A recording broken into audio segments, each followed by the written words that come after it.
Okay, good morning, everyone. Everyone ready to reconvene for day 2 budget? I'll take this opportunity to remind everyone that we are web streamed and televised. So if you could please take a moment to ensure your phones are on silent, that would be great. And for staff or anyone on the line, please ensure that you are muted. You turn your camera on when you're speaking, and remember to unmute yourself and use your Microsoft hand raise feature icon and remove it when you're finished speaking. And with that, I'm going to go right back over to our treasurer to just give us a recap on day 1. Amy. Thank you, Mayor Martin, and through you to council. Just to recap yesterday's council meeting, we heard some opening remarks, a detailed presentation from the finance team, and then some overviews from each division with some opportunities for questions and discussion. There were some follow-up requests for additional reports, which staff are working on, but at this time there have been no changes to the budget. So going into today's meeting, we are at 7.5% increase for the net levy, which translates into a 6.2% increase for the median residential property.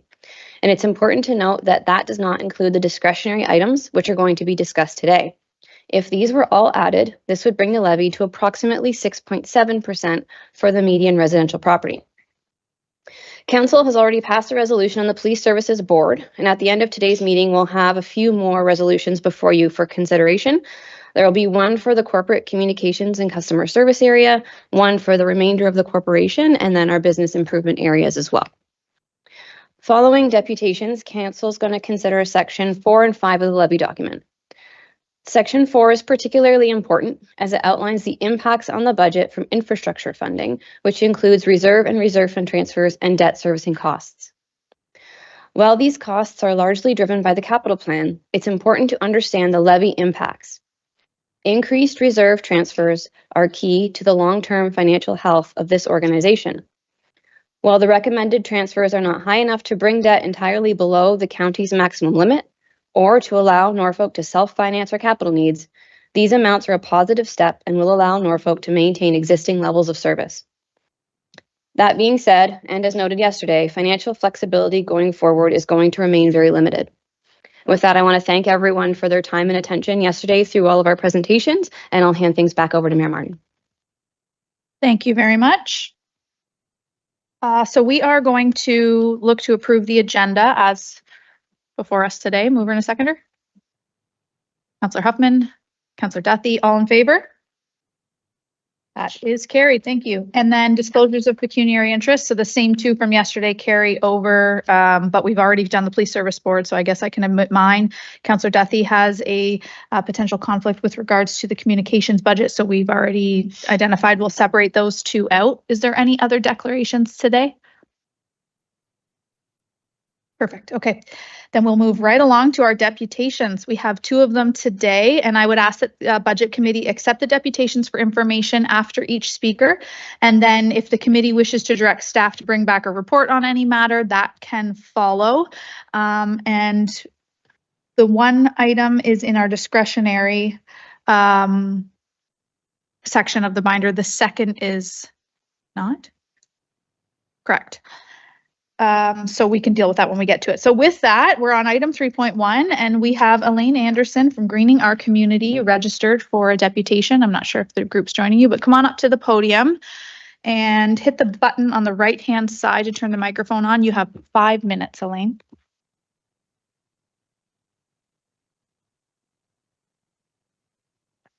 Good morning, Madam Mayor and councillors. My name, as stated, was Elaine Anderson, and I'm here to share with you our organic program at Dover Coast.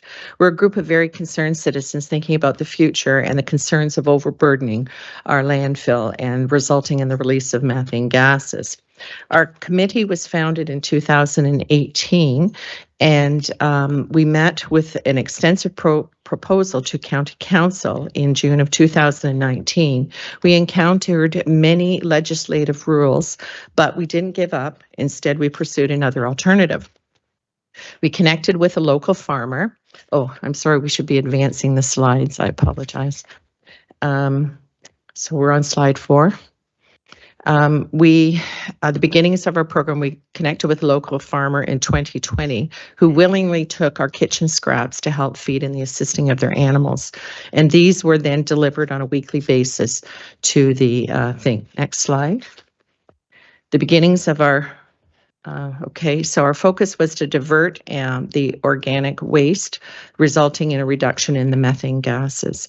So from September 2020 to August 23, we weighed and we took out over 10 tons each year of scraps from the garbage.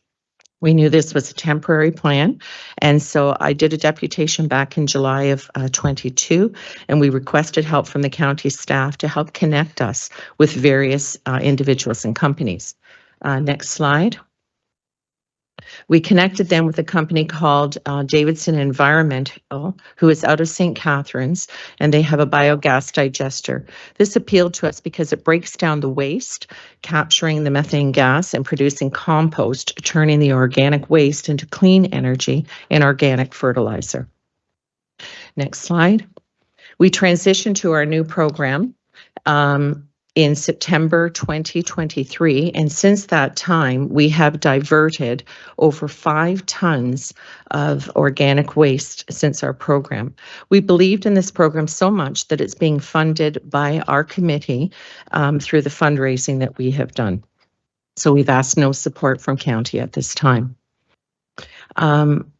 You'll notice that our participation increased to approximately 70% of our residents and rising, and we're collecting approximately about 600 pounds each week being diverted from the landfill. Now, I want to note that we are a household of about 2 seniors maximum in a household in a residence. And Pat, if you could lift up that, this is approximately the garbage that I forgot to bring it up. 1 small garbage bag is what we're collecting in a week, because everything's going into the organic waste or into the recycling program. Thanks, Pat. So next slide. What Davidson's do for us is that they do a weekly pickup of the bins, replacing them with clean bins. It's a centralized pickup in 3 locations within our community. And they're very flexible with the number and size of the bins based on our needs. And you will see listed there the prices of the various bins. The advantages, next slide, to our program is that there is no upfront cost for you to support us. It's a very easy program for the residents to get on board. The organic waste then turns into renewable resources of compost and clean energy. And Marissa Bolka was very helpful in sharing with me that there's 45 condo units within Norfolk County, and there's a few more yet to be slated. Next slide. So essentially, we have been saving the county money since September 2020 in helping to offset your haulage and tipping fees from our community. And the only requirement from the county staff is to pay the monthly invoice from Davidson's. We will then provide the county with historical data by our weights with an ongoing data for future decision making by yourselves. Next slide. This slide is really just an overview of our whole program, and we can review that further if you like during the question period. Next slide. This slide is the sorting guide that was provided to us by Davidson's to help us get our program going. So this is right directly from their website. Next slide. You can see from this slide that we are a group that's actively engaged to prevent items going to the landfill, even outside of organics. So we're very concerned about the environment. Just under 1 minute remaining, Elaine. Next slide. Our desire is that you would help support our program by the county, our pilot program, for an additional year, and we will then in return continue to provide the county with data on our collections. Next slide. Our ask of the county is $7,200 to maintain our pilot program for an additional year. We are not asking for this money up front, and it would just be used, allotted to set aside for invoices that need to be paid. Next slide. So the benefits of this, the first 4 points we've shared and reviewed, and it's really our hope that with your support, it will now demonstrate county's commitment that Norfolk County is Ontario's garden. Next slide.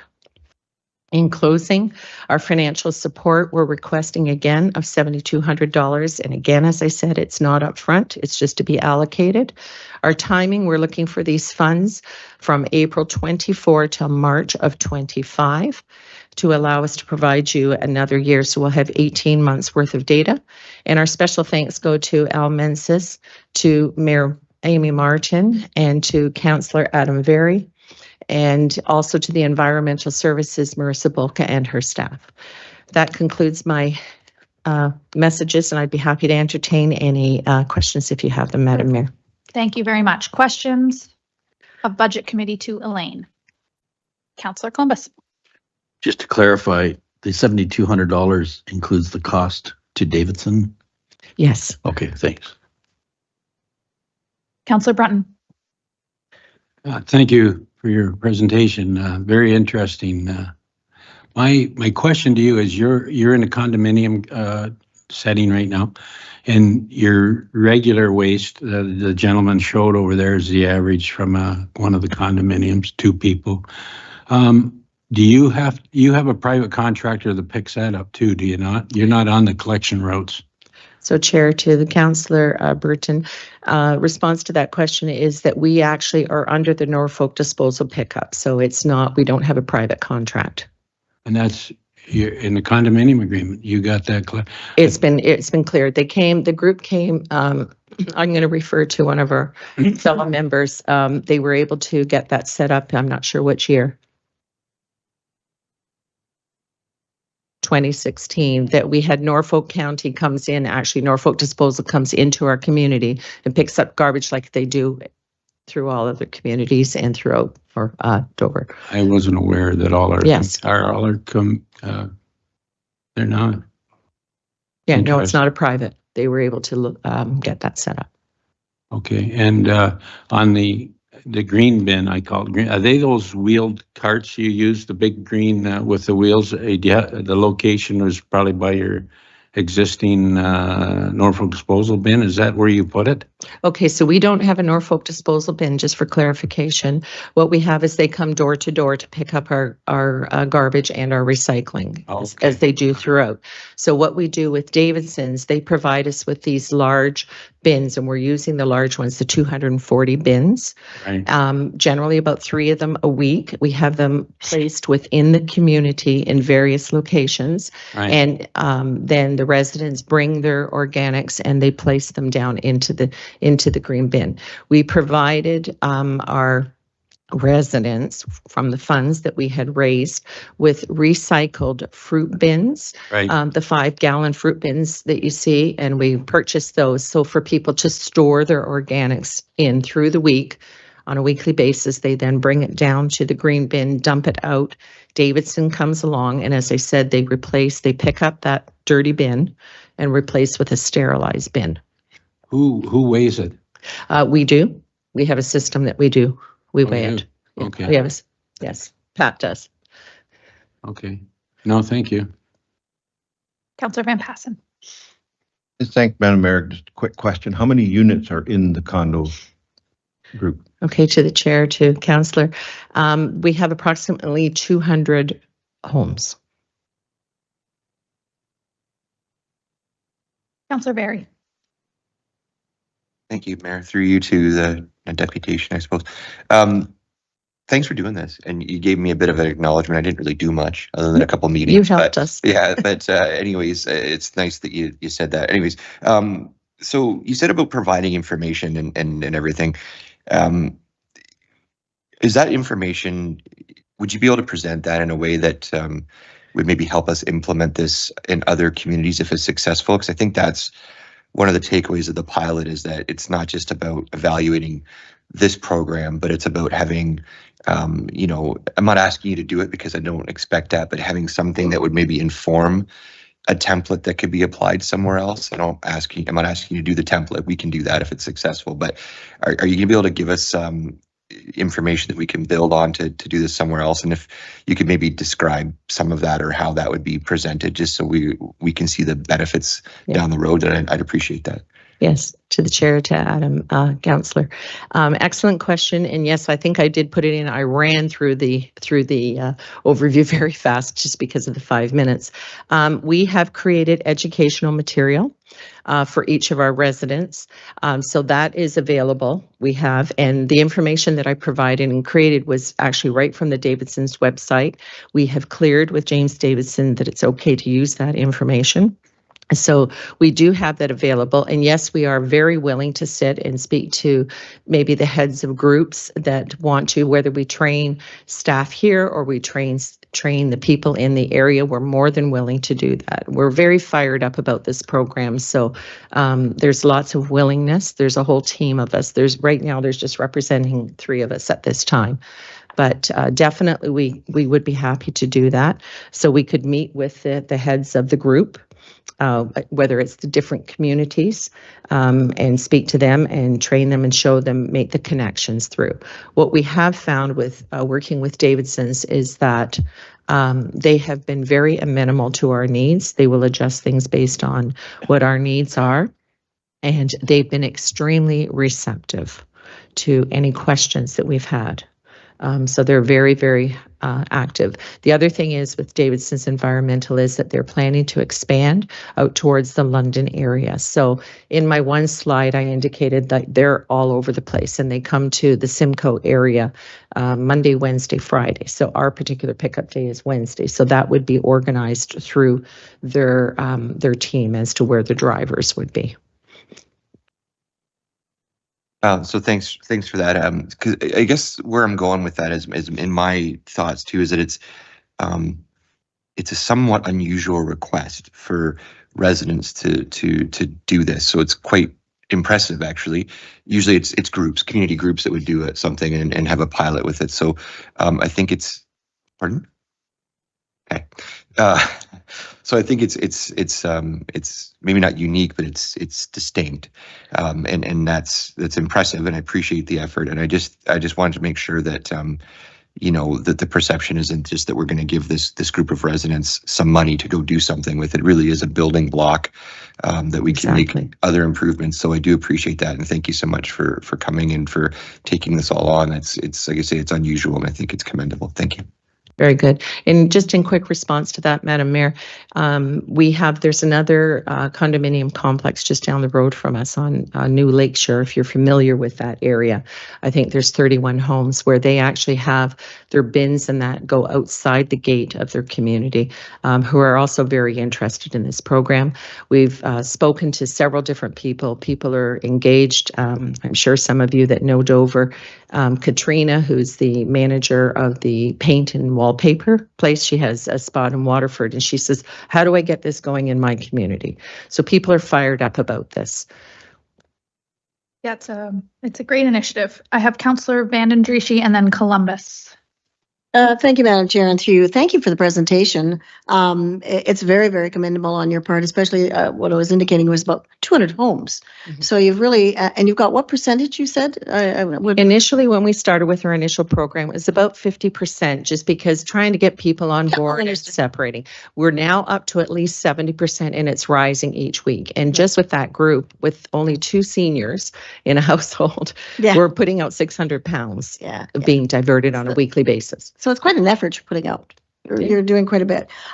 This occurs in other communities. London's coming on board now, and I think St. Thomas has been on board. And Brantford, I believe. Brantford as well. So the idea of collecting data, I think we have sufficient data to give us a lot of information already, so we don't want to recreate the wheel. But I want to thank you. For me, at the end of the day, it's all about costs. And there was another product that we saw at a show, and it was a bin that you put on the counter, and I found that to be quite remarkable and quite useful. And I really like the idea that you partnered with a farm to be able to put out this waste originally, and I think that's a great idea. So I commend you for that. I'm very interested. We all are. I live in the country, so I'm very lucky to be able to go out and have my compost heap, and I'm able to do that. So, but very interesting and very positive, and I hope you do keep it up. Thank you. Good, thank you. Councillor Columbus.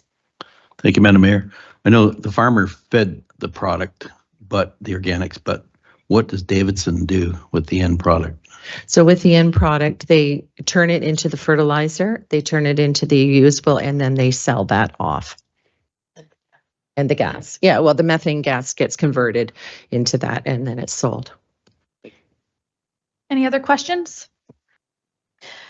My only comment to you would be, or question, I suppose, you've answered the dollar figure, which I think we had a little bit higher than you initially had brought to us in one of our staff reports. So what would your plan be after March of 2025? Obviously, council has some benefit by funding an isolated pilot project and getting some results and information, but what would your plan be at that stage if we weren't able to continue to fund? Thank you, Madam Mayor. Excellent question. So we have discussed this amongst the group because we believe in it so dramatically that we would not stop. As you can see, that we started back in 2018 and constantly found different ways to manage this.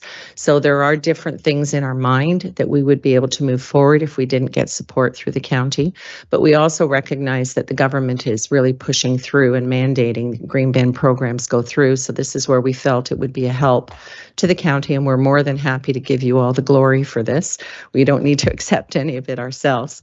But we will not stop. We will pursue. So we do have some other venues that we would go down to consider, but we do hope that your support. And again, the 7,200, that's because we were hoping to go for another year. Our current funds will give us through till April.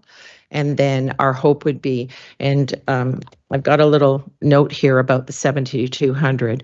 Right now, we're using the current size bins of the 240 liters, and that's 3 bins a week. So if you multiply that out times 52 weeks, that gives us just over $6,000, $6,206. Okay, so with the 72, and again, just the allocation, not having to give it to us, it allows us to have 25 weeks with 4 bins, because we know during the harvest season, everybody loves the wonderful corn that's around here, and the scraps that come off of that, it may mean that we'll have to increase the amount of bins that we require. So that gives us an extra 25 potential weeks of using 4 bins. And our monthly invoices right now with the 3 are running anywhere from about $520 for 3 months to $600. Okay. Per month. So again, that 72 is giving that span to allow for the extra usage. It may not require 7,200. Well, that's great. Thank you, Elaine, for coming, and I do commend the group. I know that you've changed your plan and pivoted countless times, and you've tried it all, which brought really valuable information forward, and seems like we've landed where you began in the first place, which is to have an efficient system that picks up this green matter and diverts it from the landfill.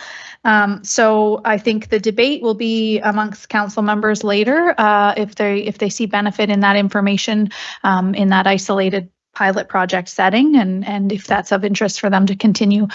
So we'll get into that a little bit later in the budget, but thank you very much for coming and all of your work. It's commendable. May I rebuttal just to a question that was brought forward by Councillor, I'm sorry, Van I'm sorry, I apologize for the mispronunciation.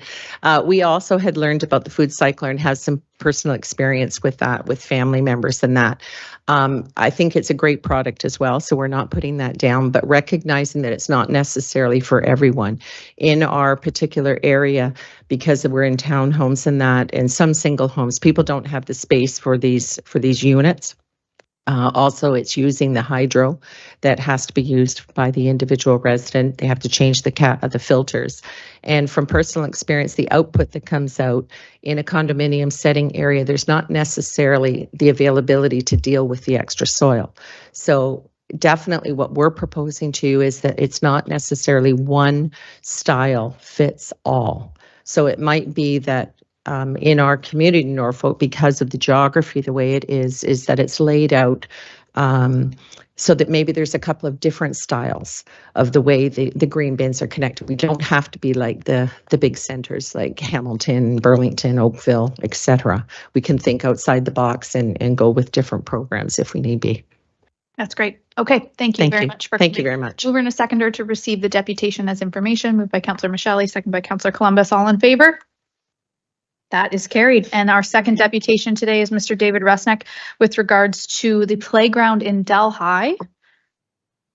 Welcome back. And you have 5 minutes. I'll let you know when you're almost out of time. Honorable Mayor Amy Martin, members of council. My name's Dave Rusnak. I'm 63 years old. I know I don't look it. As you know, I was a county employee from 1979 to 2018, which I loved my job. And I hope to do a lot of good things through my community with all the community's help. But one thing that's been passed off to the side prior to anybody here, when I was 12 years old, the Delhi Kinsman Club took the initiative to put playground equipment behind the Delhi Arena. And around the year 2000, if my memory serves me correct, I was 40 years old though, the playground equipment was taken out because it didn't meet today's standards. And naturally, where I live across the road from the arena where I worked, and I live right next to the Quants Park, so people go by there and they know I retired and so forth. And they always bring up the conversation to me.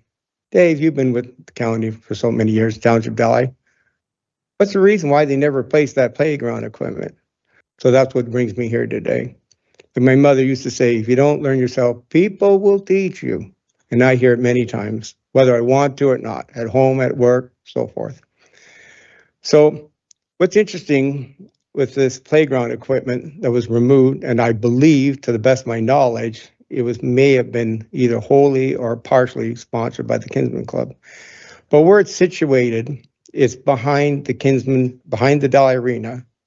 So if there's any hockey tournaments, especially late in the spring or in the fall, if there was to have this placement of playground equipment, the little ones can have something to do besides running around in the arena, terrorizing the arena staff. I've been there.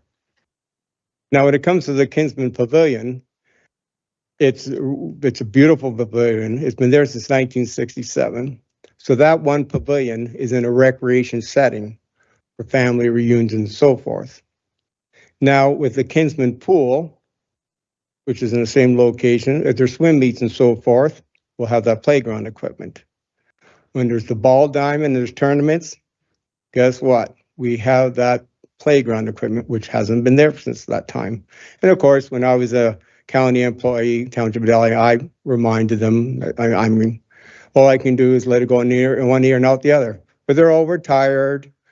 Delhi doesn't mean nothing to them. I'm still here. I went to my insurance company. I extended my lifetime warranty to be 112. So I could still be here to remind everybody in case they forgot. So, and I can appreciate the tough times that are ahead. But if you were to historically look in the northwest part of Delhi, there is no playground equipment in the northwest part of Delhi. The Van Perry subdivision was built there about mid-50s. The first half of the Hatchery subdivision between Hatchery Road and 59, I believe, was in the 1990s. The nearest playground equipment is on Queen Street, which more or less is central to Delhi, but that's in the public school. On the east side of number 3 is Del Chris, which is shared with, I believe, the Catholic School Board, St. Francis. I used to go there when I was a little kid years ago. In the southeast part of Delhi, on the east side of number 3, there is Fairview Estates Park. And the south of Delhi, on the west side of number 3, is the Lions Park. So why I mention that, there's simply nothing in the northwest quadrant of Delhi.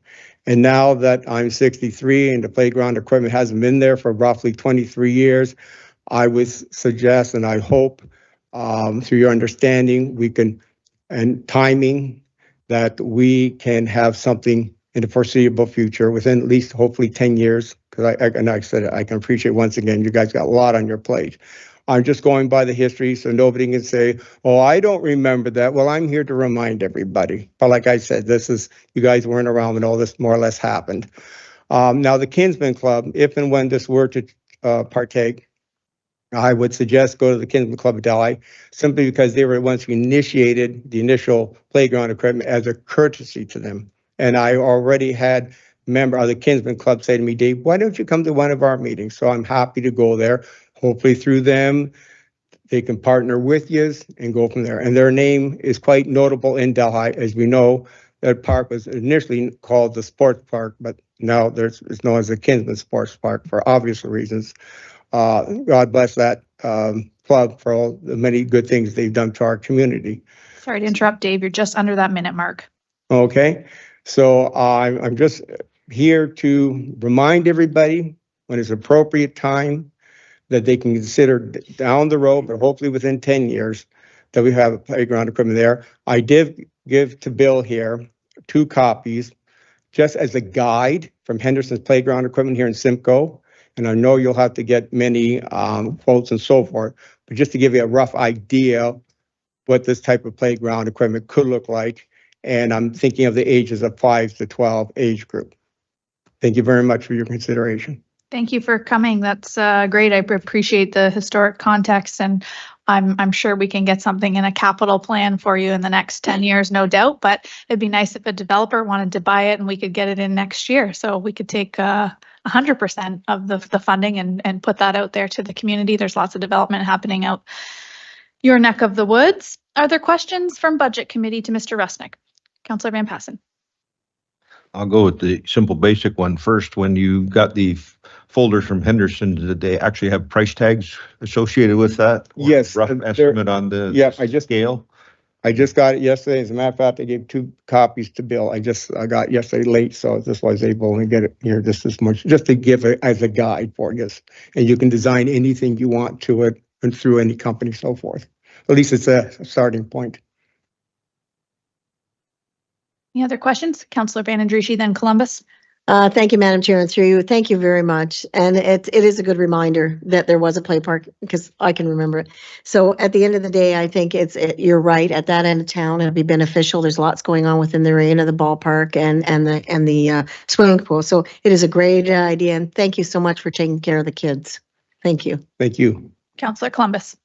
Thank you, Madam Mayor. And I recall back, probably back in the 80s, when the Woodland subdivision was developed by John Harrison and the Rappi family between Hawtrey Road and Highway 59, there was no call for a park within that subdivision because it was always said there's going to be a park where the arena is, where the Kinsman Sports Park is. So some of the equipment's disappeared, and I think we should be looking at probably replenishing that, because it is going to be quite a built-up area in the next 10 years. Councillor Huffman. Thank you, Mayor Martin, through you to Dave. Thank you very much for coming forward and reminding us of the legacy of the park. My suggestion would clearly be for you to go to a Kinsman meeting, see if they're on board, and then they would obviously get in touch with the county, and then we could work on some kind of partnership. Just recently, as the councillor of Ward 7 with the skate park, we had a group come forward with a commitment to raise X number of dollars, and then there was an input of X number of dollars from the county. So it's usually community led, and then hopefully a plan can be in place that the county is able to get something into the capital budget.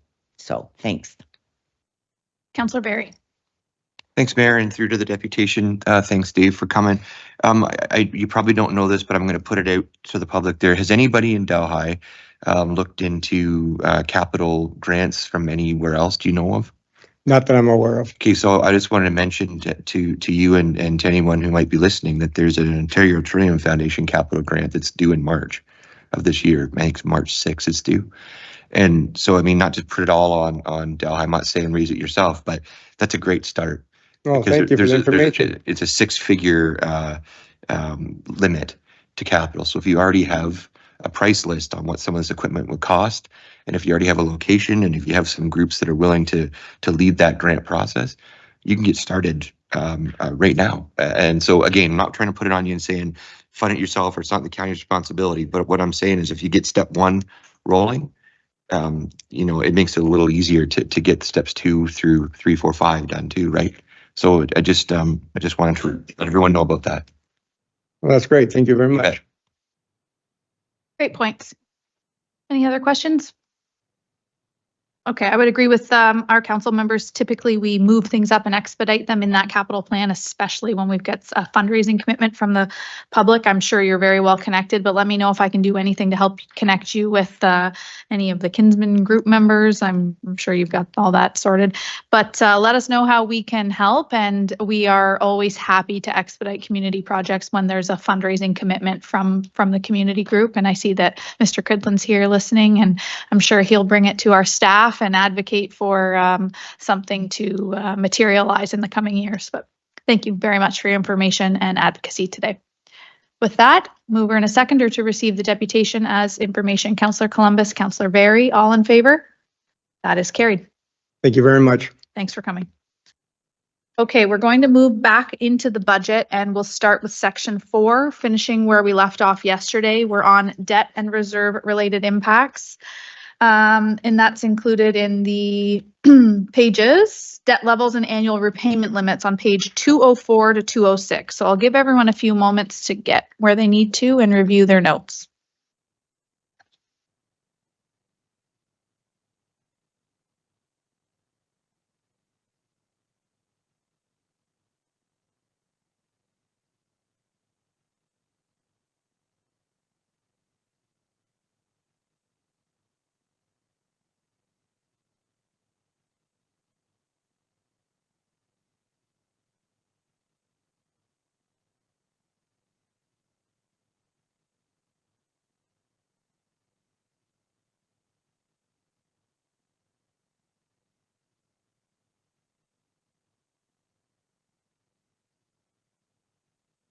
Okay.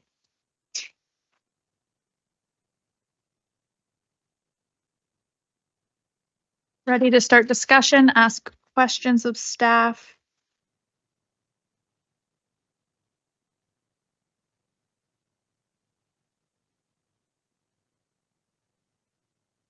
A lot of this information is repetitive from our earlier discussions in the year.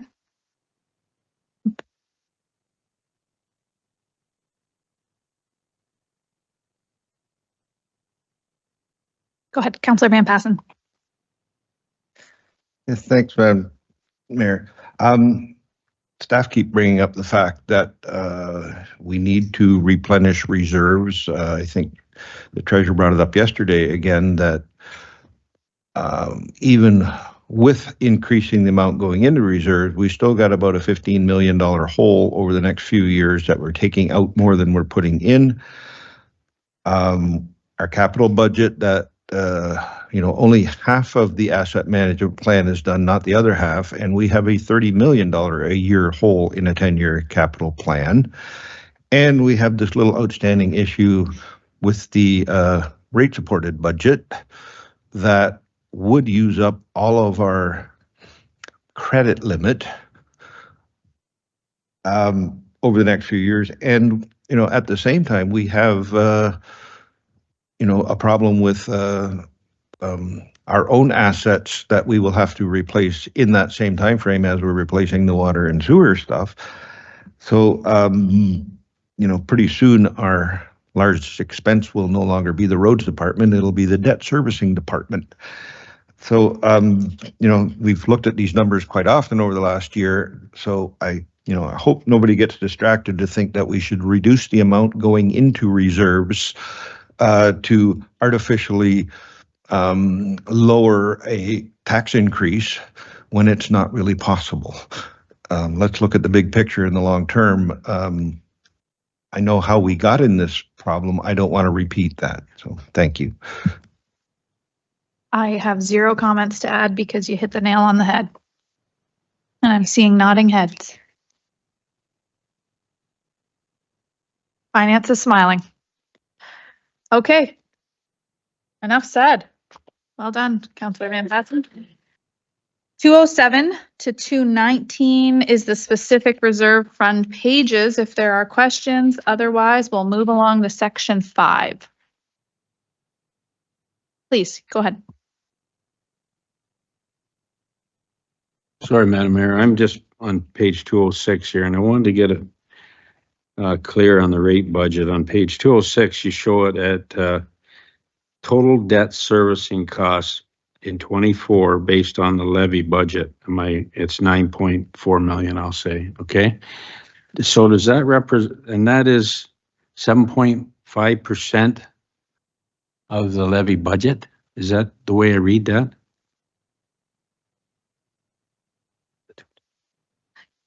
Through the chair to Councillor Brunton, that's correct. So that represents 7.5% of the total levy amount. That is debt. Debt servicing costs, correct. Really? Thank you. Good clarification. All right, section 5, we'll move along to supplementary information. Here we have the new budget initiatives, pages 221 to 236. Council approved initiatives on 237. So maybe we'll break it down and just start with the NBIs. One at a time, we can go through them. So should we start off with our building student? Do you want an overview from staff, or are you familiar with it and just want questions? Questions? Overview? Go ahead, Councillor Huffman. Thank you, Mayor Martin. I do understand that there's no impact to the levy, but I guess my question would be, is we discussed yesterday the lack of building permits that are being issued, and so just curious as to why we wouldn't need a student if our numbers are way down. Through the chair, if I may. So what we see is a little bit of a flux, and we do expect, hopefully in 2024, as interest rates hopefully will stabilize and or go down, then it'll pick up.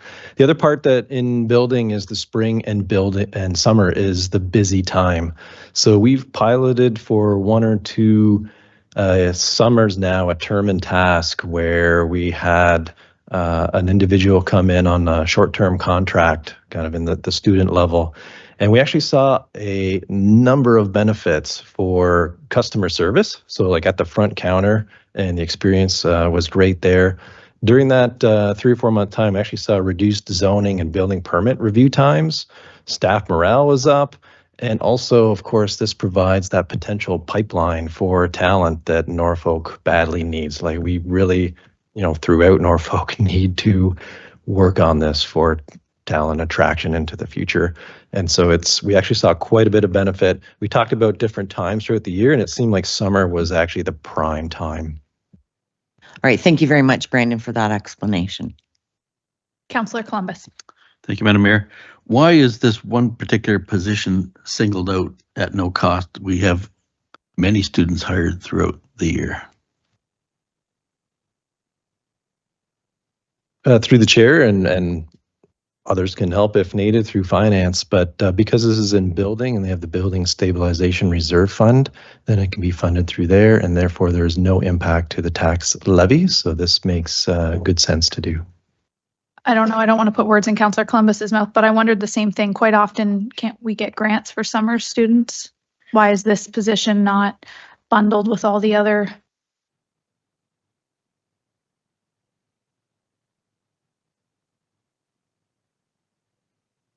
Through the chair to Councillor, to the Mayor Martin.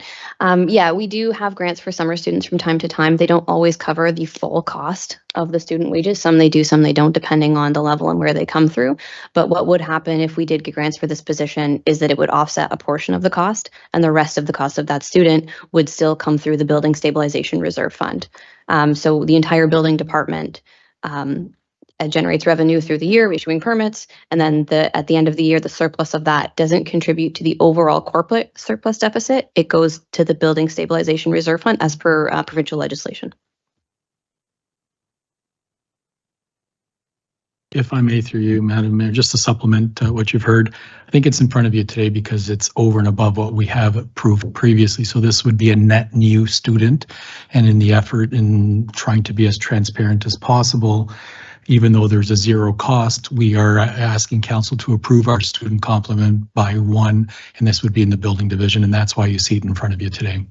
So do we hire the same amount of summer students each and every year, regardless of what grant funding is available? And that's, you're coming forward because this is a +1 more? That's correct. Sure, yeah, that's correct. We attempt to hire the same amount of students. Sometimes we're successful in getting a full complement. Over the last few years, we haven't been as successful as we'd like, but we've got a fixed number of students that we try to hire on an annual basis. And if that number goes, if the desire and the business case is that we need some additional help, we would bring it to council for transparency and seek your approval so that we can increase that number year over year. And if it helps to supplement through the chair, the building division does not have a student position in the complement. And so that's partly why, as Al said, why we're here, is to add that to the complement. Okay. I guess I would hope that we would just hire as many students as we could get our hands on and as much as we could get grant funding for, and not impact the budget and not need to come and inform council that we had more or less students. Through you, Madam Chair, I would say it's a little more difficult than that. Students come with costs. It isn't just a head count issue. If we're looking for 200, for example, and we get 300 that would be applying and would qualify, we wouldn't hire all 300 because there's additional costs associated with that. We stay within the complement that council has approved. What we're finding over the last few years is we're not getting a full complement, unfortunately. Some of our rates aren't competitive with what some other are offering students, and a lot of the students we're looking for, there's a level of expertise as well in some cases, and we're not always as successful. But once again, we stay within the approved complement that council has approved, and anything over and above that, we seek your approval. Okay, thanks, Al. Councillor Barry. Thank you, Mayor. Through to Brandon. So I understand that there's no net levy impact for this year. So if we go forward, we hire the student, it's a great success, and we want to do it every year. Is there a net levy impact after this year? Through the chair, there would not be. This would be permanently like that. Funded through the reserve. Yeah, so through you, Madam Chair, just to be clear, there's a building stabilization reserve that we contribute to on an annual basis, and the business model that's in front of you would have a student be funded through that reserve on an annual basis, so that it would never have an impact to the levy.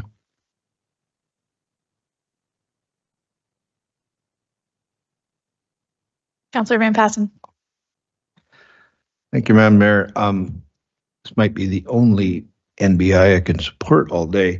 The building department, we saw the stats yesterday that the time to issue it after a complete application, sometimes it takes 6 months before they deem the application to be complete so it can be issued. And, by the way, the building code requires them to issue it within 2 weeks of a complete application. And the one thing I did hear from Brandon is that it's not so much that this student position will be issuing building permits, but even if they can sit at the counter, deal with the public, while our regular staff can be working on getting those applications so they are complete and can be issued, and it can speed up the process. Maybe that'll take a little bit of the frustration away from our home builders, and we can actually get some new houses put up to have homes for people that want to move here and want to get jobs here, but they can't find a place to live. So I will be supporting this new budget initiative. Okay, thanks for that. Could I just seek clarification on, I know it's not a full-time position and the dollar value is nominal, but why it's okay to fund this position out of reserve, but typically not others? Yeah, through the mayor, that's a great question. So the Building Code Act actually specifies how we fund the building division. So all the revenues generated by that division go to a reserve. And when we did our building rate study this year, that's part of what we look at as well, as forecasting out our revenues for the years to come and making sure that that reserve balance stays sufficient. So there's an ongoing annual revenue source and then the ongoing costs. And so Likewise, if our building division had a tough year and they didn't issue as many permits and they didn't generate enough revenue to cover their costs, those costs would come out of that reserve. And that's specified in the legislation specifically for that area, which you're absolutely correct is not how we would want to treat ongoing costs in other areas where they don't have a defined source to generate that revenue that's forecasted on an ongoing basis. Okay, thank you. Councillor Huffman. Thank you, Mayor Martin. Through you to finance staff. What is the amount of the building reserve?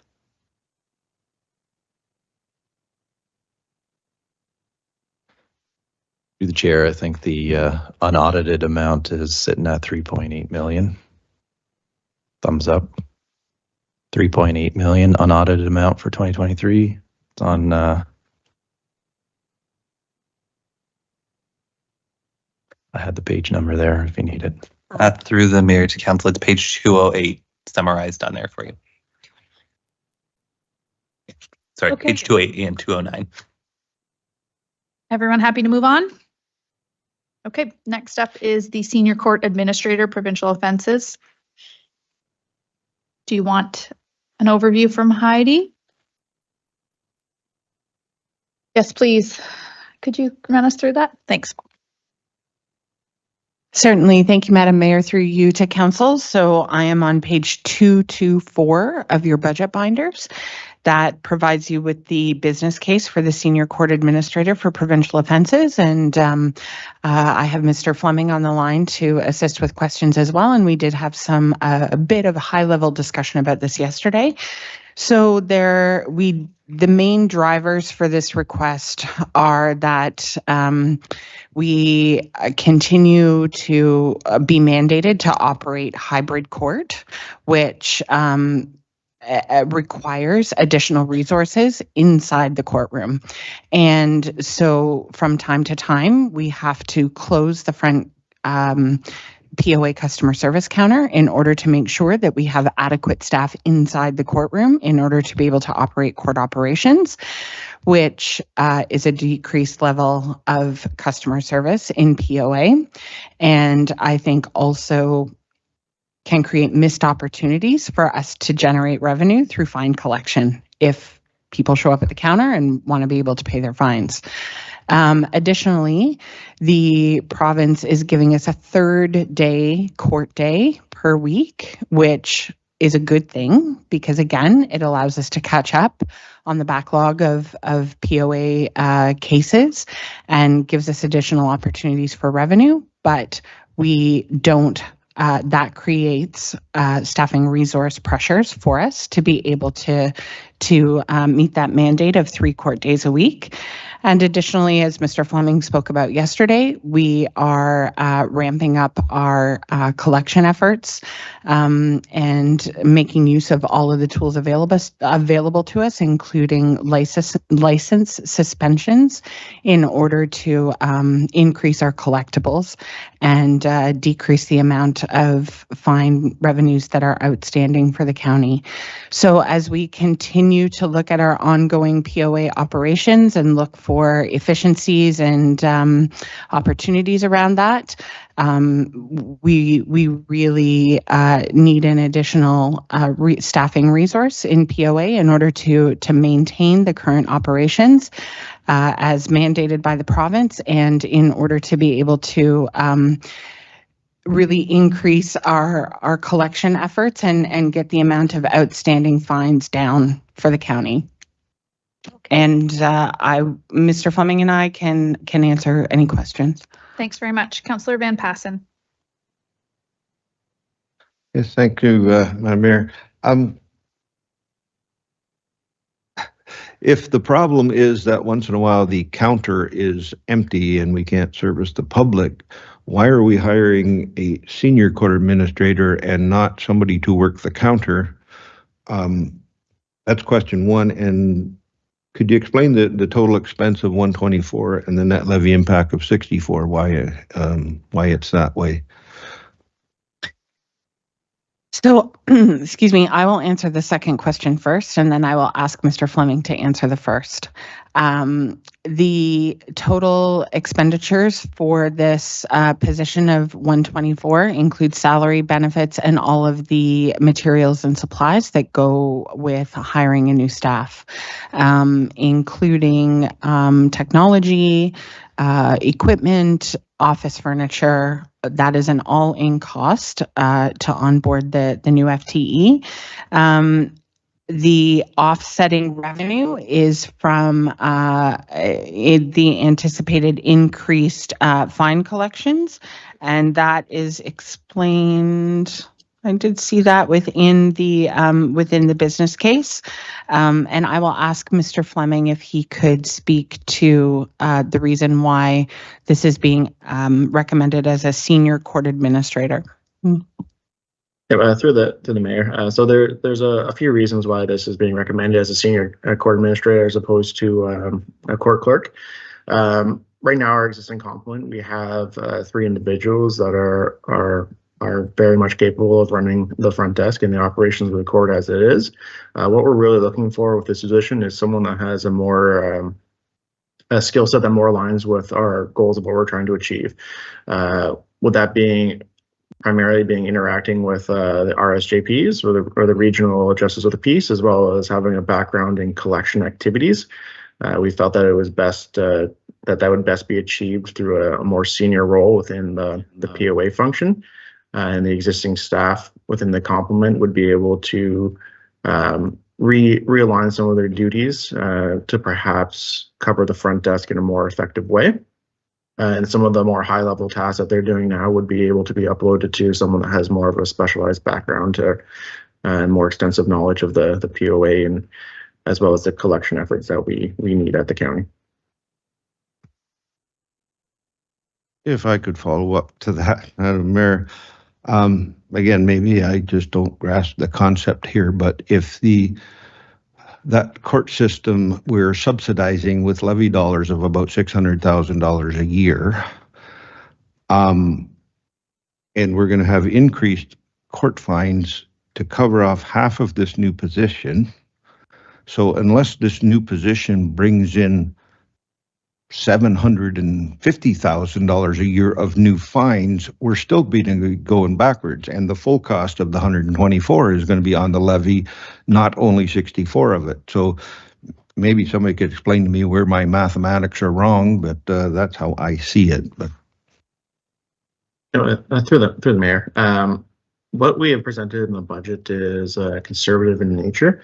I think from myself in particular, I'm optimistic that having someone that is more focused on some of the fine collection activities that we can do, that's legislated to us, as well as exploring other alternatives that we can enhance that fine revenue. We're hoping that will be the 64,000 that's included as part of the budget is just the starting point. Right now, as we kind of touched on yesterday, with the existing complement of staff, as well as the additional court day, and then factoring other lost time activities for time off for staff, which is well deserved, obviously.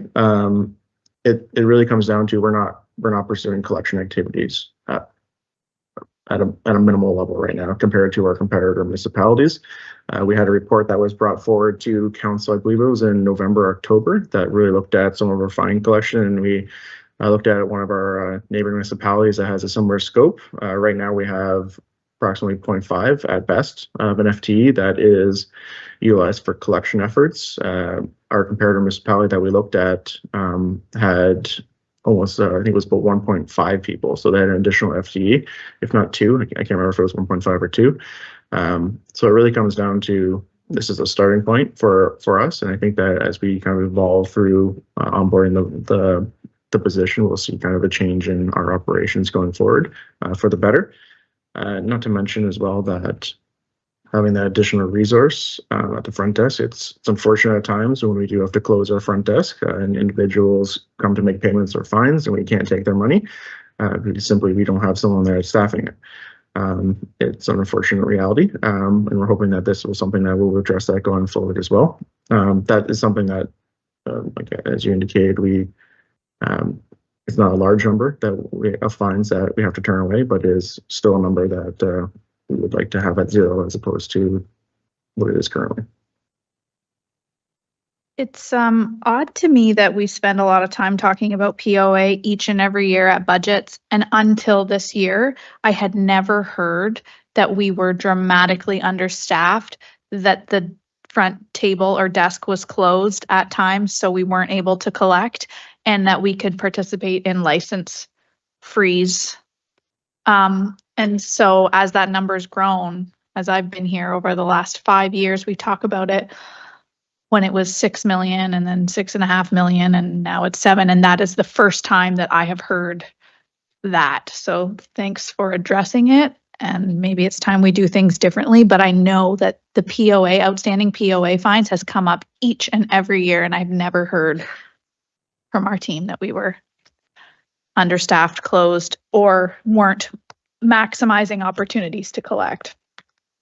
Councillor Columbus, Van Andrieschie, then Brunton. Thank you, Madam Mayor. And if I had a fine to pay where I could potentially lose my license, and I lived in Hillier Creek and drove all the way to Simcoe here to pay it and found the office closed, I'd be pretty upset. Anyway, this is a $124,000 position. The province is helping us out with $60,000. County pays $64,000. And I noticed in the report it says there could be a fine revenue payback of $60,000 to start. What about in the year beyond 2024? Is the province still going to pay their share of $60,000, similar to what they're looking at paying for the year 2024? So just to clarify, the 60 and change in revenue for the position is not provincial funded. That is the fine revenue that we're looking at generating from enhanced collection activities to start. Going forward, I can't say, I guess, in terms of I'm optimistic we'll collect enhanced fines going forward, which will reduce the levy impact, but until we start diving into those activities, I can't say for certain in terms of what that might look like into 2025 and 2026 going forward. We can only wish for continued payment. Thanks. Councillor Van Andrieschie. And thank you, Madam Chair. Through you, I too, if I came from Clear Creek, I'd be pretty darn upset if I came to the counter and it was closed. Advertising or giving us the right information ahead of time would be better, so that people know what's open and what's not. Is there any thought of a contract position versus full time? Just to get the start. The reason I say that is to see, is this functional? Does it work good? Is it helping us? That type of thing. That's my first question.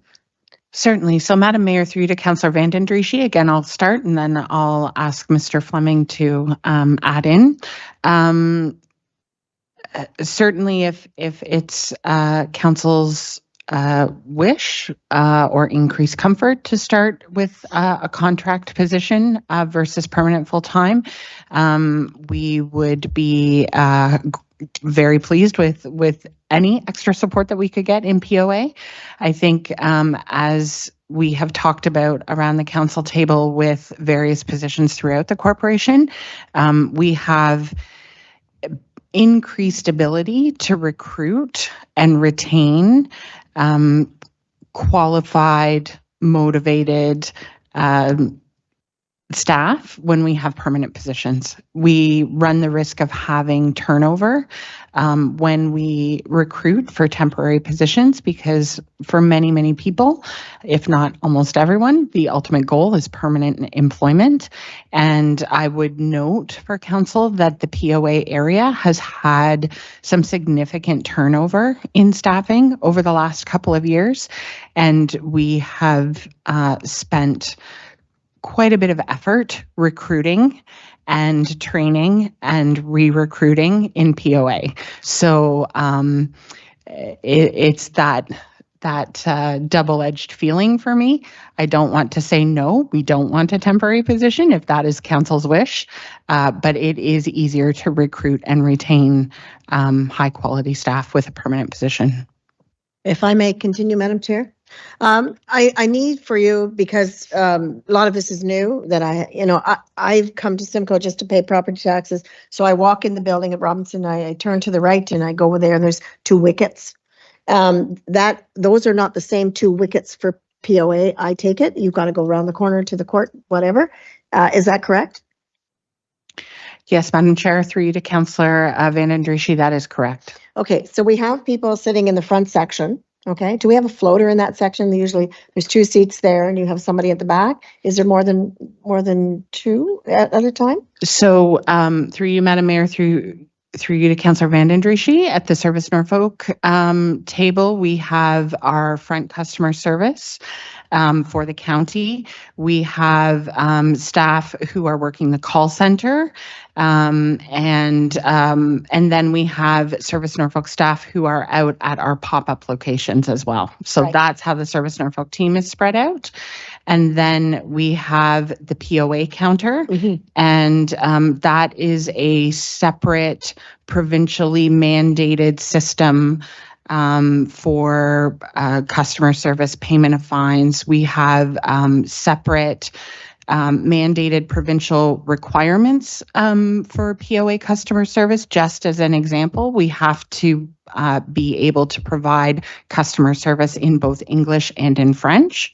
And so they are 2 separate, although they are physically located in proximity to each other, there are specific reasons why they are 2 separate customer service counters. So what you're telling me in essence is that at the POA section, they have to be restricted. We can't have a floater come across from this section to go over that section, just so that you don't have a closed wicket.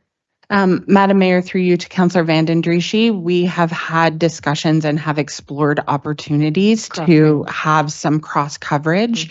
The challenges, the provincial mandated requirements that go with POA. Okay. Alrighty, thank you. Councillor Brunton. Thank you, Mayor Martin. I guess I'm going to start by saying, how many court administrators do we have now? Court administrators, yeah. Heidi? Could I refer that to Mr. Fleming? Yeah, currently we don't have anyone with the title of court administrator. We have, as noted in the business case, we have the trial coordinator. We have a POA administrations and collections clerk, which is the 0.5 that's currently dedicated to collections, and then a court operations clerk who generally operates our front desk activities. How many people work in there? Currently, there are three FTEs in POA function. I guess I'm going back to what Councillor Van Passen said. Yes, now it's a senior court administrator. Maybe he's right. I just need somebody to man the window at times. But I'm having a hard time supporting this, especially based on our previous discussions with POA. And I've watched this since 2014 when we opened up over there, and we're flogging a dead horse here as far as I'm concerned. You're telling me we're going to receive $60,000 in fines if we get this person on stream. Is that correct? That's what we estimated for 2024 as a conservative number, was 64,000. Well, Madam Mayor, I'm based on where I hope we might end up with this whole operation. I will not be supporting this position. Thank you. Okay, thanks for your comments. Councillor Van Passen. Yes, thanks, Madam Mayor. Again, I'm still not grasping this. You can't use accounts receivable as income to offset expenses. So if nothing else, it should at least be presented that the full cost of $124,000 is going to go into the budget, and readjust your income in the budget with an additional $60,000. You go back to page 100, the budget for provincial offenses, right? Where last year, the net levy requirement at $355,000 we're going to add a fourth person to the staff and the levy goes up to 572,000. Somehow that makes sense to somebody, but not to me. If we're going to add the position, and I still question whether we should be adding somebody at the top instead of somebody at the bottom, but at least get the real cost in there, and that is the full 124. Adjust your potential amount of offsetting income in the budget, not as a part of the sales job to get the position here hired in the first place. So, and I will leave it at that. So. Okay, thanks. To finance staff, was there hesitancy in overstating the revenue again, or to Heidi, to anyone? Rob, go ahead. Madam Mayor, I will start and then I will pass to Ms. Fanning to speak to that. I think where we estimate the revenue that we generate from fines, we have to talk and when we develop this budget as staff, we talk about the level of risk that we want to build into the budget. Because if we overstate the fines, that is a higher level of risk that we are building into the budget, and a greater risk that even despite our best efforts, we will then run the need for a greater levy impact in this area. So we try very hard to be as accurate as we possibly can when we're estimating the fine revenues for this budget area. I did also. I appreciate Council's comments about how we have stated the expenses and the revenues, and those are reflected in the POA budget under the new budget initiatives in terms of the full cost of the position at 124, and then additional revenues at 60,000. And then I will refer to Ms. Fanning if there are other comments. Thank you, Heidi. So I'd just like to add just a couple of notes as council is considering this one. And so it's important to note that the POA arrears amount isn't recorded in our financial statements. It's recorded as a separate note on note 2, and it's held in the provincial econ system. So at the end of the year, when you receive your financial statements, the accounts receivable that's showing on there doesn't include the POA arrears. And so to Councillor Van Passen's point, you're correct. We wouldn't use accounts receivable to offset revenue. That's not appropriate, but this is net new revenue generation in terms of fine collection. So that's why we've applied it the way that we have as a levy reduction strategy. So I think that's an important note. And the other item that I just wanted to note for council, when you're looking at the POA budget, the additional increase that you see in above the cost of the position is largely attributed to RAB rent charges, which are also included in that budget. I'm going to pass it over to our CAO, and then I'll come to you, Councillor Breton. Just for clarity, and I will say, not to give insider information, but this was it was a subject of debate around our prioritization table as we were creating our budget. One of the things that resonated at the SLT table that hasn't come out here yet is a couple of things. You've got POA operations that are currently staffed 3 individuals. We have now been asked to add an additional day, and the court operations have now also evolved to the point where they're hybrid meetings, where we now have staff members running around, limited staff members running around, making sure cameras are working, making sure the internet is up, and it's put additional pressure on the resources that we have. And so if you can think in your mind, you've got a team of 3 that is now going to be responsible for having 3 court dates in an individual week, for example. One person calls in sick. There's some issues. You've got a very lean team, and you might have the risk of operations not proceeding. Part of this was a justification was to make sure that we've got enough bench strength to make sure that we can run the operations as efficiently as possible. The ancillary benefit was that you now have resources as well, so that if everything is running smoothly on those days and on the off days when they're not having court operations, we've got more resources focusing on accounts receivable and bringing that number down. So just wanted to bring that perspective, because that was some of the discussion we had around the SLT table. Was we've got very limited resources in an area where service levels are increasing. There's increased discussion right now with the council will be hearing about this shortly, but we've got some additional downloading coming to POAs later on in 2024 in terms of Part 3 prosecutions as well that are going to be coming our way, and resources are needed if we're going to continue in the POA operations area. I'm going to go to Councillor Brunton, and then before Councillor Very, unless you have a question, Councillor Very, we're kind of debating something and there's no motion on the floor. So Councillor Brunton, go ahead. And then if you have a question, you can go. Okay. Councillor Brunton, then Very. Thank you, Mayor.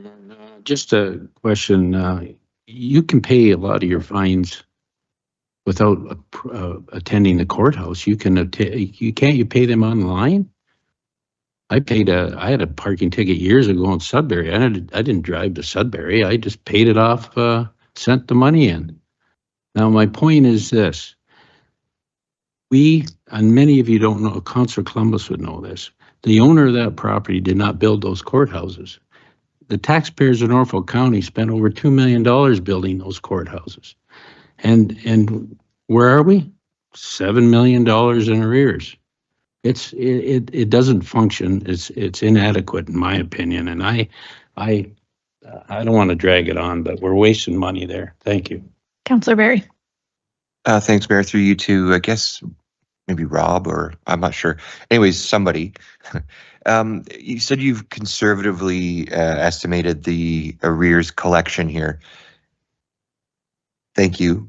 What is the high end of this? Like, what is reasonable to expect? That, you know, is it possible in your view, or likely? I guess let's forget possible. Anything's possible. Is it likely that enough arrears will be collected to make this neutral?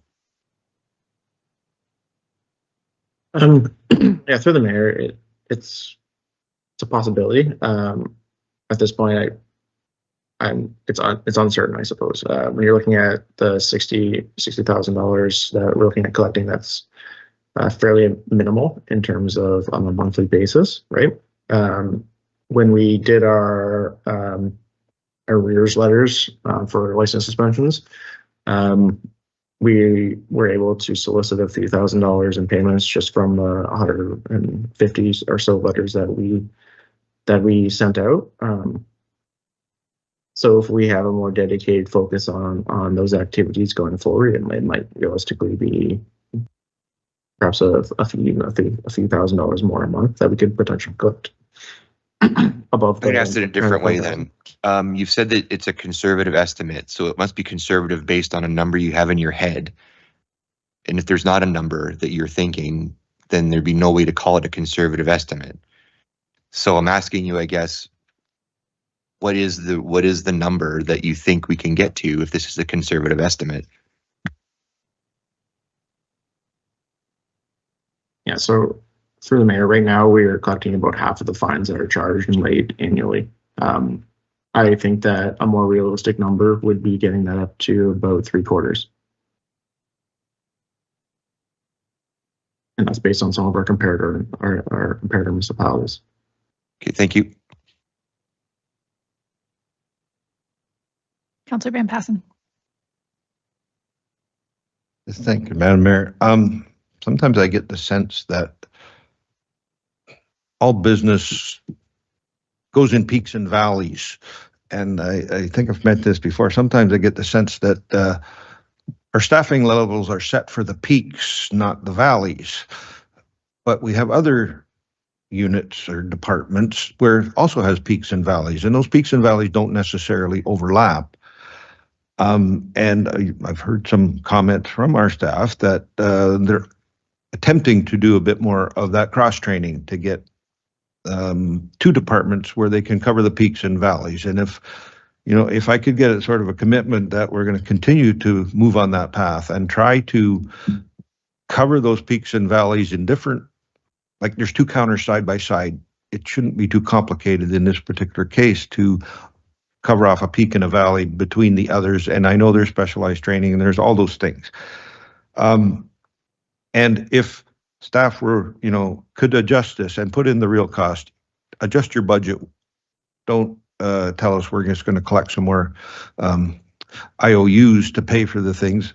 Adjust the budget back from the POA, add the fourth person. I think you could con me into supporting this. And if you'd like a motion to approve this NBI, I would move it on those conditions. Get some commitment from staff. We're going to work harder on the cross training and put the real number in, put the 124 in the expenses and put the 60 in the income, and don't try to sell me on something that is not quite true.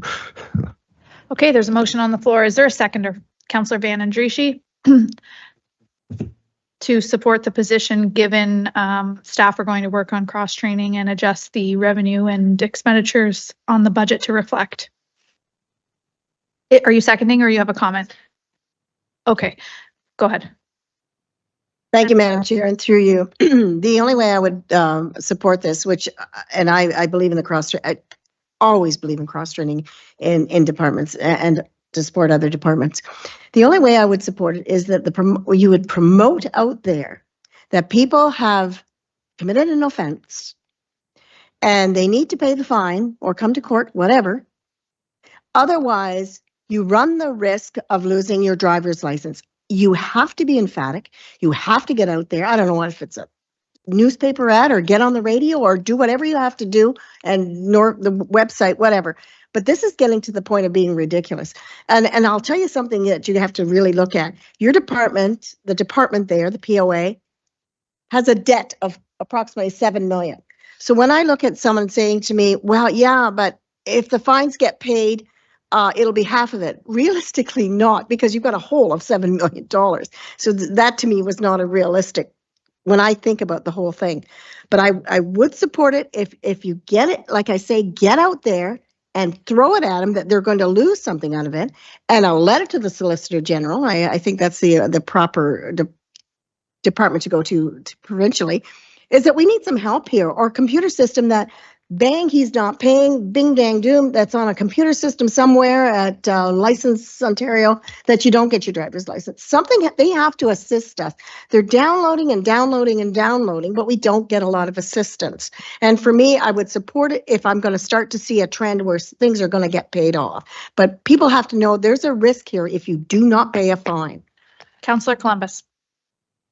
I agree with Councillor Van Andrieschie. We have to somehow market the fact that through press releases or whatever to educate the violators that they have to get in there and pay their fine and not let it hang on. But I'd like to hear from staff with respect to the motion that's been on the floor, if there's any repercussions. Get it on the screen. I can certainly start, and then staff can. I mean, if the motion supported as Councillor Van Passen's put on the floor would have no impact on the levy, it would still have the same net impact in terms of our costs, so there wouldn't be any impact on the levy.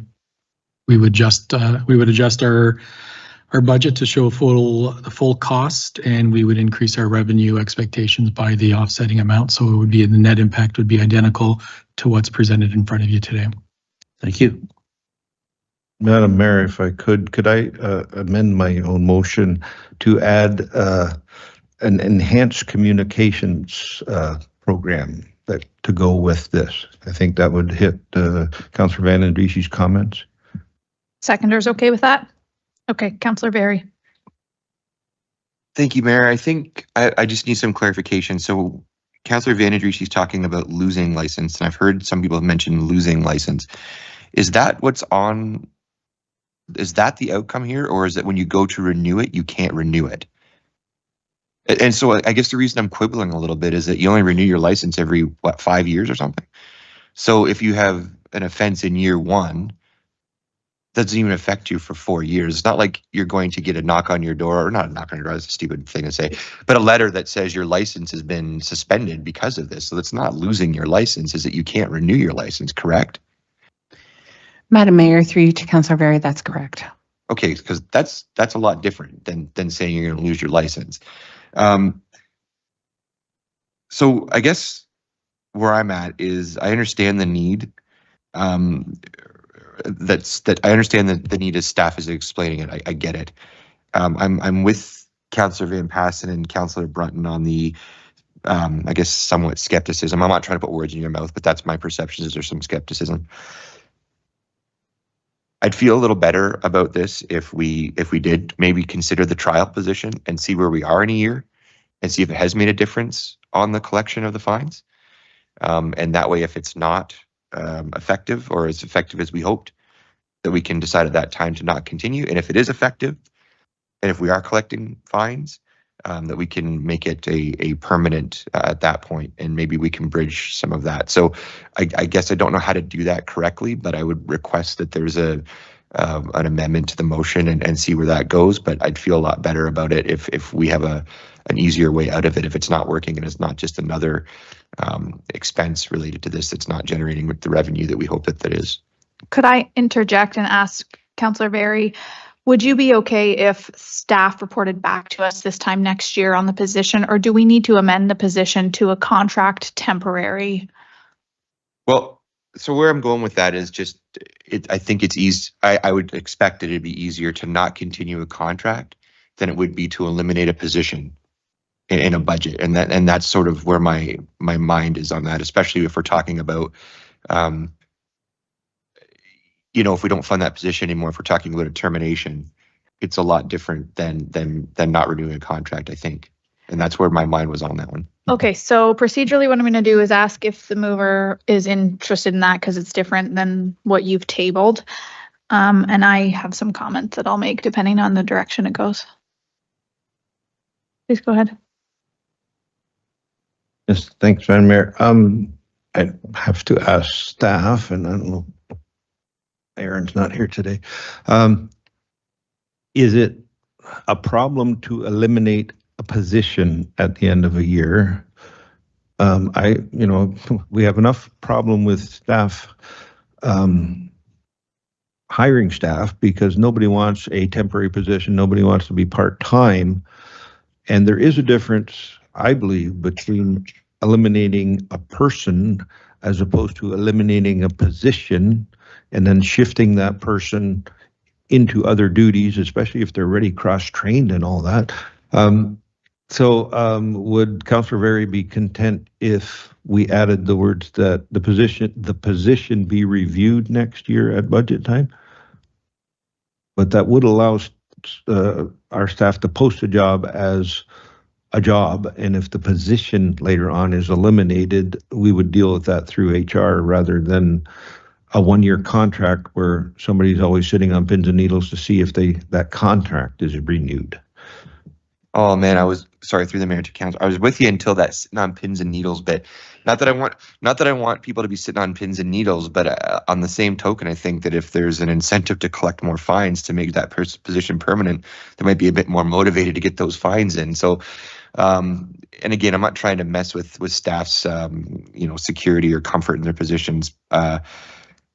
So yeah, I'm good with that. I guess where I want to go is just to say that I don't want to go down this road if we're going to continue to spend money on this and lose more money on it than if the collections aren't what they are conservatively estimated to be, that we're now saddled with another position that's essentially another expense that on something that's already losing money. So sure, let's do it your way. I'm fine with that. Okay, so to move this along, we're going to amend. The mover is approving amendment for a review to come back on the position. It is going to be posted as a full position. Is the seconder okay? Okay, I fully agree with that. No one with any experience in collections or working with the justice of the peace is going to leave a secure role for a temporary or a part-time to come and collect. And I think it's up to our corporate services team, Rob and Heidi, to light a fire under that individual to collect and share the message that we anticipate a full review come next year at budget. There's a motion on the floor. It's moved and seconded. We've talked about it countlessly. I want to call the questions. Sure. Recorded vote. Pass it over to the clerk.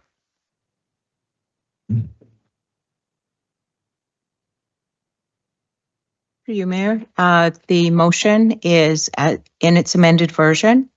Final version is on the screen. And the recorded vote. Councillor Brunton?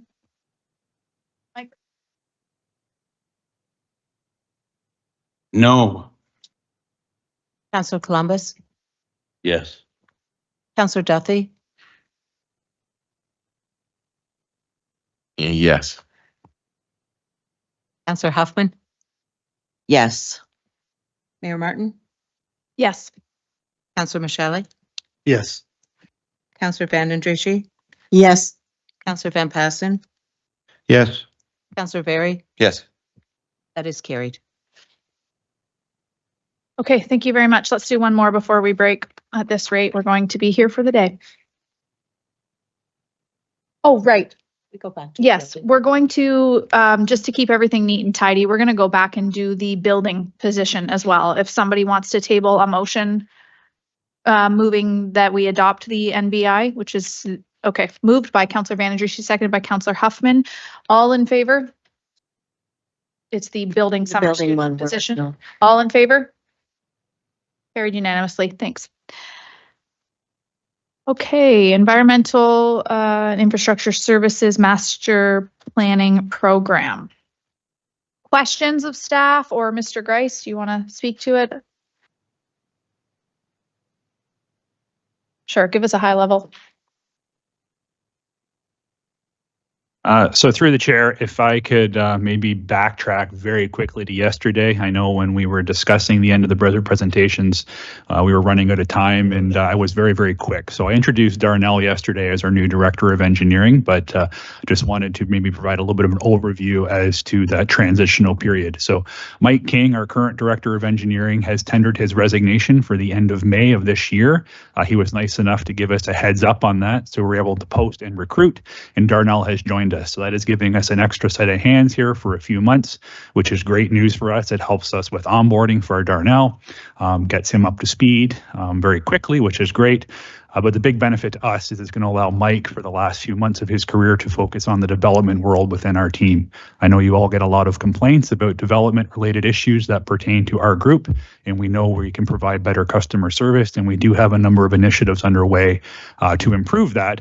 But we don't have the bench strength to do it right now. So having Mike be able to migrate over there and improve some of that before he departs us for good is certainly a good news story for everybody. So I did want to mention that yesterday, but given the time constraints, I glanced over it so we could get to questions and answers on the budget. But that's the plan with Mike. So he is still here, but kind of after budget has passed, Darnell will be the face of the engineering group, and Mike will be more kind of helping with some strategic stuff at the departmental level. For master planning in particular, this is a new position for us. We do have a master plan in place that was done in 2016 for water, wastewater, stormwater, and transportation. That is something that must be updated every 10 years for us. This is an important document as it lays out where we need infrastructure in the ground, how our active transportation network works together, and how do we coordinate with Brandon and or the community development team to make sure that we are ready for growth. Another important component to master planning is you need to identify these projects in your master plan so they relate to our DC studies. So if they are not identified through a master plan, they have no way of making them into our DC background reviews and our DC studies, which really limits our ability to collect on those in the future. It is quite a big undertaking. These are all very different disciplines. Water, wastewater, stormwater, although they sound similar, have different subject matter expertise. So there was also some consulting dollars approved as part of the capital budget to go along with this request. And it is updated every 5 years. So there is an ongoing body of work here. It is over a couple of years to develop this plan, and then they are very quickly up for renewal. So something that is pretty important for us as it relates to development and our infrastructure needs, but also our development charges component. But maybe with that, I'll open it up to any questions.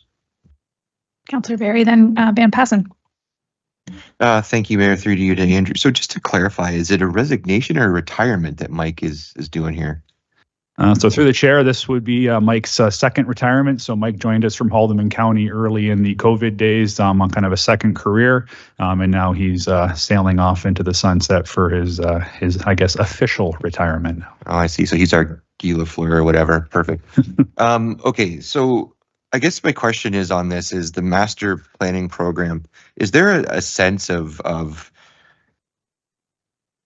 I understand why it's necessary. Is this a savings later? So we spend this money on a staff person now, and there's a substantial savings on other costs that would be incurred if we don't do this asset management plan. I mean, so I guess where I'm going is, please outline the benefits of this person clearly for everyone, or mostly me.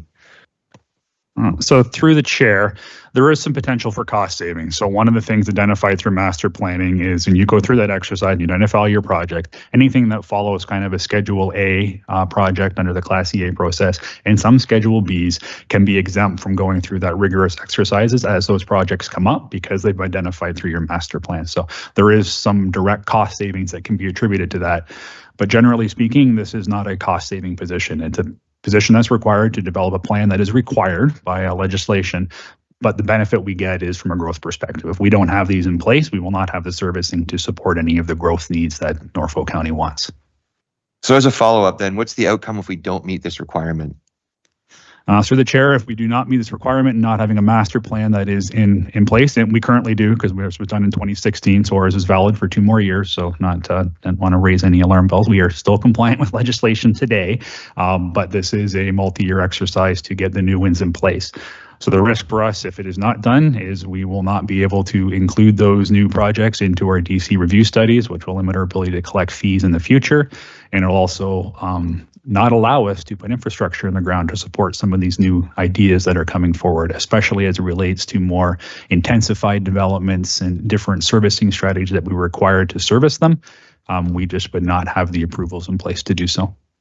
Just to, if I may, Madam Chair, just to supplement too, is that it's pretty critical for us because we need to proceed with the plans for these urban areas, and in doing the terms for those studies, we need the master servicing strategies and these master plans with it. We do have the planning resource in place, but this is the missing piece big time for Norfolk, is we do not have that engineering infrastructure side of the master planning piece. We need to do them hand in hand. So this is kind of part of us proceeding forward.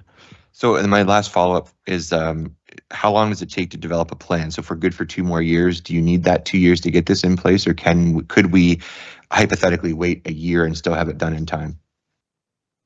Through the chair, the reason it is in front of you is because it takes time to do. So any of these exercises are anywhere between 18 and 24 months. So, by delaying it another year, I would say we really run the risk of being non-compliant for a period of time. Councillor Van Passen. Yes, thanks, Madam Mayor. I got to make sure I understand what this position is actually for, because we have like water master plans and sewer master plans and housing master plan, a transit master plan, a stormwater master plan, urban master plan. Is part of this exercise to try to interconnect all of those little parts into the master plan? So through the chair, this is new master plans. So master plans are only valid for a period of 10 years. The last master plan that was done by the county was an integrated sustainable master plan. So they did try to take all of those bits and pieces and put them together.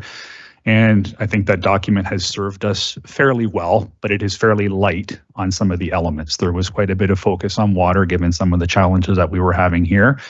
There is a stormwater component. It's extremely light. And I know we're going to talk about stormwater next on the MBI list, but that world is changing for us as well. So there, in some disciplines, I don't want to say it's just updating, but it's less work than in other areas. In stormwater and transportation, there is a lot of work that needs to be done to bring our master plans up to current standards. Councillor Duthie, then Huffman. Thank you, Madam Mayor, and through you to staff. When I was initially reading this one, I was actually in support, and I think I still am. However, I do have some questions, and I appreciate Councillor Vary's question because Brandon's answer has given some illustration as to why we need to do it now.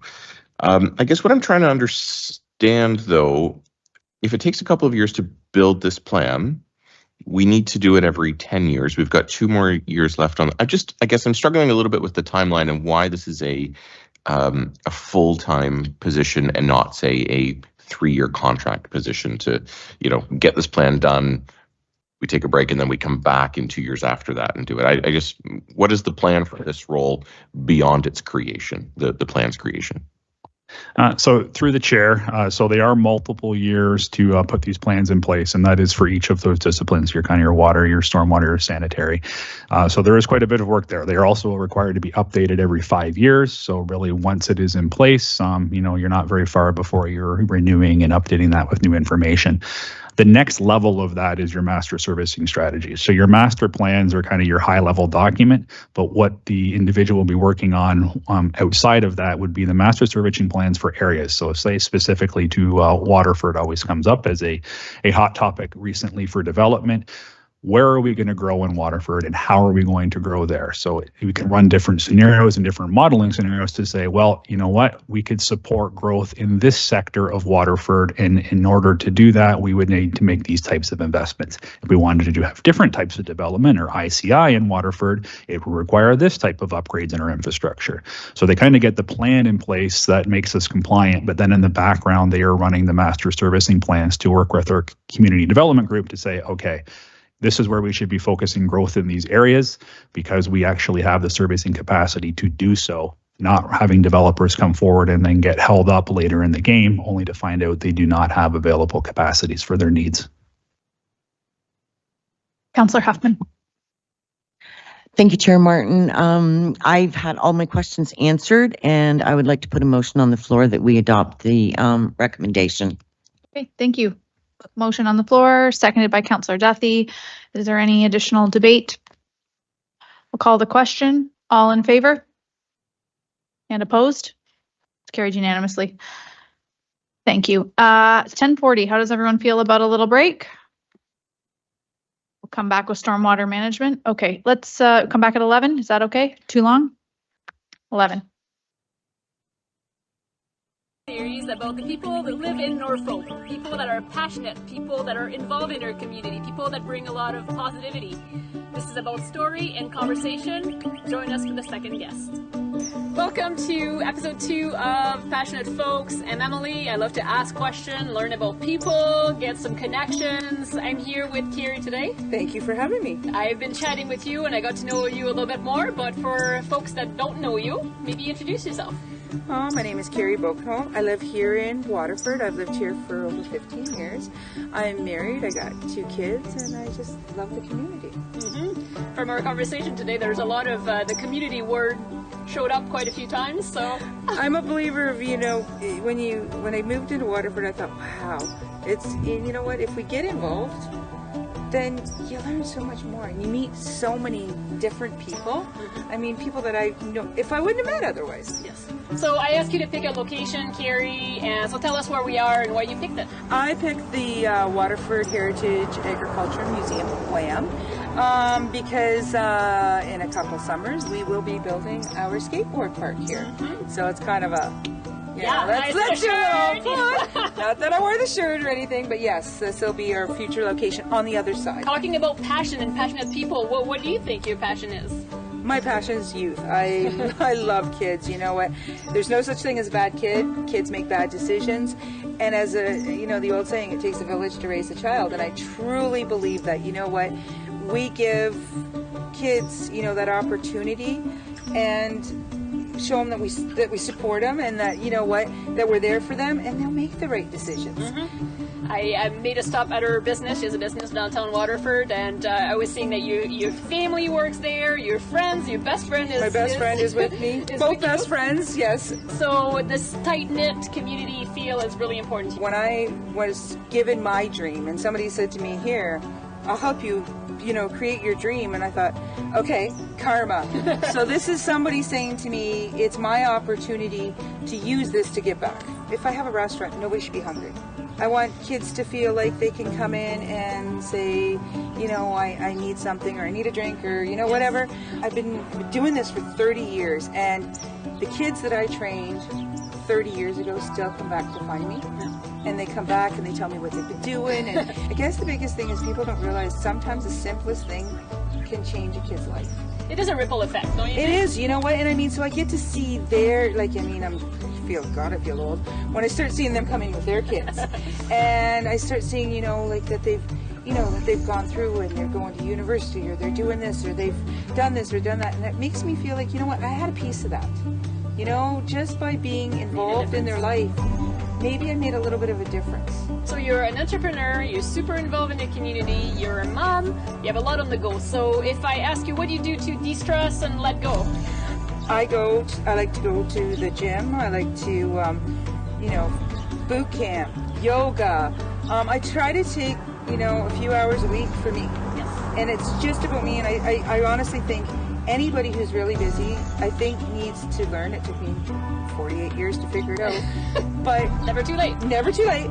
As I said, I can go to the gym and I can be having the world's hardest day, and I always say I leave it on the mat. Love. So when I walk out of there, I feel like a completely, totally different person. Leave it on the mat. So other than that, when you're in Norfolk, like, what else do you love to do? What's your favorite spot or place that you like to visit or something you love to do? Love to go on the trails. I love going fishing on the ponds.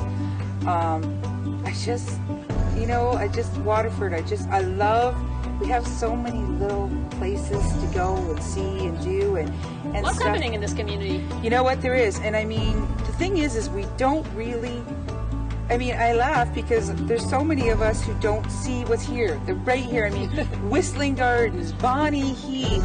We have all the wineries and stuff. The museum. Like, there's so many places to go. You can have a staycation without leaving Norfolk. Yes. So thank you so much, Carrie, for joining me today and being part of this vlog and video series. I invite you to check it on. Every month there will be somebody new, a new story, a new connection. Thank you so much. Thank you.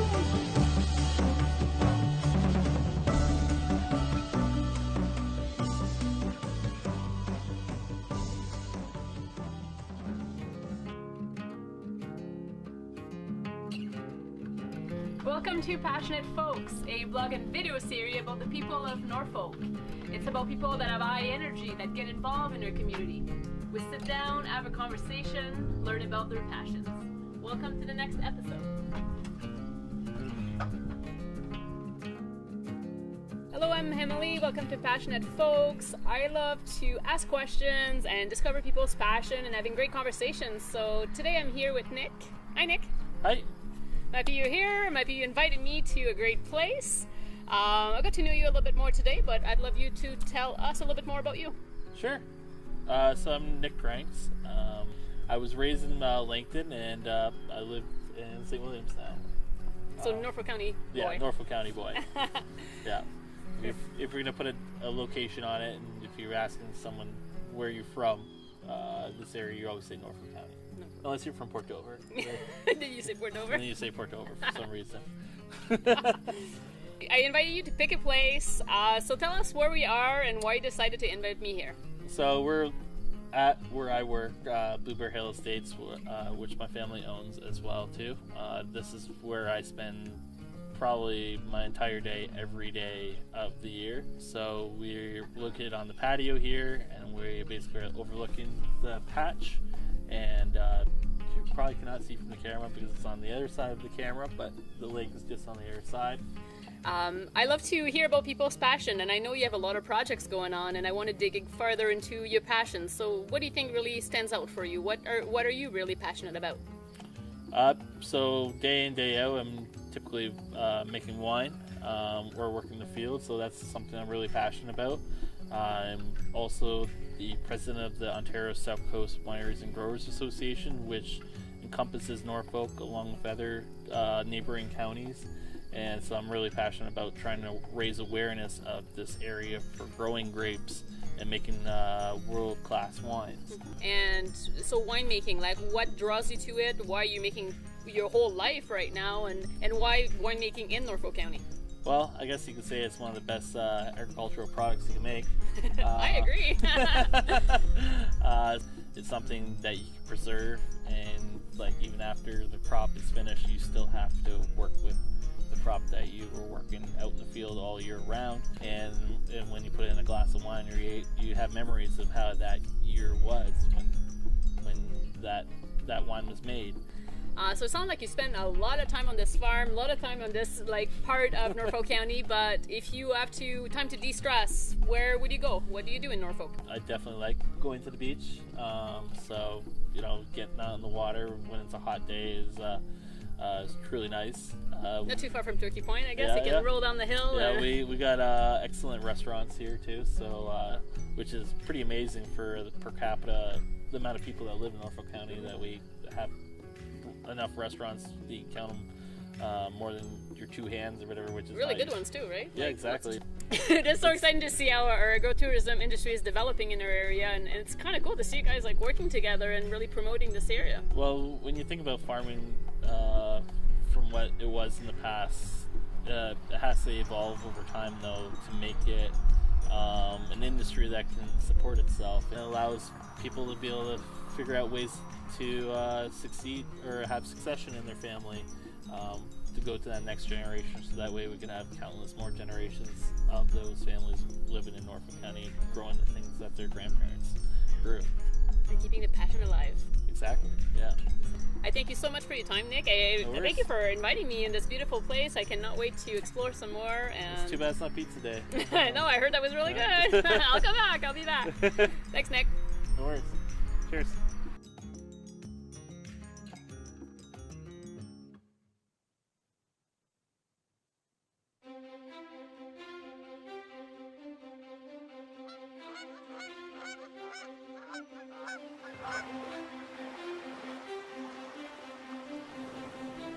What if there was a place just outside the hustle and bustle, where the beauty of nature was right at your doorstep, inviting you to join in the fun? Good job, guys. Got it. What if there was a place where the landscapes were as diverse as the bounty they produced?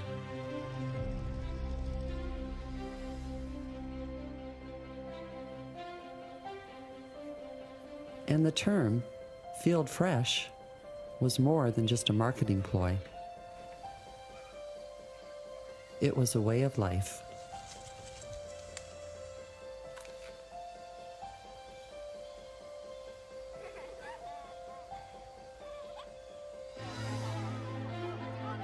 What if there was a place where history and heritage shared the stage with technology and innovation, and success happened without much fanfare, on back roads, nurtured by wise and hardworking people?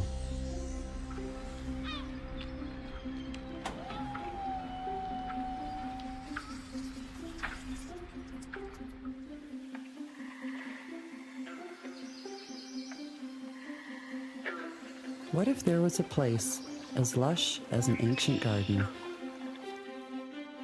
that was, for centuries, a place to explore, live, and play? A place of promises and hope. A landscape filled with possibility. And what if this wasn't just a place to escape to, but a place you could settle into? What would you call such a place? Well, we call it Norfolk County.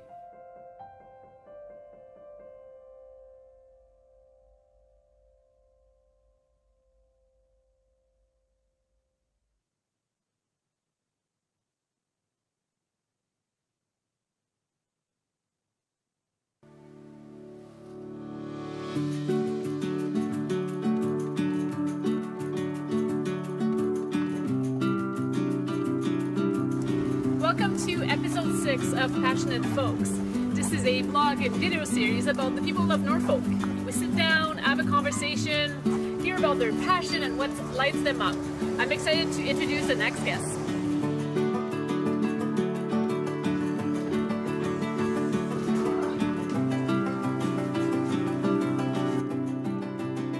Welcome to Passionate Folks. My name is Emily. I love to connect with people, having some conversation and learning about people's passion.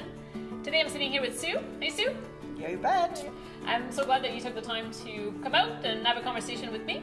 Well, thanks for asking me. Yeah, so for people that don't know you, can you start with introducing yourself, where you live, where you're from, and a little bit more about you? Okay, sure. My name is Sue Downs. I live in Simcoe, born and raised here. And I work for the Simcoe Reformer newspaper and started there way back in 1988. So, and loved my job, loved Norfolk County, and was really pleased that Emily asked me to be part of this. I think. So far, so good. So far, so good. Yeah, so far, so good. Great. So, as always, Sue, I ask a guest to pick a location so we can explore it and discover a hidden gem in Norfolk County. And this one is a little bit different. So, tell me where we are and why you brought me here. So, we're at Norfolk County Fair. We're at the bottom of the Junior Farmers Building here.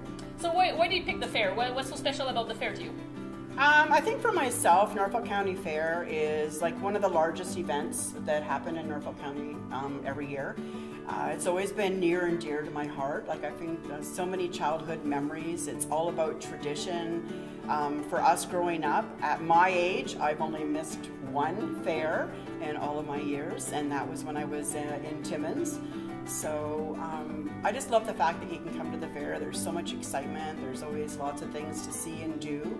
Like family would come home during Thanksgiving weekend, and I think that still happens today, right? Like it's all about tradition and all about community, which I feel like I'm pretty passionate about. Yeah, so I was just going to ask you a little bit more about your passion. I see you a lot being involved in the community and supporting local businesses, and it seems like it's really important to you and close to your heart. I like to promote local as much as possible. So whenever we go out for dinner, a lot of people go, do you ever stay home? Because you'll constantly see posts on social media, on Facebook or on Twitter, and it's like, you know, we're at the Barrel, we're doing this, we're at Long Point Eco Adventure, we're, you know.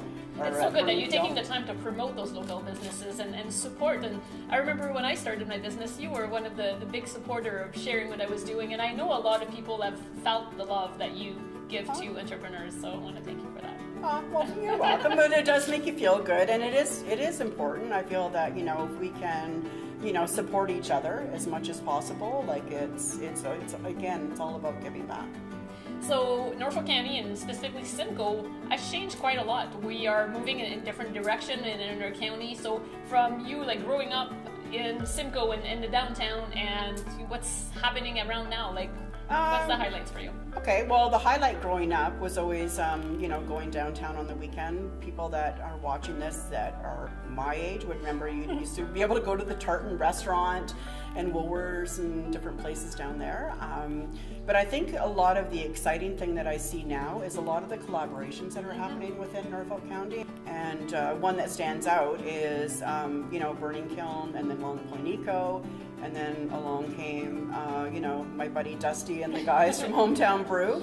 And then now Joy Cafe out there. So it's really cool to see a lot of the business people working with each other and stuff like that too. So that sort of stuff. You don't have to go too far. You show up there and everything that you love is right there. It's like a lot of renewed, you know, it just seems like a lot of positive things are happening within our community, and it's really good to see. So I know you have a pretty high-stress job, so maybe tell me a little bit more about what you do to relax, calm down, and look after yourself. Okay, well, I do like to garden. I find that, you know, if you're kind of stressful in a stressful day, you get out there and take it out on all the weeds in your garden. I also like to, you know, walk along the trail from Davis Street and then head out along the 14th or whatever. And you can, like, it's heading right towards Waterford, so you can actually walk from there right into Waterford. I've got a dog that keeps me pretty busy, and then a group of like really good friends that we are going out with each other like all the time and stuff like that. I know you have a lot of favorite spots in Norfolk, so we already named a few, but if you have a day off and you want to explore Norfolk County, is there one specific place that you actually love to visit that you feel just at home? I would say for myself, it depends on the day. So if it's just something that I want to go and like, you know, do a walk or whatever, it would be my trail on the 14th because it is kind of private. There's not, you do run into a lot of the same people and stuff like that.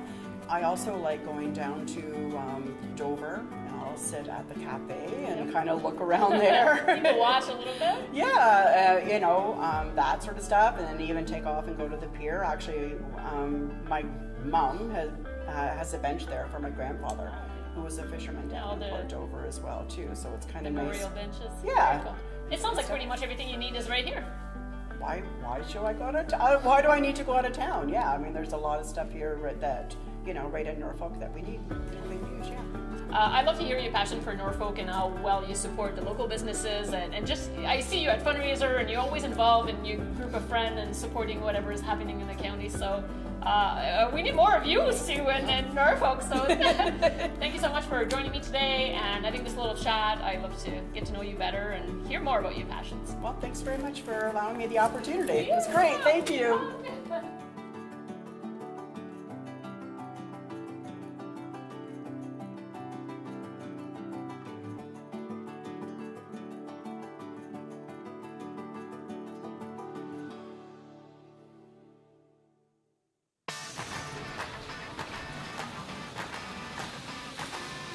I am Tom Pursley. I work at Titan Trailers.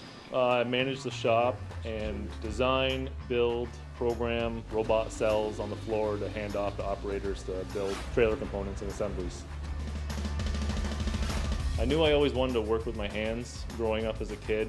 I never wanted to be stuck behind an office doing paperwork for the rest of my life, and it really interests me to build something and see the final result when you're done. My name's Angela Simon and I work for Annex Business Media. We are a trade magazine publisher. We produce 65 trade magazines for a diverse industries, so everything from aviation to firefighting to design engineering, manure. We have a very diverse set of magazines that we produce. I'm the production manager and I oversee the creative department in 2 divisions in Simcoe and in Toronto. We have 14 designers that lay out and design the magazines. When I started in this industry probably 26 years ago, everything was hand done. Now everything's so automated, done on the computers, and that's probably been the biggest change for me. My name's Phil Wiersma and I work for Rasson Services. We're an industrial contracting company, so we do some custom fabrication and mechanical and electrical installations and repairs. We've built large pump skids for the oil sands out west. We've done some major factory overhauls and expansions. We do some fairly large jobs for a fairly small company. I've always liked to take things apart and put them back together, and so this is just another stepping stone. My name is John Brock Picard. I'm 20 years old and I work at Ramblin' Road Brewery Farm. Here we make 8 different kinds of Picard's Extreme kettle chips. It's all on one line. The potatoes come in from the farm and we put them in through the hopper. They get cleaned and they go through a grading table where I inspect them and cut off all the rotten spots, pick out the bad ones.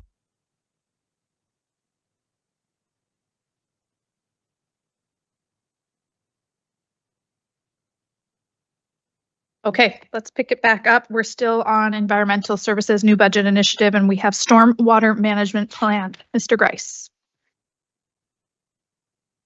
Thank you. And through the chair, we did touch on stormwater very briefly yesterday, but I think in my opening statements, I mentioned that stormwater is now being managed much like our drinking water system. So on the drinking water side, we have permits that dictate what we do, the reporting we have to do, what we have to measure, how and when. On the wastewater side, we had environmental compliance approvals. What the province has done is combine that with our stormwater system. So now we have what is called a combined linear ECA, or environmental compliance approval, that combines both of our sanitary system and our stormwater, and it subjects our stormwater system to the same rigorous regulations that our sanitary system is. So in Norfolk County right now, we have 32 ponds that are ours, but we also have a number of other ponds that are coming our way, either through assumption of recently built subdivisions and also on the horizon through new builds that are coming our way. I think when people think about stormwater, they often jump to it is about ponds.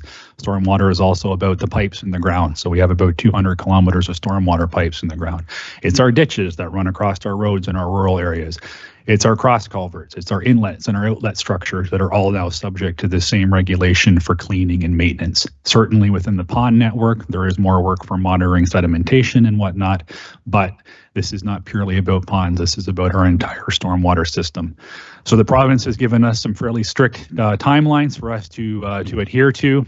We know we are up against the wall, and we probably will have challenges meeting those timelines, but we have been working with the province, and I expect they will be lenient with us, assuming that they know we are gaining traction on it. Maybe I'll just leave it at that, and if there's any questions, we can certainly dive into more details. I know Councillor Duthie wanted a little bit more overview of the kind of what's in the regulation itself. Councillor Columbus, then Duthie.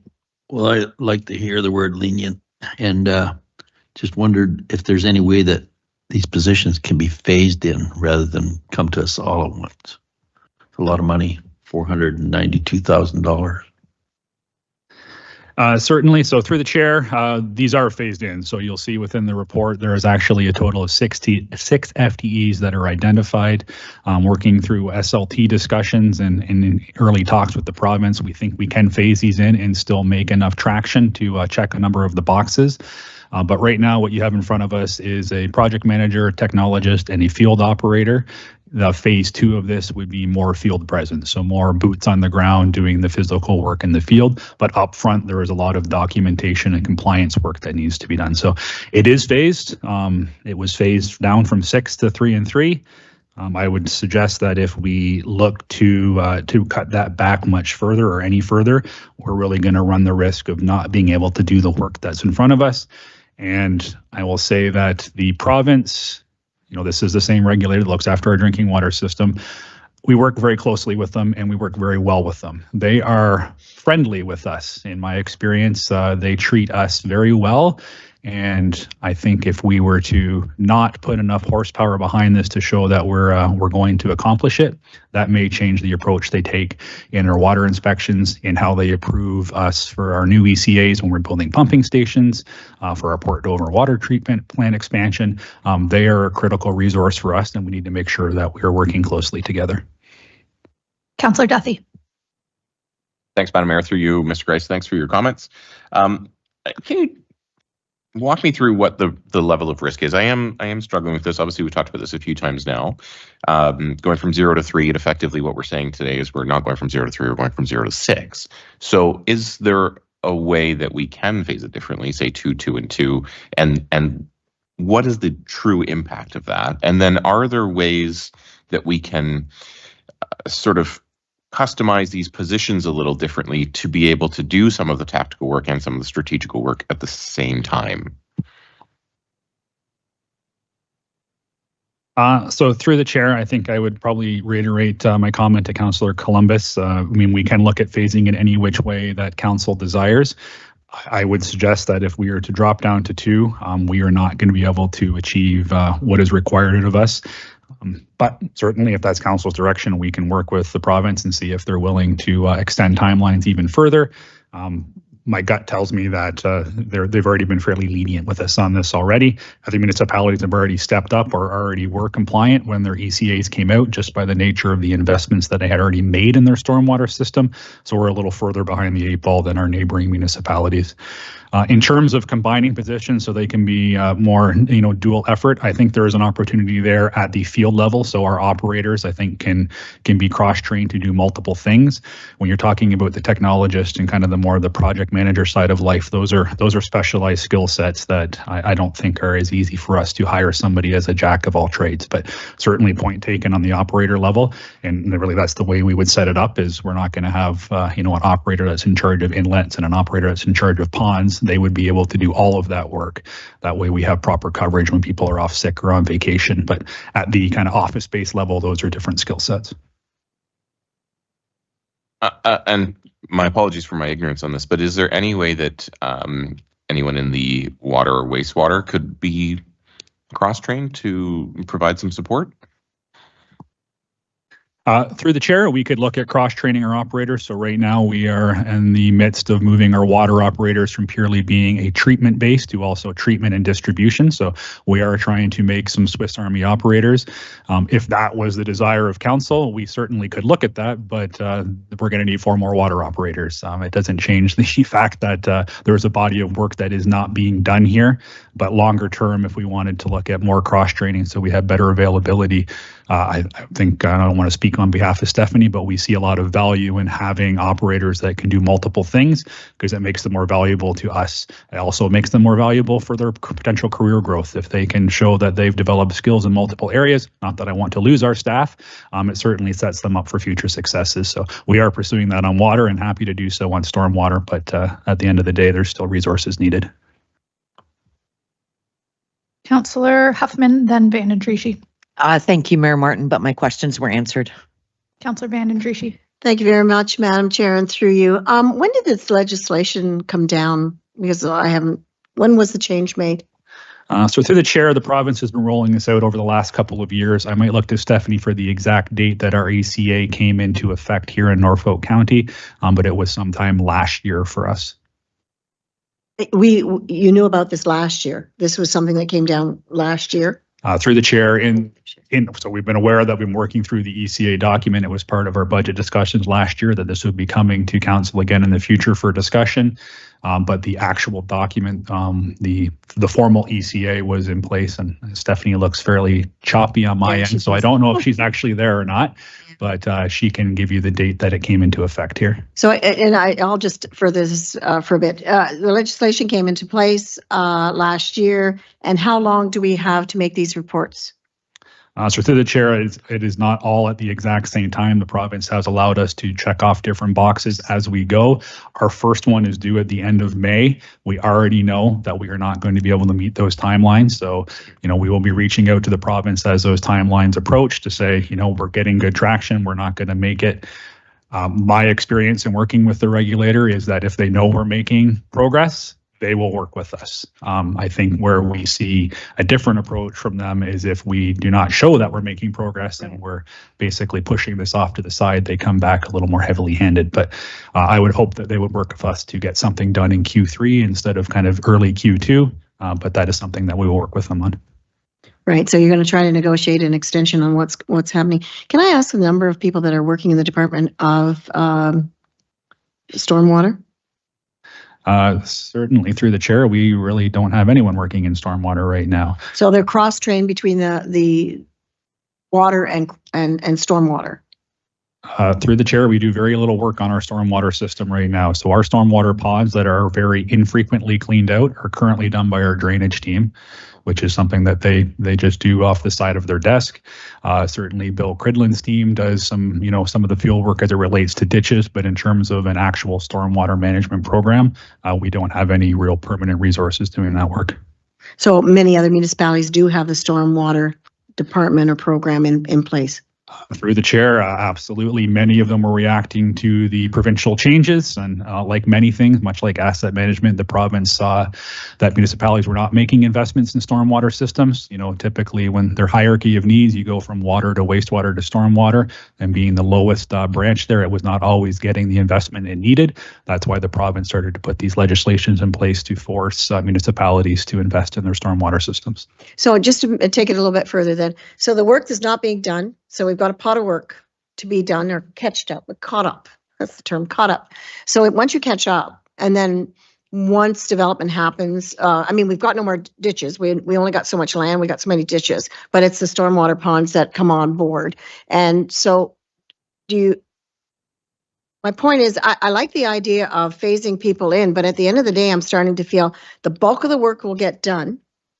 And then adding on the ditches that off of development is not few and far between, but they do occur. Does it require 4 people to do that? So through the chair, this will act much like our drinking water system going forward. So we did not build our drinking water system and then have no operators to look after it. This follows a very similar logic. So again, ponds do require ongoing maintenance. And when I say ongoing maintenance, it is not just the dredging of ponds once they are full. The new legislation dictates how we must monitor those. So a pond is designed to a specific size to meet a certain purpose. We actually have to validate through our annual reporting now to the province that it is actually meeting those needs. It is not choked off with sediment. It is not full of phragmites that is causing us problems. So there is ongoing activity, and then that work continues to grow as development happens because we have new assets. So we're looking to double the number of ponds in our inventory approximately in the next 10 to 15 years due to development. So it's a body of work that continues to grow as the county grows. Right. Okay. Thank you. So at the end of the day, this is almost a mandatory system. This is something that's downloaded again from the province. So here we just have to abide by what the province is telling us to do. So thank you. Councillor Brunton. Thank you, Mayor Martin. My question through you to Andrew. Andrew, the other day I followed the Hamilton news regarding this whole issue about stormwater management, and some of the things I heard there, but I think Hamilton's a little different than Norfolk. We have a lot of municipal drains, and the reason when you talk about stormwater ponds, many stormwater ponds under the municipal drains, when they're cleaned, they're assessed back to those owners. Now, I'm just curious how the Drainage Act and the Water Resources Act are going to combine them. Like, you can't duplicate the cost to clean a drain, or a pond, I should say, twice on an individual that's already paid to clean that pond. And we have a lot of them. And if I can elaborate on another part of it, most new subdivisions that I've in the last years have stormwater ponds to retain the water, be it a 5-year storm, like the outlet holds, it soaks into the ground, that kind of thing. You know all about that. But what I'm concerned about is, can we, or will we be able to levy back those costs to the benefiting owners? Say in a new subdivision where they build 100 homes, they have to have a stormwater pond. Are we going to be levying back the cost to maintain that pond to that 100 homes, similar to the Drainage Act? Can we do it that way? So through the chair, I'm trying to remember, there was lots to that, but so through the chair. So certainly there are some stormwater ponds that are attributed to our municipal drain program. They will continue to follow the same logic. So drainage, if it's part of a municipal drain, it's cleaned out, it's assessed to the benefiting property owners. Stormwater ponds in urban areas are just on our general levy here. As you mentioned, in many municipalities, much like Hamilton's going through right now, they are migrating to a dedicated stormwater rate. But again, stormwater rate is not a pond rate, it is a stormwater rate. It is for all elements that are related to stormwater, and that continues to grow. So right now we think a lot about ponds. We're also starting to see more need for infiltration galleries and parking lots and on-site storage. And with all the LID push from the province, there's many different assets that accumulate or attribute to stormwater management now, and they're all part of this regulation. We have oil grit separators that are part of our program. All the inlets and outlets are part of this program. So you could look to push the cost of pond cleanouts onto individual benefiting property owners, but it's also benefiting the neighboring roads, and it's also only a very small portion of our stormwater network. Yeah, I don't dispute, and I've read your document here about what's involved, monitoring and all that, but I think of a pond that we put in Ireland Heights Phase 1. It serviced 45 lots, and that pond strictly services those 45 lots, but you are correct, it does service the road too. And but to me, that pond is strictly there to benefit those 45 lots, and I don't see why somebody in Timbuktu should help pay for that pond. I'm just wondering if there's availability in the act to assess that to those 45 lots. And I won't ask you to answer that question today, but maybe it's something we could look at if there's going to be a cost associated, or do we have to fan that out across all of Norfolk? Because I think a farmer that's going to be assessed to clean a pond in a subdivision is going to get upset if he's paying for a municipal drain pond on his own property. So through the chair, I mean, I'll let finance chime in, but as well, if they have any. I don't think there's any precluding us from doing that. We would be able to pursue that as an option.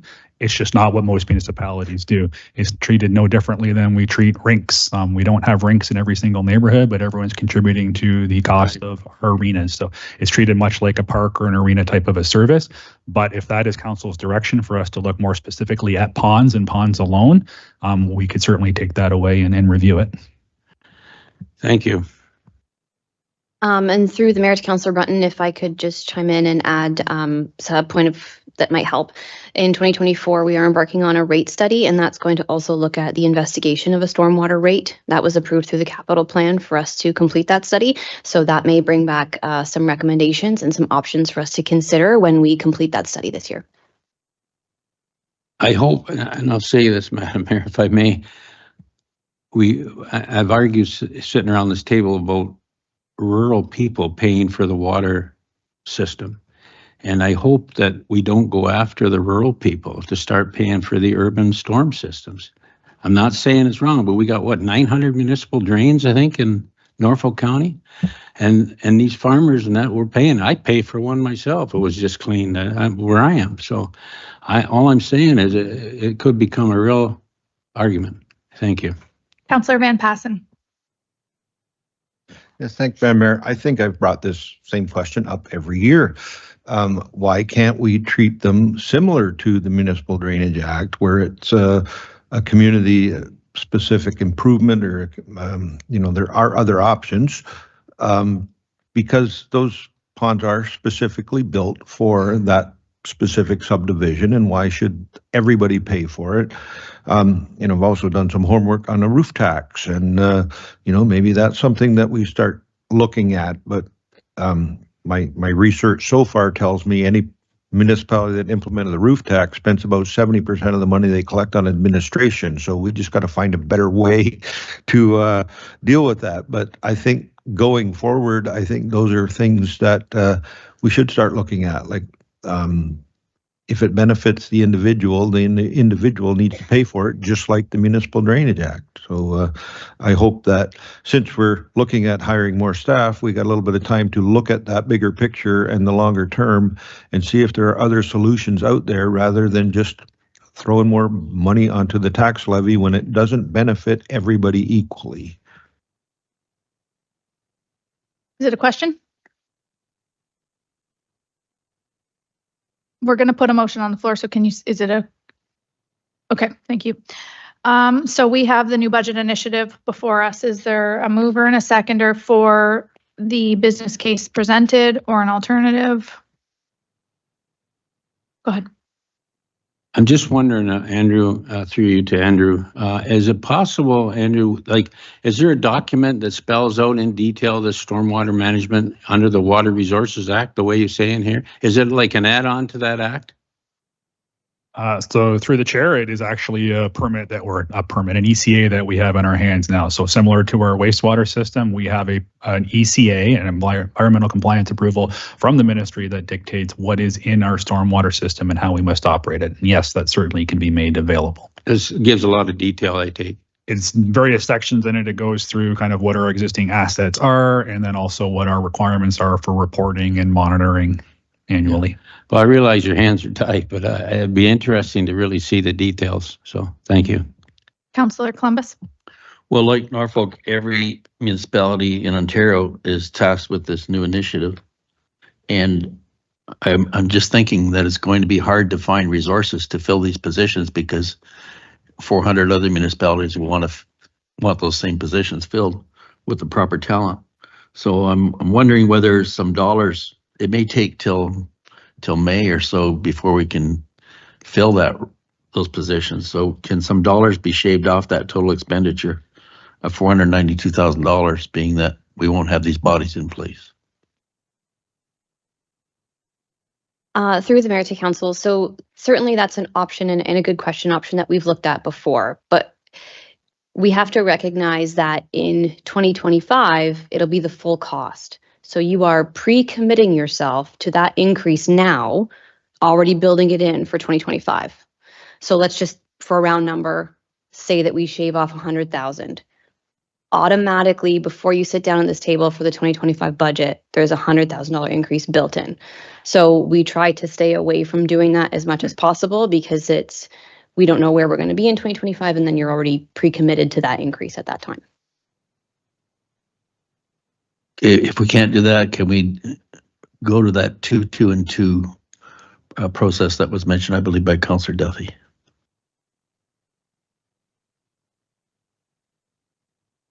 Through the chair, I mean, certainly, again, if that is council's direction, we will do what we can to make it work. I just want to make sure that I'm being clear that I think there is a risk we will not be successful, but I will do our darndest with Stephanie to work with the province to make that a reality if that's the way council wants to go. But I certainly would have some hesitations on my end that we will be compliant. Councillor Huffman. Thank you, Mayor Martin. I'm going to put a motion on the floor. I just want to say that, coming into this budget, really wanted to stick with no increases, but unfortunately, to echo what Councillor Vanden Rishi stated, this is basically a download from the province. We're not receiving any supportive dollars from them. There's been a lot of good discussion around the table today, but unfortunately, it looks like this is just a bitter pill we have to swallow. And I'd like to put a motion on the floor to accept staff direction. Seconded by Councillor Berry. Any final debate? I'd like to make a couple comments. I agree, and as a former councillor, I spent a lot of time dealing with the community on stormwater retention ponds and working with Bill and working with environmental services, but now this is really leveled up as we have to treat it as a drinking water supply. And I think it's important to keep measured steps, or continue to make measured steps as we demonstrate to the province that we're working on this in a way that's as fiscally responsible as we can, and we're biting off what we can here. But I do know that staff wanted more resources than what they came forward with today for this department. But I will support the recommendation, but I think it's about time, as per Councillor Huffman's comments, that we ask staff to start presenting budgets with a section on provincial downloads to us. In this budget alone, we've had the master plan, the stormwater retention, asset management is a requirement that's ongoing. And then we have so many other elements of our budget, like homelessness and addiction and mental health and gas wells and a variety of other things that trickle into our budget that become provincially downloaded to us one way or another. And we really need to start tracking those costs in a way that manifests to a clean, concise number that the community is aware of as we move forward with our budget. And that's not to say that it's not offset by some costs. We have been helped with the gas wells. We had an opportunity to reduce our costs on the recycling program that council didn't take up in full. We have the dental program that's covered, yet we overspent $200,000 on it. But I think that we need to start articulating those provincial costs impacting our budget moving forward, because these are additions to the levy moving forward. So with that, I will be supporting the motion and I will call the question. All in favor? And opposed? The motion's carried. Yes. Sorry about that. If I could ask Andrew, can we get some further information on the deviation between the Drainage Act and the Water Resources Act? How these things is that subject to another report maybe? Is that fair to ask right now, or would you rather? Yeah, through the chair, I'd appreciate if we could, I'm happy to bring that back in the form of a report. We can lay out kind of in more detail what's in our ECA, so there's, better visibility for everybody here. And then I guess the other thing I would say is, this has been phased in. There was more resources required. One of the benefits to do phasing in it over 2 years is certainly we're not committing to the second 3 at this point. So as we go through this work, maybe that's 2. So there's then there is a benefit to us phasing it to 3 and 3, as the second year could be less if we find things are better. Fortunately, it could be worse if we find things are worse in the field than we thought, but that is a placeholder for now. Thank you. Next up, over to Health and Social Services, temporary full-time senior case manager and scheduling software. Thank you, Madam Mayor, and through you to Council. This is a new budget initiative that has gone through the Health and Social Services Advisory Committee at this point. This was an opportunity from the Ministry of Children, Community and Social Services to put in for one-time funding that would be 50% covered. Two initiatives were put in by our Ontario Works Department. One is to replace a scheduling system that is outdated and will no longer be supported by IT come 2024. This will streamline all the appointments that we are doing and ease our administrative time. The second initiative is an additional case manager as a temporary full-time for 1 year. And this is to enrich kind of our capacity and continue and expand that community outreach program that we've done by taking our actual Ontario Work services out into our community. Currently, we have programming available at different times in the week in Dunnville, Caledonia, Simcoe, and Delhi in addition to our normal offices. The total cost request for this is $196,600, half of which, as I said, is being covered by the MCCSS. The Haldeman share, therefore, is $39,800, and the Norfolk Levy share is $58,500. With that, myself and Director Stephanie Rice are available for any questions. Okay, thank you. Questions to staff? Go ahead. Thank you, Madam Chair, and through you. Going back, this is another where the province dangles a few dollars in front of you, and then we take it, and then we're on the hook for the next year.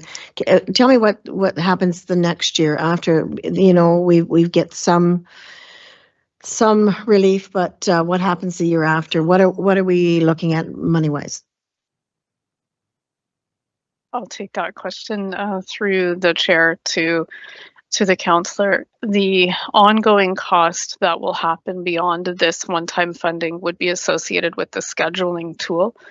Staff are not asking for the senior case manager to be a permanent position. It would be a temporary position for the calendar year of 2024 to allow us to get better information, do some tracking, stats and so on and so forth, get feelers into the community as to what the best option are for service delivery, but we're not asking for that to be ongoing. However, the scheduling tool, just like most other technology, requires an ongoing servicing, and the associated costs are in the report. I believe it's approximately $50,000 a year, which would be cost shared with Haldeman and Norfolk. I just want to speak to the scheduling tool for a quick moment because I recognize that it's an expensive scheduling tool and begs the question as to why it is so much. I want to give a little bit more insight into why. It is a specialized, customized scheduling software which has been formulated to work with all of our social services and housing programs. It will also allow us to connect directly to the SAMS program, which is the database that we use to administer the social assistance program, Ontario Works. And that's connected throughout the province as well. But for us specifically, it will allow that consistent opportunity for not only tracking and making the appointments, but for reminders, for other opportunities for online applications. There are a number of new things that continue to be developed with the software that I'm becoming more familiar with, and I haven't had the chance to take a deeper dive. But one of the things that we're looking at is the opportunity for applications in our other programs in social services and housing to be vetted through the scheduling tool software in order for intakes to be streamlined and so on and so forth. So it is expensive, but what it can do for our department, for the members of our community who rely on the programs and services and supports that we provide, and our community partners, it's a pretty big step in becoming more, I would say, up to date, if you will. The scheduling tool that we're using, not only is it outdated and we're not able to obtain support anymore through IT, one of the other challenges with it is that it is so old. I think it's over 20 years old, that it essentially works similar to putting something in your Outlook calendar to book an appointment, and that is it. That is all that we got to do with it. So it's like analog to digital, sort of, if that's helpful, the advance that we'd be able to see in our service delivery. And so that would be the ongoing cost. To answer your question, that is the thing that would remain with us. The expectation, the plan, the intention is to continue to provide in community supports, drop-in clinics, and so on and so forth to our capacity. But we're not asking for that staffing to continue on. The reason that we wanted and needed is for those stats, the data, the really deeper dive that we need to take. It is difficult for the staff who are doing these clinics, which we've continued to do as best we can. They're doing that sort of off the side of their desk, so to speak, going into the community. And so to do the other deeper dive that we need to do isn't being done. So we want to evolve. We want to become a bigger part of our community, and we want to provide better services across all of our programming and to be able to connect better with our community partners as we do so. Oh, Stephanie, I totally agree with you. This is, and I just want the public to realize this is a need rather than a want. Yeah, and thank you. I'm prepared to make a motion to put it on the floor. Thank you. Seconded by Councillor Duthie. Okay, pretty straightforward. Everyone, Councillor Van Passen, please. Maybe the mover or the seconder could add a little bit that Health and Social Services Advisory did discuss this, and Haldeman's is supportive of the concept here. Okay, with that, everyone understands the motions on the screen. And I just want to clarify now, we've lost a budget committee member, so we are 4 and 4. If there is a tie vote of 4 and 4, the motion is defeated. Doesn't stand. Okay, all in favor? That is carried unanimously. Thank you very much. Okay, thanks, staff. So on page 237, we have the review of all of our council approved initiatives, if you want to peek at that. And then we have page 238 to 241, our full-time equivalent guide.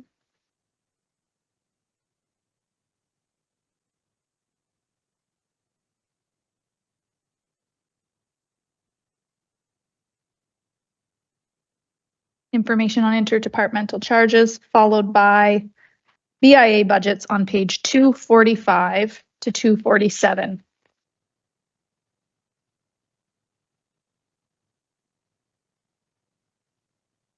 Councillor Barry. So I'd like to talk about the Simcoe BIA budget, if no one has anything before that.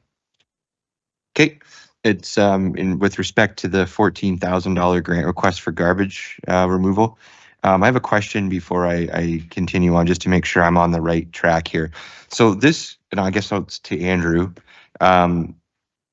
this request is in addition to the regular pickup that the downtown Simcoe already receives, correct? Through the chair, that is correct. And I also just want to point out Marissa is on the call as well. So if there's any specific questions, she certainly is best to answer those.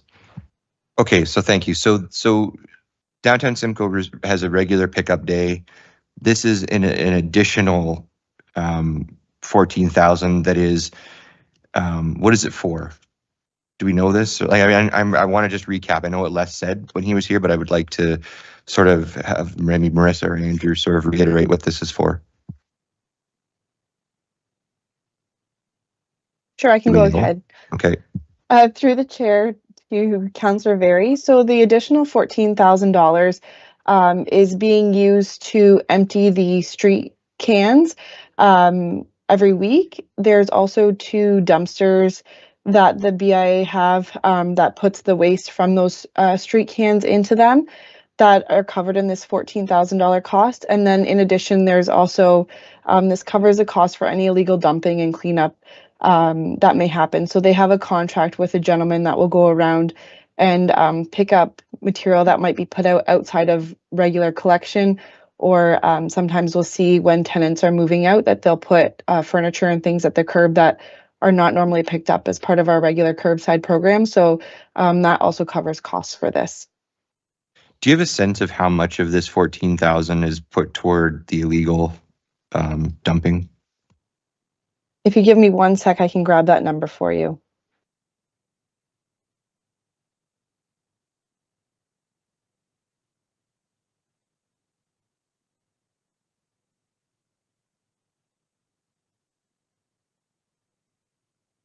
For 2023, approximately just under $7,000 went to picking up illegally dumped material. Okay, thank you.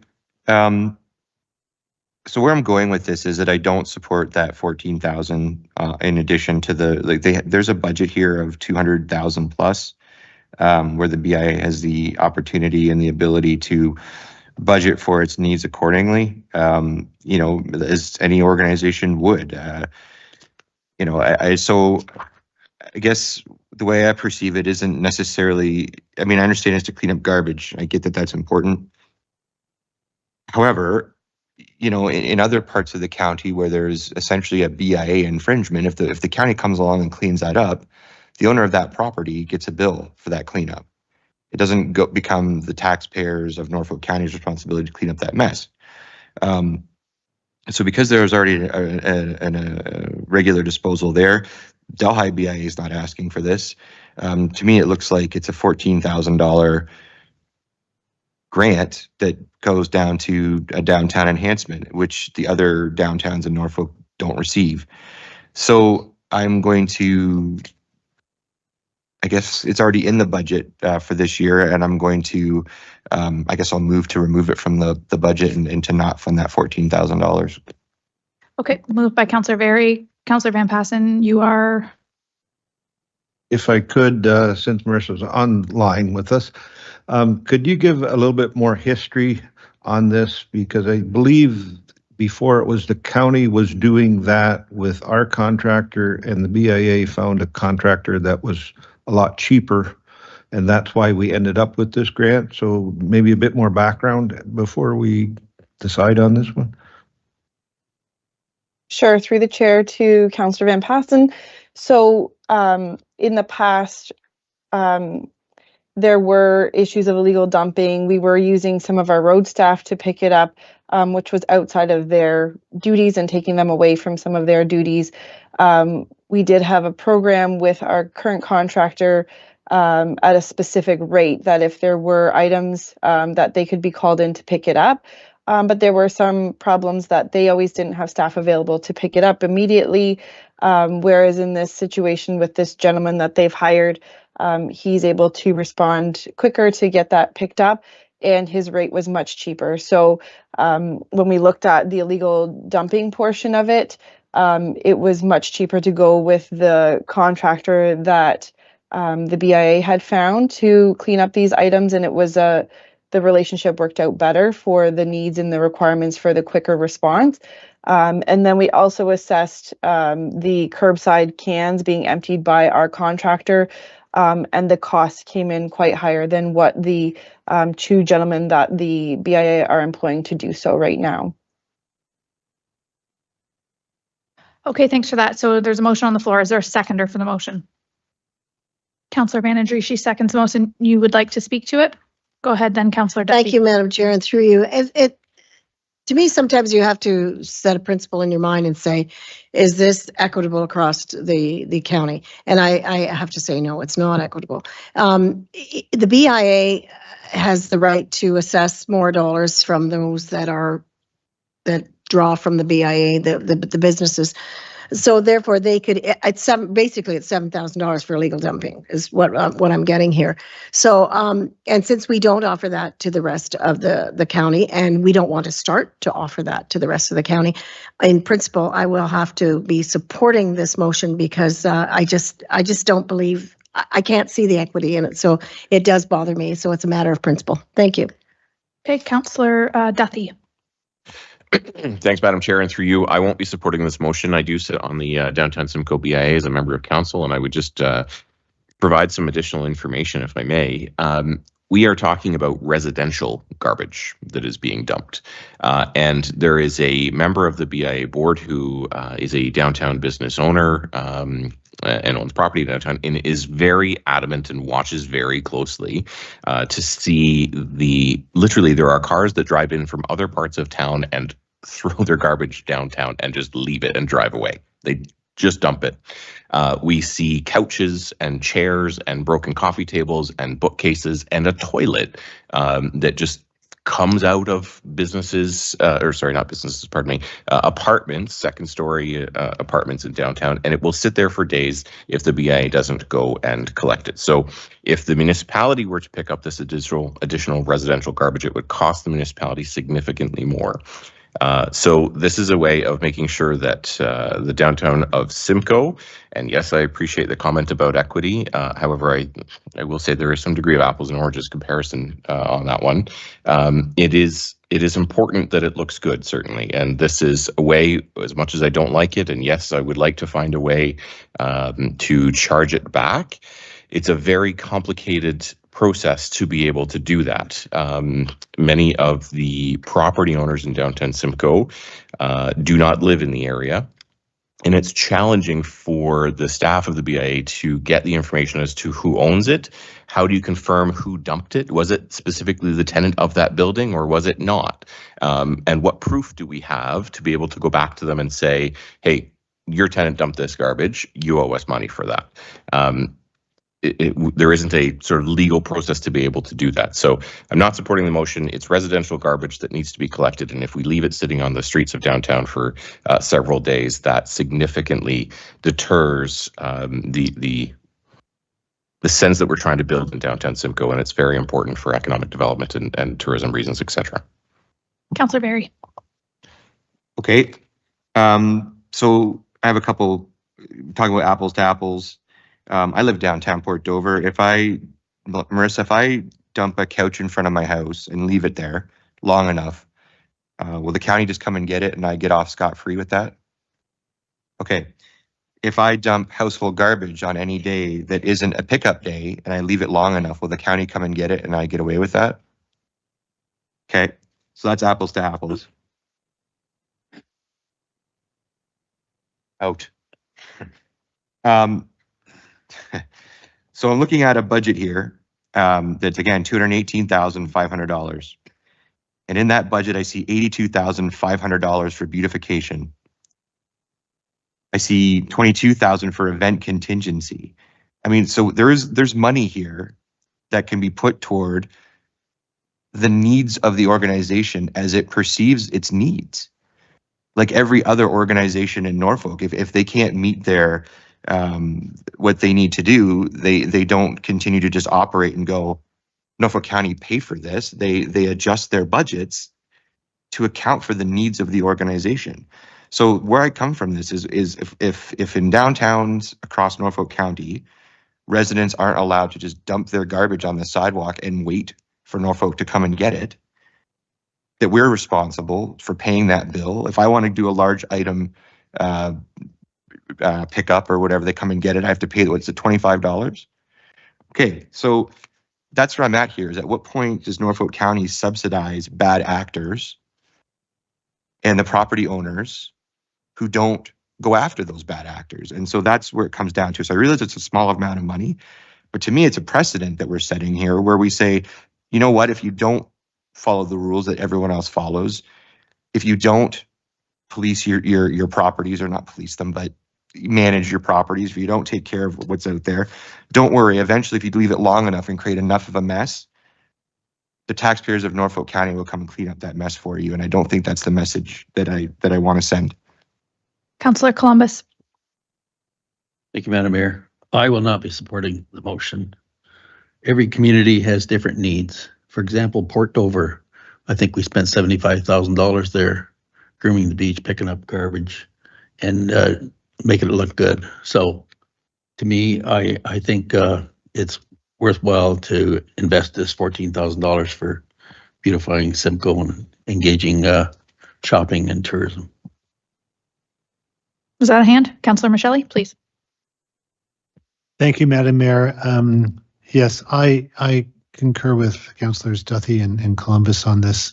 While I totally get this equity piece that we're talking about, but you know, we have in the past made many concessions to acknowledge the fact that downtown Simcoe needs the help of all of Norfolk County, going back to, all the discussions we had about supporting the Indwell project here that was aimed at improving the entire environment of this downtown.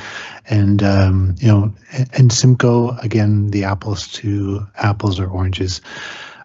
Simcoe is the home of the seat of our government. This is an area that I think we need to, send a message that we value it, and that we recognize that I believe that this is a distinctly different and more extreme problem than you might get in any of our other urban areas. So I can't support it for that reason. Councillor Berry, final debate. Go ahead. Final debate. So I want to just comment on that. Councillor Columbus mentioning the beach cleaning. True. No question there. However, we're not giving any money to a third-party organization to clean that beach. That's a county decision to clean that and maintain that beach as part of its tourism strategy. So we don't have someone showing up here and saying, we have a budget, here's our budget. We choose not to put this money into our budget. We choose to ask the county and therefore taxpayers to cover that budget. If the county wants to withdraw that beach cleaning, I understand that, but there are implications to the larger tourism picture that would be affected. And I'm not saying that's not a reason to do it, but what I'm saying is there's a considerable difference when we say this is a county project that's part of our larger strategy and therefore we're going to maintain this beach than there is to say, we're going to just clean it up because it's Simcoe. And because it's Simcoe, it's more important to take care of this garbage issue here or these other things. I don't. Anyways, I realize I'm about to lose this, but I want to make a point that I don't think it's right to ask taxpayers, whether it's 7,000, 70,000, 700,000, to essentially pick up the tab for this when it's essentially the message we're sending is, yeah, go ahead, throw your trash in the street. We got it. Councillor Duthie, final debate. Thanks, Madam Mayor. I'll be very quick just to wrap up. And I appreciate the comments of Councillors Van den Drieschie and Berry on this. And the comment and commitment that I would make certainly on behalf of the BIA is that this is an active conversation that we have every single month. Every single BIA board meeting, there is a conversation around garbage and what we're doing and trying to do things, whether it's via social media. We have sent out letters to property owners to continuously remind them that this needs to be fixed. And my commitment is that we will actively continue to do that. We are in conversation with county staff, including the CAO, on a very regular basis. I think the CAO gets emails weekly, perhaps, on garbage collection. And we will continue to look for ways to solve this problem outside of coming and asking for additional funds. But my final comment would be that clean streets and safe streets are absolutely vital to economic development, to fostering and creating a prosperous and vibrant community. And so I ask that we continue to support this at this time. Thanks for those comments. I'm going to jump in and then call the question. Councillor Van den Drieschie, second debate. Go ahead. Yes, thank you. It is my second debate. Thank you, Madam Chair, and through you. I just want to remind people that other communities don't have this, and other communities are kept clean and safe. And for me, doing a specific to one is unequitable. And I sit here as a representative of Ward 2, but I represent all of Norfolk. So I have to be fair and equitable to everyone. I know there's certain reasons why certain areas get certain things, and I agree with that. But this to me is totally unfair. And the continuation of this never gives the incentive to make it better or to do something different. Right now, what's happening is we're giving and giving and giving, and we will continue to give. Where is the incentive to get off the train? Councillor Huffman. Thank you, Chair Martin. Through you, I guess my question is, Marissa, you had given a figure, Councillor Very, or someone had asked in terms of what the actual cost was per year, and was it around the 7,000 mark? Through the chair to Councillor Huffman, the BIA submits monthly expenses and invoices that they've received, so we're tracking it. And their cost for 2023 was $15,000. So it's actually more than what the grant is covering. Okay, all right. Thank you very much.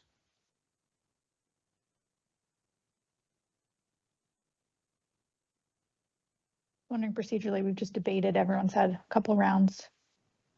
It's your motion. Go ahead. Okay. Okay, so I'll amend the motion then to continue the amount for the trash cans and all the dumpsters and everything, but to reduce it by the cost of the illegal garbage removal, which you've said is 7,000. I think that's entirely separate motion. Let's defeat or pass your first motion. Oh, if you want, sure, we can do it that way too. Fine, fair enough. Is that okay? Okay, very different. Okay, so the motion on the floor is that council removes the $14,000 grant to the Simcoe BIA. So voting in favor removes it, voting against retains it in the budget. My comments are that, you know, other communities don't get it, but they're kept clean and safe. Other communities are very, very different.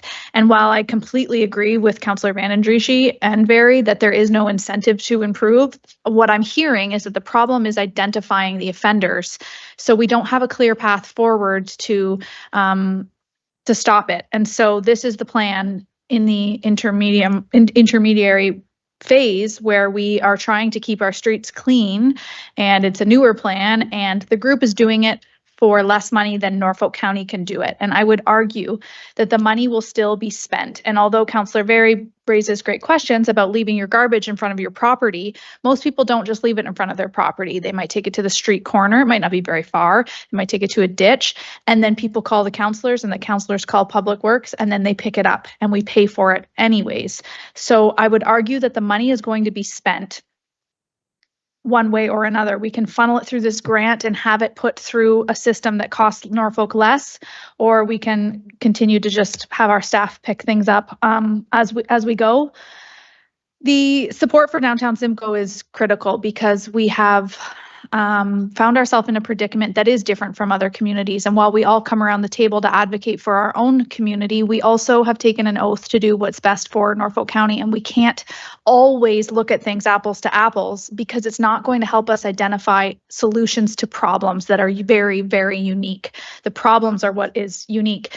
The group took our comments from their deputation back. They investigated some other solutions. Brantford started a pilot project that cost $52,000, $52,800. And ultimately they scrapped the pilot project. It wasn't working. So for $14,000, I think that this is a good in the middle solution while we continue to identify who the offenders are and work towards another solution on how we can improve that. And I do think a lot of the other communities do get assistance, not just Dover, but all of them. You know, Turkey Point has a garbage issue as well in the summer, and Long Point, and those extra pickups happen. We just have not identified those exact prices by way of grant funding. So I'm not supporting the motion today. I will call the question and then we'll go right back to Councillor Very depending on what happens. All in favor? And opposed? The motion is defeated. Back over to you, Councillor Very. Thank you, Mayor. I'd like to make a motion then to reduce that amount by $7,000, which is the amount that Marissa's identified as related to illegal dumping. So to put a finer point on it, we had a convenience store in Port Dover that had an old magazine rack that was sitting out front of its property for a good amount of time waiting for somebody to come pick it up. Didn't happen. I got a call. I called Bylaw right away. Bylaw went to see them. They got rid of the magazine rack. And I think you probably know what I'm talking about, Mayor, because you probably drove past it. We don't allow stores to do that. We don't allow businesses to do that. So I understand picking up the garbage cans. Don't disagree that, yes, if they're filled up by people that are shopping downtown, that's great support and I'm happy to do it. But the illegal dumping, I have a real issue with because, again, if that's a BIA need, they have a $218,000 budget here. And again, 82 of that is beautification. 82. You got to be able to find $7,000 in a $218,000 budget to do the illegal dumping if that's the only way to manage it. If that's the only way to manage it, bylaw doesn't work, whatever. There's got to be a way. So that's my next motion, is to reduce it by the illegal garbage removal that nobody else in Norfolk County gets if they dump garbage in front of their property. Okay, motion on the floor, seconded by Councillor Huffman. Councillor Duthie, could I ask you to comment on the beautification section of the budget? Like, is it used in full every year? What's the criteria for using it? Thanks, Madam Mayor. Through you, I'll do my best. So the beautification budget covers a fairly substantial amount of things. One of the most The heaviest part of that budget, I think, would be the planters that hang through downtown Simcoe through the summer, and then also the winter planters and things that go up. It's also used for cleaning various different graffiti things and things like that come up throughout the course of the year. It is a hefty part of the BIA budget for sure, but to my knowledge, it's used on it's for the most part always used up. Okay, is there any other debate on this item? Much of the same. Councillor Very is wearing me down. Okay. Okay, my comments for debate then would be, I think he's on to something and it's a responsible direction. But I do feel like some notice would serve the BIA well, as in this is your last year, you're going to need to identify a new plan. So those are my only comments. Councillor Michelle, then Duthie, and I'll call the question. Thank you, Madam Mayor. And in that regard of your previous comment, Councillor Duthie did indicate that they are going to be, reviewing all of this on their own, because it appears to me that the Simcoe BIA recognizes the inequity of this and all of the other issues associated with it, and I'm confident that over time they will come up with a much more palatable solution. Councillor Duthie, then Vandendriessche. Thanks, Madam Mayor. And I would just reiterate my previous comment. It is a continual work in progress in downtown. We have taken pictures of illegal dumping and posted on social media to try and encourage people to stop it. We have put flyers and door knockers on apartment buildings to get people to know what day their collection day is, but yet it continues to happen. We are unfortunately dealing with an issue where some of the tenants in some of the buildings in downtown Simcoe are transient and don't necessarily always follow the rules. We sometimes will find that literally, I think the collection day in downtown Simcoe is Wednesday, so therefore your garbage should be out Tuesday. People put their garbage out on Wednesday after the fact, and we have to go and collect it. So yes, part of that is an education, and we are actively working on that. It would be wonderful if it was as simple as, obviously, there are cameras in downtown Simcoe, is reviewing the camera, seeing who put out the garbage, if you can, and then figuring out who the property owner is and then billing it back to them. But unfortunately, it's not that simple. You can't necessarily rely on, I think that's this person from this building, and are they the registered tenant? To get the information of the property owner is challenging because we have to go and check the property roll. We can't get that through the tax department to be able to then send a bill back to them. So it's a very complicated process that collectively the organization, the group, is trying to find a way to resolve through other means than just simply picking it up. We don't want to be in the business of picking up people's garbage, and we are actively working to try and resolve it. And again, having those conversations regularly at BI board meetings and with staff to try and to alleviate the situation, so this doesn't continuously plague our community, but also sit on this budget. Councillor Vandendriessche, were you next?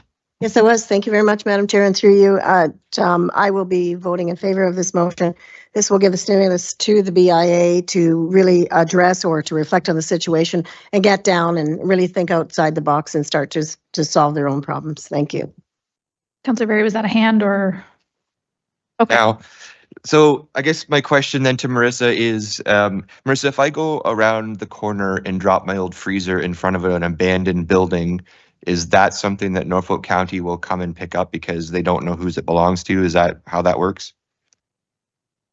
Through the chair to Councillor Very. So if someone were to report that there was a freezer illegally dumped and it sat there for amount of time, eventually, yes, we would pick it up and dispose of it, just because there's a complaint registered regarding it. So there's no other option to remove it, as we're unsure as to how it got there, a means to put it back on the illegal dumper.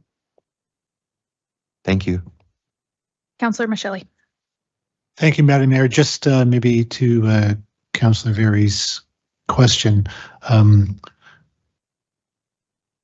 There are a number of scrap metal dealers that you can call and they'll come and happily get that freezer. That's what I do. Couch, then it's a couch. It's not a freezer anymore, it's a couch. Couches is not fair.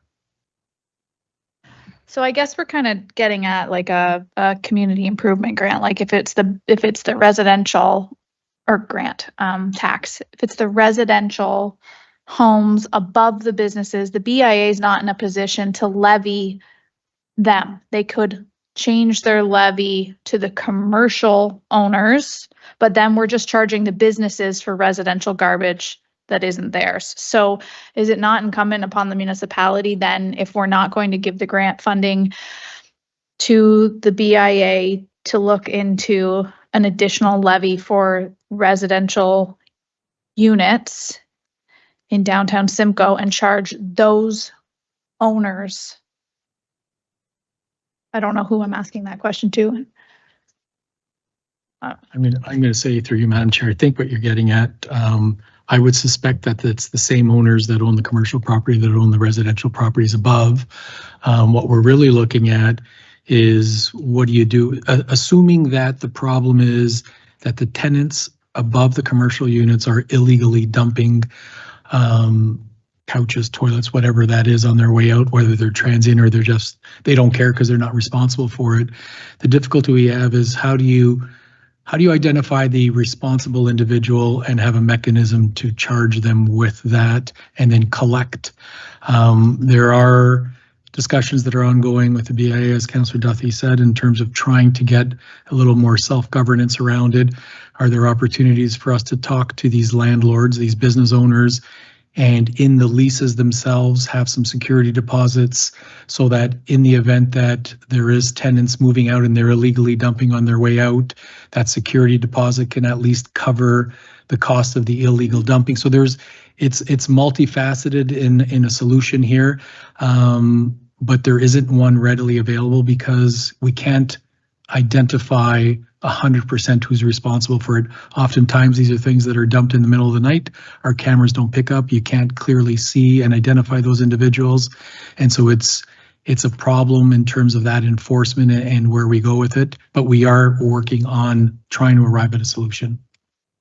I don't know. I'm kind of at the point where we select a catchment area of frequent offenders and we add it to their tax bill of whatever the annual charge was, and it's not being paid for by the taxpayers of Norfolk anymore. It's a different solution. I'm not sure that it is the best or only solution, but we've got to have content, and the BIA has to have information on the locations of frequent flyers and dumping and change it up. But that being said, that will be separate direction depending on what happens here today. So there's a motion on the floor to take 7,000 off the BIA budget. Councillor Berry, back to you.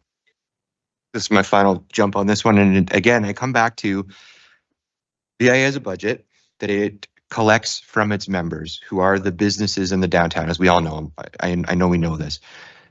As the CAO said, and I was going to say, is that the people that own those buildings that are assessed that fee to be in the BIA are making money. It's part of their business, is having those tenants. So it is part of their business. So what I think is that this comes back to the BIA to use its budget, which is collected from those businesses, and say, look, unfortunately, some of our members are allowing this, and it's affecting all of your budgets. And now you are all collectively paying for this because some of our members choose to not take action on this.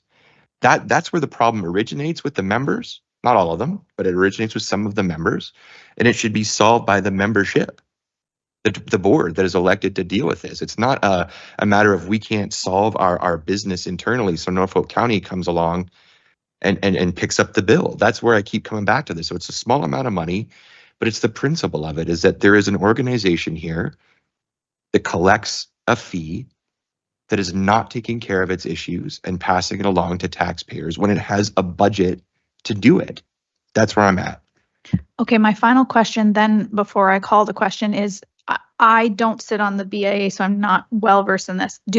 Are they able to just, as to finance, say we're upping the fee that is independent of finance? The board can do that? And is there a reason why they haven't? I'll just sort of add this comment. So my understanding from finance is that what the board could then do is the budget that is submitted to council for approval could include that money.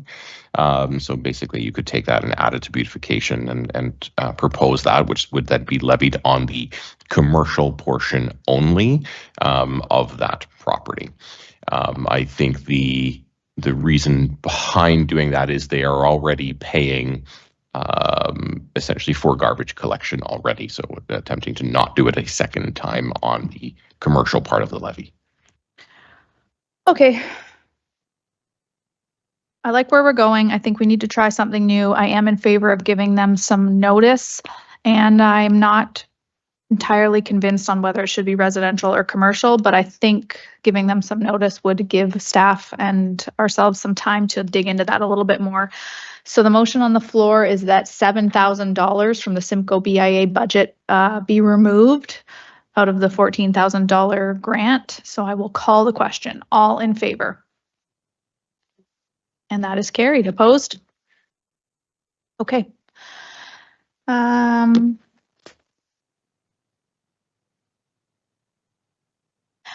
Further to that, yes, go ahead. Yes, thank you, Madam Mayor. I heard the comment, Turkey Point does get double garbage pickup during the week. They pay a surcharge on all of their tax bills specifically for that, and it's always been that way, that to keep it nice and neat and clean, they pay for it. But am I allowed to bring up another little item since Marissa is online with us? Sure. Every year I've talked about the leaf pickup, and Normandale is one of the most forested areas in Norfolk County. We don't get leaf pickup in Normandale. And every year I've accepted that we've had tight budgets, and I've talked to the residents, and I keep saying I will bring it up next year, and then we have a tighter budget and then next year, and I've run out of next year's. So my question to Marissa, if I was to make the request that we add Normandale as one of the areas that allow for leaf pickup, and preferably we could do it with some sort of central locations rather than door to door to door, because I know the trucks would have a tough time turning in some of the roads, but I'm sure we could work that out. But is there enough money in the existing budget to add that small community to our, or do we have to add more to the budget? Through the chair to Councillor Van Passen. So it's not just a budget issue, it comes down to a contractual issue where you would have to open up that current contract to amend it, which has been the response to residents who've been inquiring about adding additional communities. The next opportunity would be in 2026 when we would start a new contract to add additional communities that would be interested or would like to see that service. Is it a complicated process to open the contract to offer to pay somebody more money? Through the chair to Councillor Van Passen, it would go through a legal process, and you'd have to have agreement by the contractor, and then in addition, amending the budget to include that community. But I would caution doing so. There are other communities besides Normandale that have also asked for additional collections. So I think you have to be careful, because if you do it for one, there's likely going to be more coming forward. Yeah, because that was the other reason that I kept putting off the formal request this way, because we were renewing the contracts because we knew that recycling was changing, garbage was changing, but now we've extended those contracts to deal with a different problem, so I missed my little window of opportunity. And I don't know the best way. I would like to at least investigate that, make sure it's going to be included when the renewal of the contracts comes up. And I don't know, Madam Mayor, is it possible to amend the budget that at least give that direction to staff to, I'm sure there's other communities that would like the same service, but this one has been asking for it quite long, and I think they've been, quite honestly, left out and should have been included a long time ago. But I'd like it added to the budget as soon as possible. And if reality says that's not going to be till 2025 or 2026, I'll just have to accept that and explain that. But if there is other options available that it could be done sooner, maybe as a pilot project with a central location rather than the door-to-door-to-door concept, maybe that's something that's worth trying, or maybe we could word a motion that way, that we attempt a pilot project with a central location for leaf pickup in Normandale to see if that would work for the other small communities that would like that service in the future. Is that a viable option for me to put that motion on the floor? So maybe through the chair, I'll just point out, we talked about this yesterday. So you were going to hear from us on numerous times throughout 2024 as it relates to all things waste. I think Marissa's working on a report for the March cycle that's going to give you an introduction into kind of our curbside collection review, organics, leaf and yard. So certainly we need to kind of get that guidance now as to what our future is going to look like. In terms of opening up the existing contract, it's not that it can't be done. Certainly we can have those conversations with the contractor. But what that always comes back to is the public procurement policy. So we have the need to go out and be open and transparent with how we procure our services, and maybe we precluded bidders by not including that in the original scope of work. So there is some legal ramifications associated with that, but it doesn't mean it can't be done. So if that's council's desire, we can certainly work with Heidi and the legal team to review that. A centralized location, I mean, Marissa's probably got some more experience with this, but typically centralized local drop areas lead to a lot of contamination, which then leads to added costs for staff to, leaf and yard waste then turns into leaf yard waste and scrap metal and couches. And we're kind of running into the same conversation we just had about the downtown BIA. So that would be my only caution against a depot location, is it requires monitoring and cameras and staff to make sure that they're actually disposing the proper waste there. But I'm not opposed to it. It's just it's not as simple as a parking lot to house leaf and yard waste.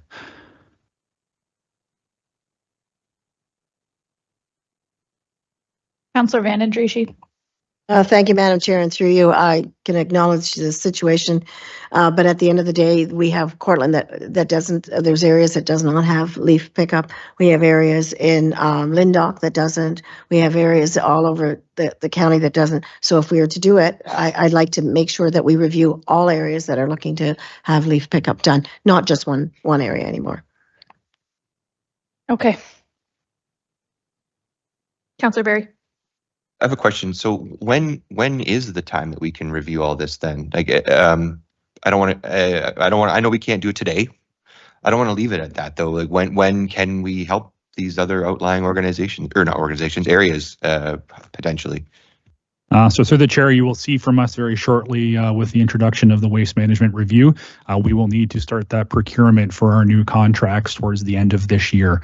Although that existing contract with Norfolk Disposal goes until September of 2026, takes anywhere between 12 to 18 months for them to look at, not just them, all potential bidders to look at it, evaluate, submit options, and then also start to procure trucks and those types of services. So you'll see it, very in the near future, you're going to have to start making those decisions. And so on that note, then, so are we going to see a staff report that we're okay? How can I say this? When can we have information that will give us a sense of what that will cost without opening the contract? Like, when can we do the staff report, or when can we start talking about that and actually do something? Through the chair, so you'll see that report in March, which will be the first report you're going to see. It will be looking at what all our options are going forward. So that will be our existing leaf and yard waste program, should we want to expand that to alternate communities within Norfolk County. That's when you'll see that, and that's coming up in March. And sorry, just to confirm, that will include cost estimates on all of, like, I guess, sorry, I don't know how to ask it. So what I'm getting at is, when we'll be able to see something that says, if we add Portland and Normandale, it will cost us this. Like, when can we get to that point? Through the chair, we can provide some rough estimates of that when we come forward with our upcoming report. As you're aware, when we've been going out for tenders recently, especially for these operational types of contracts, there is a large fluctuation. We can do our best to estimate, but we know what we currently pay. So, extrapolating that to add additional communities, we can include that in our upcoming report. Okay, moving along, we have the last item in the booklet, which is page 248, PSAB format. Are there any questions to staff? Any concerns? Can we move along?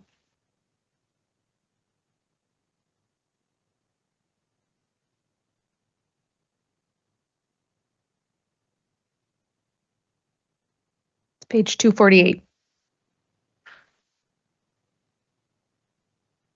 And while you're flipping, the next question is, we have the discussion items left, which include item 4.1, discretionary items, 4.2, then information memo, federal and provincial grants. Would you like to stop and take a little lunch break prior to digging into that, or do you want to keep moving along? 20 after 12? Oh, mixed reviews. Anyone else? I just need one more person to chime in and break that. Break. Okay, break it is. Look in the mirror, bud. Back at 12:45. Okay. Then you go through up to the cutter. They're cut into kettle chip size and they're fried and salted.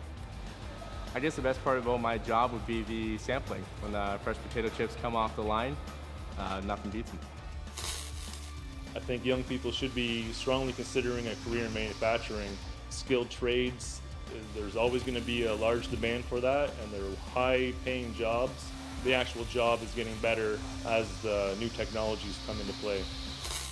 The skills you need to do my job would be definitely graphic design, computer skill. If you have any kind of video or inclination to do video or any of that kind of stuff, or web design, that's also a huge asset for what we do. I would say if you like to take things apart and put things back together, or build things from scratch, or if you have even a creative mind, manufacturing is a good way to go.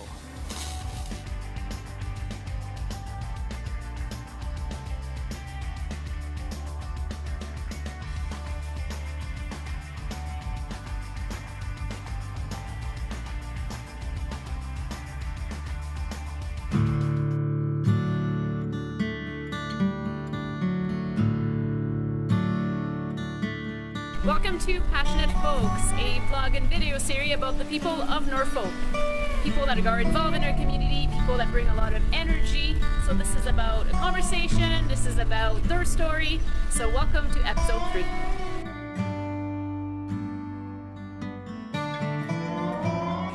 Welcome to Passionate Folks. I'm Emily. I love to dig in people's lives, ask questions, and learn about people's passion. Today I'm here with Adam. Hi, Adam. Hi, how are you doing, Emily? Great. I'm happy that you're here, taking the time to sit down with me today. So I've known you for a little bit, small community, but people that don't know you. Tell me a little bit more about yourself. So my name's Adam Van Passen. I grew up here in Norfolk County. I was born onto a farm, and I got to work on that farm growing up, which was a great learning experience. From a young age, I got to understand what hard work was and what it was to be close to nature. So that was very cool for me. Growing up like that, my dad also was a counselor for Haldeman, Norfolk, and he had a big part in shaping what is today Norfolk County. So I got to see that, and watching him and experiencing him work through that really sparked an interest in me for the county and what it could become. Great. So not like the typical kids. We hear most high schoolers like just ready to get out of their hometowns and go explore the city and something else, and it doesn't sound like that's your story. Not at all. I heard a lot of kids saying that they wanted to move on to bigger, better things, and I just really didn't have that feeling. I always thought the biggest, best things were here in Norfolk to start. So I asked you to pick a location today, and you bring me to a place that I don't know very well in Norfolk. Yeah. So tell me about where we are and why you picked it. This is a very cool spot. I know a lot of people drive by it, maybe on their way to Long Point or into Port Rowan, but this is Boose Harbor. So I grew up on Boose Harbor. My best friend, his family owned this place. So I grew up here hanging out, relaxing, boating, going out fishing, going out hunting. I worked here for a while. I did some volunteer work for the Shriners Club here, doing some chicken barbecues. So I really got to experience Norfolk and how community comes together. There's a lot of people that take up their summer residence here in trailers, and it's very cool to see all these people that are coming from other places in Ontario to enjoy what Norfolk has to offer. So it's just very cool to see that and experience it. One very cool fact about this place is that Moose Harbor has the largest amount of indoor boat storage on boathouses for all of the world. The world? Yes. Wow, that is crazy. This little place. Yes, absolutely. Very cool. Something to be proud of. I would absolutely say so. So we've been talking about nature. I know we spend lots of time outside. You bring me to a boating place where you like to fish and spend time. So tell me about your passion. Obviously there's a connection somewhere there. Yes, absolutely. I, especially recently with everything that I've been seeing happen in the world, I'm very passionate about the earth. So I want the earth to be a good place. I want Norfolk County to be a good place. Everything that I love about Norfolk has to do with outside, has to do with nature, has to do with clean water, clean air, fresh trees, everything. So I just really think it's important to take care of everything that we have here in Norfolk County, and it's not an easy thing to do. So no. We all have to start and do our part. That's the thing, right? Absolutely, and I'm doing my best, but it does get very difficult. It's easy to make the change, it's just hard to start. So we were talking earlier about, you know, doing things around Norfolk and visiting places. I know you're a busy guy, like you work, you're a volunteer firefighter. Mm-hmm. So what do you do to de-stress and relax? I would say my number one most favorite thing to do to de-stress would be to just get out on Lake Erie. Whether that's ice fishing, fishing, boating, swimming, relaxing. It's just such an amazing place. As soon as you get out on Lake Erie and you get away from shore a little bit, you just come out to this different zone. Other than this place, like where else do you like to visit in Norfolk County? Where else? What's one of your other favorite spots? I would say that my favorite spots in Norfolk County would have to be broken into two categories. One is nature, being Lake Erie, boating, all of that kind of fun outdoor stuff. And I also like Norfolk's bounty. Before, maybe you had to go out to a place far away to enjoy all of this beer, wine, food, amazing service, but now we can just go out the back door, and before I can drive for 10 minutes, I found something that I can go to locally that's amazing. Couple winery on the way here. Yeah, it has passionate folks in it doing things. Like, it's just great. All around here, there's so many amazing things you can do, and it's just growing, so I love seeing that. I thank you so much for your time. I love your connection with nature and what you want to do as far as your passion with the environment. I'm in line. We need to come together for this to happen, so hopefully we can inspire a few people with this little conversation here. So absolutely. Thanks, Adam. Cool. Thank you very much. We'll see you soon. Yeah.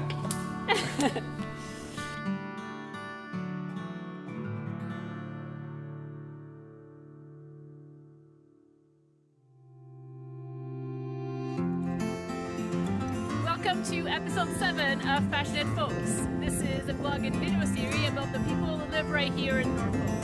I sit down with them, have a conversation, ask them about their stories, their passions. I'm excited to present the next guest. Welcome to Passionate Folks. I'm Emily. I love to ask questions and get to know people better.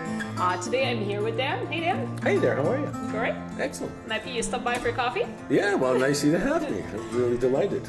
So we already had a good chat, but for people that don't know you, can you tell us a little bit more about you, where you live, and what you do? Yeah. My name's Dan Fewings, and I was a Simcoe boy, an SCS grad growing up. From 0 to 18, I lived in Simcoe.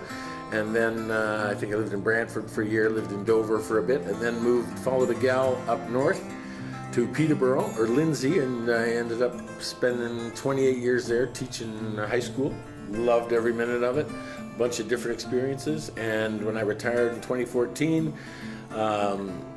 I thought, my ma's not doing so well down there. It's going to need some attention. And also followed a friend here, and bingo. And now I live just outside of Simcoe, in between Simcoe and Victoria on Highway 24. Great. I'm so glad you took time to have this little chat. I want to go know more about you today, and I'm going to be asking some questions. Yeah. But first, I ask you to pick a spot that means something to you in Norfolk. So maybe start by telling us where we are and why you picked this place. Well, I love this place, not only for the food, although in my new machination I'm more careful what I eat, so I only have one crepe a week. But I love this place because Jim and Penny, the owners, are good friends. They've hired me to play here. They give the artists freedom to be a little zany here. They're good to their staff. They run a good ship. And I love the outside in the summer. It's rocking. They do a great job getting lots of music in. I think they have music all July, August, and September, like a whack of things. And I also, a few neat experiences sort of got born out here. I have a character, I do the song chef, and they were like the first ones to say, oh, you've got to come in and do it. So. I love what you're talking about. Like, you're involved in so many things into your retirement that you seem to really enjoy the art. Is that the main thing you're passionate about, or? Well, I like joy spreading, and the most rewarding thing I think I do is my gal Rosie and I, after we had a trip to Newfoundland, and after I did a tour of Newfoundland, we picked up on the kitchen party notion, and so we have a little duet called the Kitchen Party Orchestra, and we go to the seniors' homes and the respite center in Hagersville and Simcoe, and we give them the folks their instruments to play with us, so they're part of it. They're getting some exercise, and like that is joy spreading 101. So spent a lot of time away from Norfolk, decided to come back to Norfolk in your retirement. So tell me, like, if you don't have a gig, if you're not involved in something, like, what do you do to hang out, to relax? Where do you like to go? Well, I love the geography, so I always like going down to one of the many shores while there still exist. Yes, Port Mercy's a little small this year. Yeah, oh my gosh, yeah. I love, and are you a beach guy, or? Not in the summer, I'm not, but I am, sort of going to the water for answers kind of a guy. You know what I mean? Yep. The Leonard Cohen dimension. And so Long Point was always like hugely special as a kid, I spend a lot of time at the Simcoe Little Theater. That's a great organization, and they're doing fun and they're welcoming, and so I'm going to play coming up that I'm doing. And you don't seem to have too much downtime, like you seem to keep pretty busy. Keeps me out of the housework, that's for sure. He's all busy making some ass right now, sewing, Yeah. And so... Is it hard to get artists to come and play here, or? People, are they curious about wanting to see Norfolk and see what this is about? Like, more people, like, house concerts are amazing too. Like, and I was never a musician on the road. I did 2 1-month tours with a student, and I had a buddy of mine, Jimmy Boskill, who was a student of mine. He said, when you retire, we're going on tour. My son is in a band, the May Hemingways, so he traveled lots east, so he booked us from Peterborough to Newfoundland, 24 gigs and 26 nights. Both, but you make, as a musician, you make way more at a house concert and play more concerty, less with people listening. People love to play, right? So oftentimes people think you need the applause as much as you need the money. And many people are lined up. So it's like, you don't want to do it? That's okay. I've got Tiny Talentime and his brother here that'll play for you, and so people, that's why it's so nice to be in a place like this where you know that their entertainment budget is a really significant amount of money. And there are a lot of places in town here. The 211 does it as well. Even the Norfolk has a whack of music, and it's getting bigger around here with all the with the craft beer industry, the wine industry. All those places are looking for some entertainment to get their clients in. So I think it's it's going to be significant. It's just a tricky game.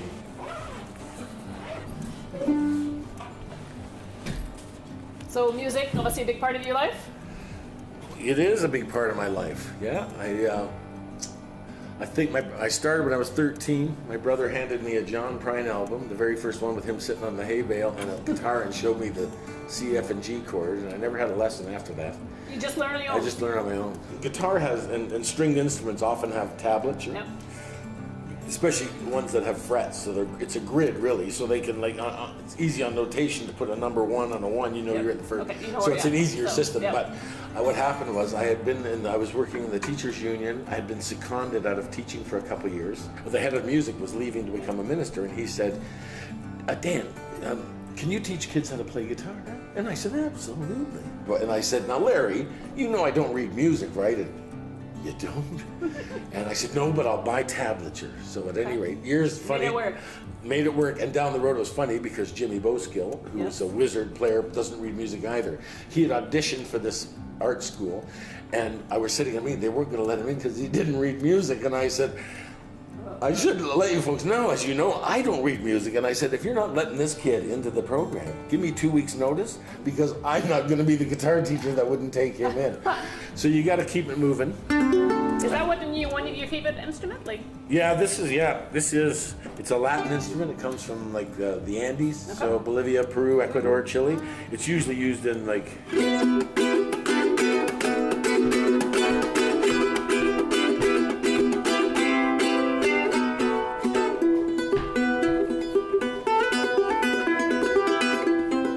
But then I found, being sort of a folky dokey player too, it's like a good bluegrass instrument too, and it's like in the day and age of cutbacks, when the bluegrass bands start firing the banjo player and the mandolin player, you get both with one. Show up with this one, you're good. You're good at drumming gig. That's right. Perfect. And this is a charango, and it is higher up. So I started with one of these. And then I'm a big fella, so it's, you know, and you don't need that strap, it sticks right in your belly button. Like you couldn't peel that off with a crowbar. All right, so you do some improv. I do. So like, give me a title to a song never before written. It can be anything. Let's go with the Bikini Crepe, I guess. Bikini Crepe? We're here, the Crepe House.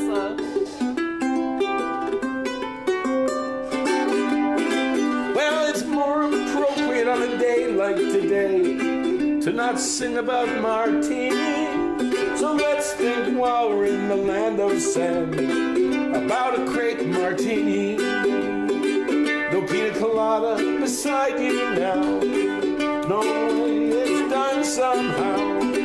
Here comes the customer now. He's probably gonna order the crepe bikini. Now the thing about the bikini crepe, it's teeny weeny, it's how they make. I'm not sure if it's a Speedo sauce, but it's nice all the same. Oh, it's teeny weeny, but it's my favorite, that old crepe bikini. Yes, sirree, I think he's making me one now. And it might be true that you can't wait for your bikini crepe, but that's okay. Got time on my hands. Right on. All right, cheers, Sam. Cheers. Thanks for joining me. Have a coffee. That was Absolutely. awesome. Right on. Love it. Good. Thank you very much. Great. You're welcome. See you later. Thanks, Drew. Great, guys. No, it's not possible. No, I cannot tell you what to say. My name is Jim Toombs. I'm an Associate Purchasing Specialist here at Toyotetsu, also known as TTCA. Here at Toyotetsu, we're responsible for supplying Toyota with car parts, mainly automotive frame for the Lexus, the Corolla, and other Toyota models. I started here in May of 2016. I was in welding. Here I am 2 years later, and I'm a salaried position. The job itself it's challenging. There are challenges in what I have to do every day, and for that I enjoy it. It's not monotonous day in, day out. There's new challenges that I'm confronted with and new tasks that I have to do. A high school student who's like, I'm not sure, I think this is an excellent opportunity to kind of answer that question for themselves. They can see what kind of the working world is like, as well as pick up skills. There are plenty of opportunities here. For example, for me, I was in welding, but that didn't mean I had to stay there. There's opportunities in stamping, where you'd learn different skills entirely. PC, again, the same thing, some different skills needed that you'd learn. Though we make car parts and they're welded, there are a lot of departments and areas that support that. My name's Aaron Pace. I'm a yard manager here at Townsend Lumber. We're a sawmill that produces lumber. We make anywhere from rail ties to timber frame home products, kiln-dried lumber, which is used for wood cabinets and furniture. We also do pallet components, and we also do stakes for farming. We ship container loads to the Middle East, we ship it to Asia. We have gone to Mexico, Singapore. We've shipped to many different locations. My father has worked here for 30 years. He got me a part-time job as a summer student. I started as a regular piler, as a laborer at the entry-level position.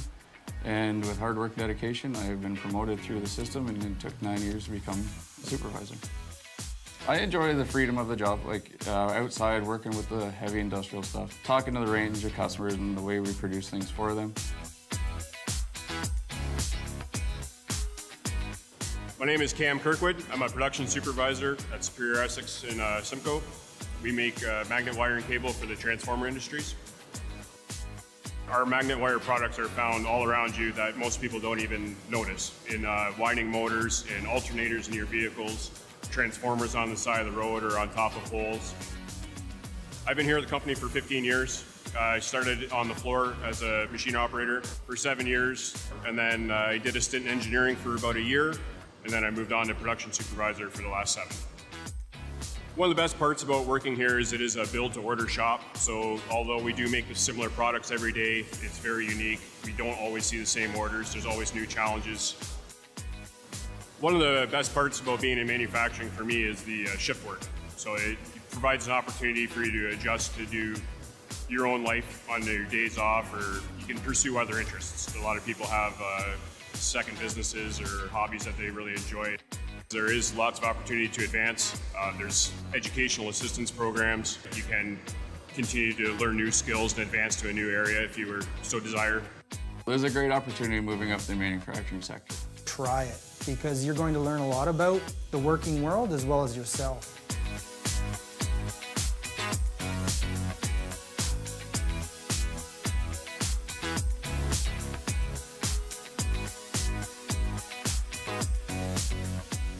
Welcome to Passionate Folks, a blog and video series where I'll be highlighting people from Norfolk County who have a passion, who are involved in our community, who are the movers and shakers.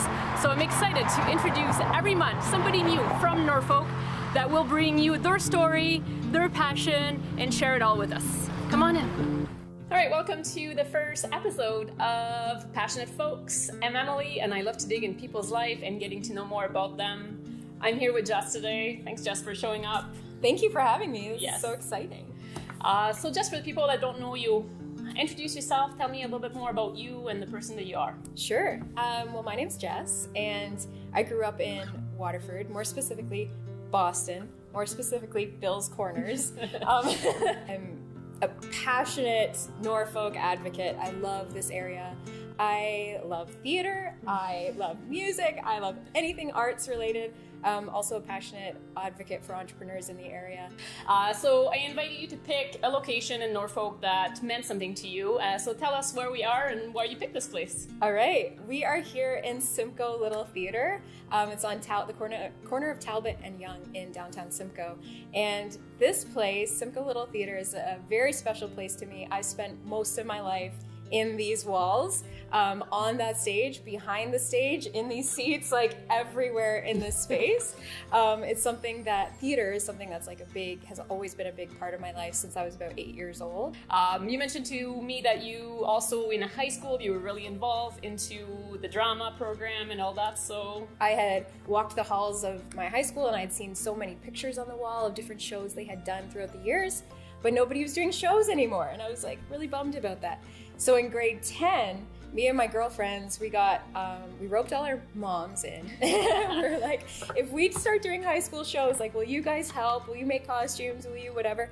And they all jumped in. Involved. Yeah. I love that, right? That's a small community, that's everybody it. coming in together. And that's what it requires, right?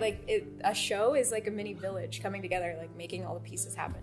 So this community, I think the word you keep repeating it, and I think what you're creating in Groundswell is that sub-community within the community, and that really stands out. So would you say this is something that you're really passionate about? Oh yeah. Yes. Yes, that connection, totally. right? Yeah. I just think community is everything. We're not meant to live life alone. I don't think. And I don't mean you have to necessarily have a romantic partner to live a life, but just have people around you that get you. That you don't have to explain yourself. You know what I mean? Mm-hmm. You just walk in the room and they're happy to see you.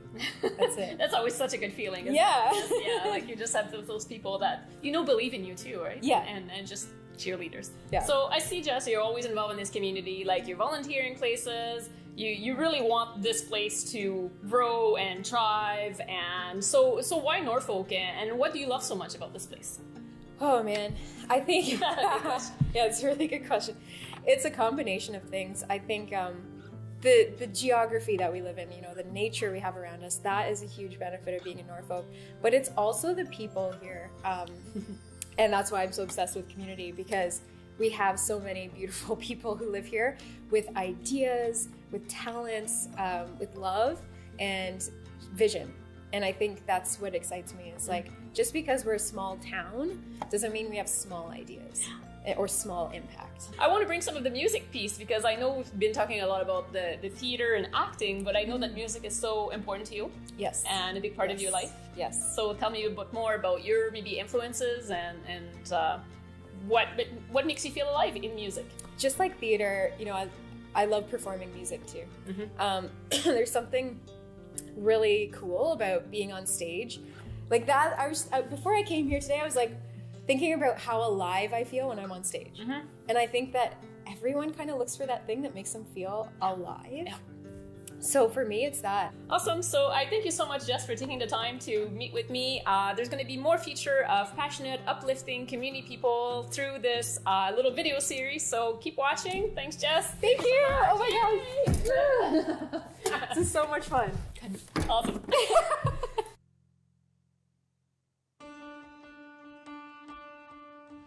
Welcome to Passionate Folks, a blog and video series about the people that live in Norfolk, people that are passionate, people that are involved in their community, people that bring a lot of positivity. This is about story and conversation. Join us for the second guest. Welcome to episode 2 of Passionate Folks. I'm Emily. I love to ask questions, learn about people, get some connections. I'm here with Carrie today. Thank you for having me. I've been chatting with you and I got to know you a little bit more, but for folks that don't know you, maybe introduce yourself. My name is Carrie Bokenholt. I live here in Waterford. I've lived here for over 15 years. I'm married. I got 2 kids, and I just love the community. From our conversation today, there's a lot of the community word showed up quite a few times. So I'm a believer of, you know, when I moved into Waterford, I thought, wow, it's, you know what, if we get involved, then you learn so much more and you meet so many different people. I mean, people that I know if I wouldn't have met otherwise. Yes. So I asked you to pick a location, Carrie, and so tell us where we are and why you picked it. I picked the Waterford Heritage Agriculture Museum, WHAM, because in a couple summers we will be building our skateboard park here. So it's kind of a let's do it all fun. Not that I wear the shirt or anything, but yes, this will be our future location on the other side. Talking about passion and passionate people, what do you think your passion is? My passion is youth. I love kids. You know what? There's no such thing as a bad kid. Kids make bad decisions. And as the old saying, it takes a village to raise a child. And I truly believe that, you know what? We give kids, that opportunity and show them that we support them and that, that we're there for them and they'll make the right decisions. I made a stop at her business. She has a business downtown Waterford, and I was seeing that your family works there, your friends, your best friend is... My best friend is with me. Both best friends, yes. So this tight-knit community feel is really important. When I was given my dream and somebody said to me, here, I'll help you, create your dream. And I thought, okay, karma. So this is somebody saying to me, it's my opportunity to use this to give back. If I have a restaurant, nobody should be hungry. I want kids to feel like they can come in and say, I need something or I need a drink or, whatever. I've been doing this for 30 years and the kids that I trained 30 years ago still come back to find me. And they come back and they tell me what they've been doing. And I guess the biggest thing is people don't realize sometimes the simplest thing can change a kid's life. It is a ripple effect, don't you think? It is, you know what? And I mean, so I get to see their, I feel old when I start seeing them coming with their kids. And I start seeing, that they've gone through and they're going to university or they're doing this or they've done this or done that. And that makes me feel like, I had a piece of that. Just by being involved in their life, maybe I made a little bit of a difference. So you're an entrepreneur, you're super involved in the community, you're a mom, you have a lot on the go. So if I ask you, what do you do to de-stress and let go? I like to go to the gym. I like to, boot camp, yoga.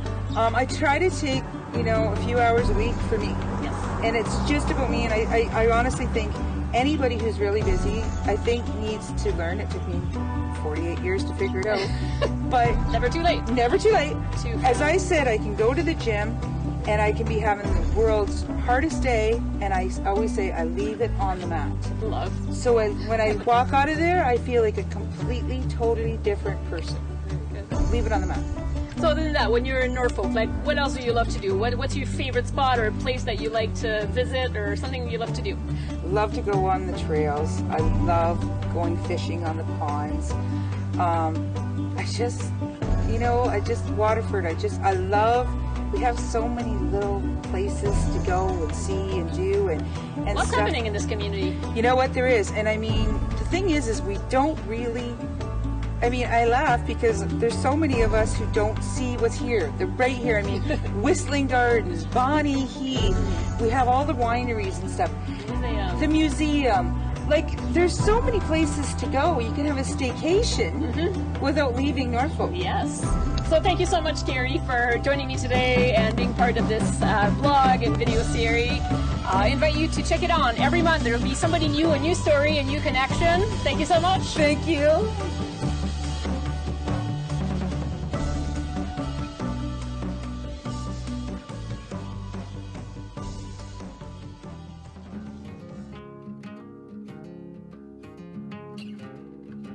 Welcome to Passionate Folks, a blog and video series about the people of Norfolk. It's about people that have high energy, that get involved in their community.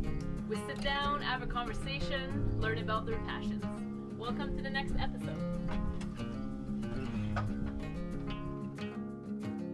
Hello, I'm Emily. Welcome to Passionate Folks. I love to ask questions and discover people's passion and having great conversations. So today I'm here with Nick. Hi, Nick. Hi. Might be you here, might be you invited me to a great place. I got to know you a little bit more today, but I'd love you to tell us a little bit more about you. Sure. So I'm Nick Pranks. I was raised in Langton, and I live in St. Williams now. So Norfolk County boy. Yeah, Norfolk County boy. Yeah. If you're going to put a location on it, and if you're asking someone where you're from, this area, you always say Norfolk County. Unless you're from Port Dover. Did you say Port Dover? And then you say Port Dover for some reason. I invited you to pick a place. So tell us where we are and why you decided to invite me here. So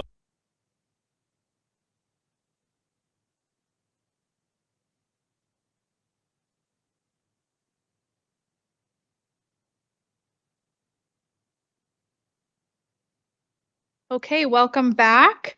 We are on item 4.1, which is the information memo regarding proposed 2024 levy supported operating budget discretionary items supplementary information, which is CS 24012. And what we're going to do, if it's okay with everyone, is receive it as information first, and then we can get into the content of it and have that discussion. So is there a mover and a seconder to receive that as information? Moved by Councillor Banerjee, seconded by Councillor Huffman. All in favor? That is carried. So I'm pulled it up on yesterday's budget, online eScribe, if that helps anyone. So would anyone like to discuss any of the items included in the discretionary items? I can remind you what they are, or you can pull them up on eScribe.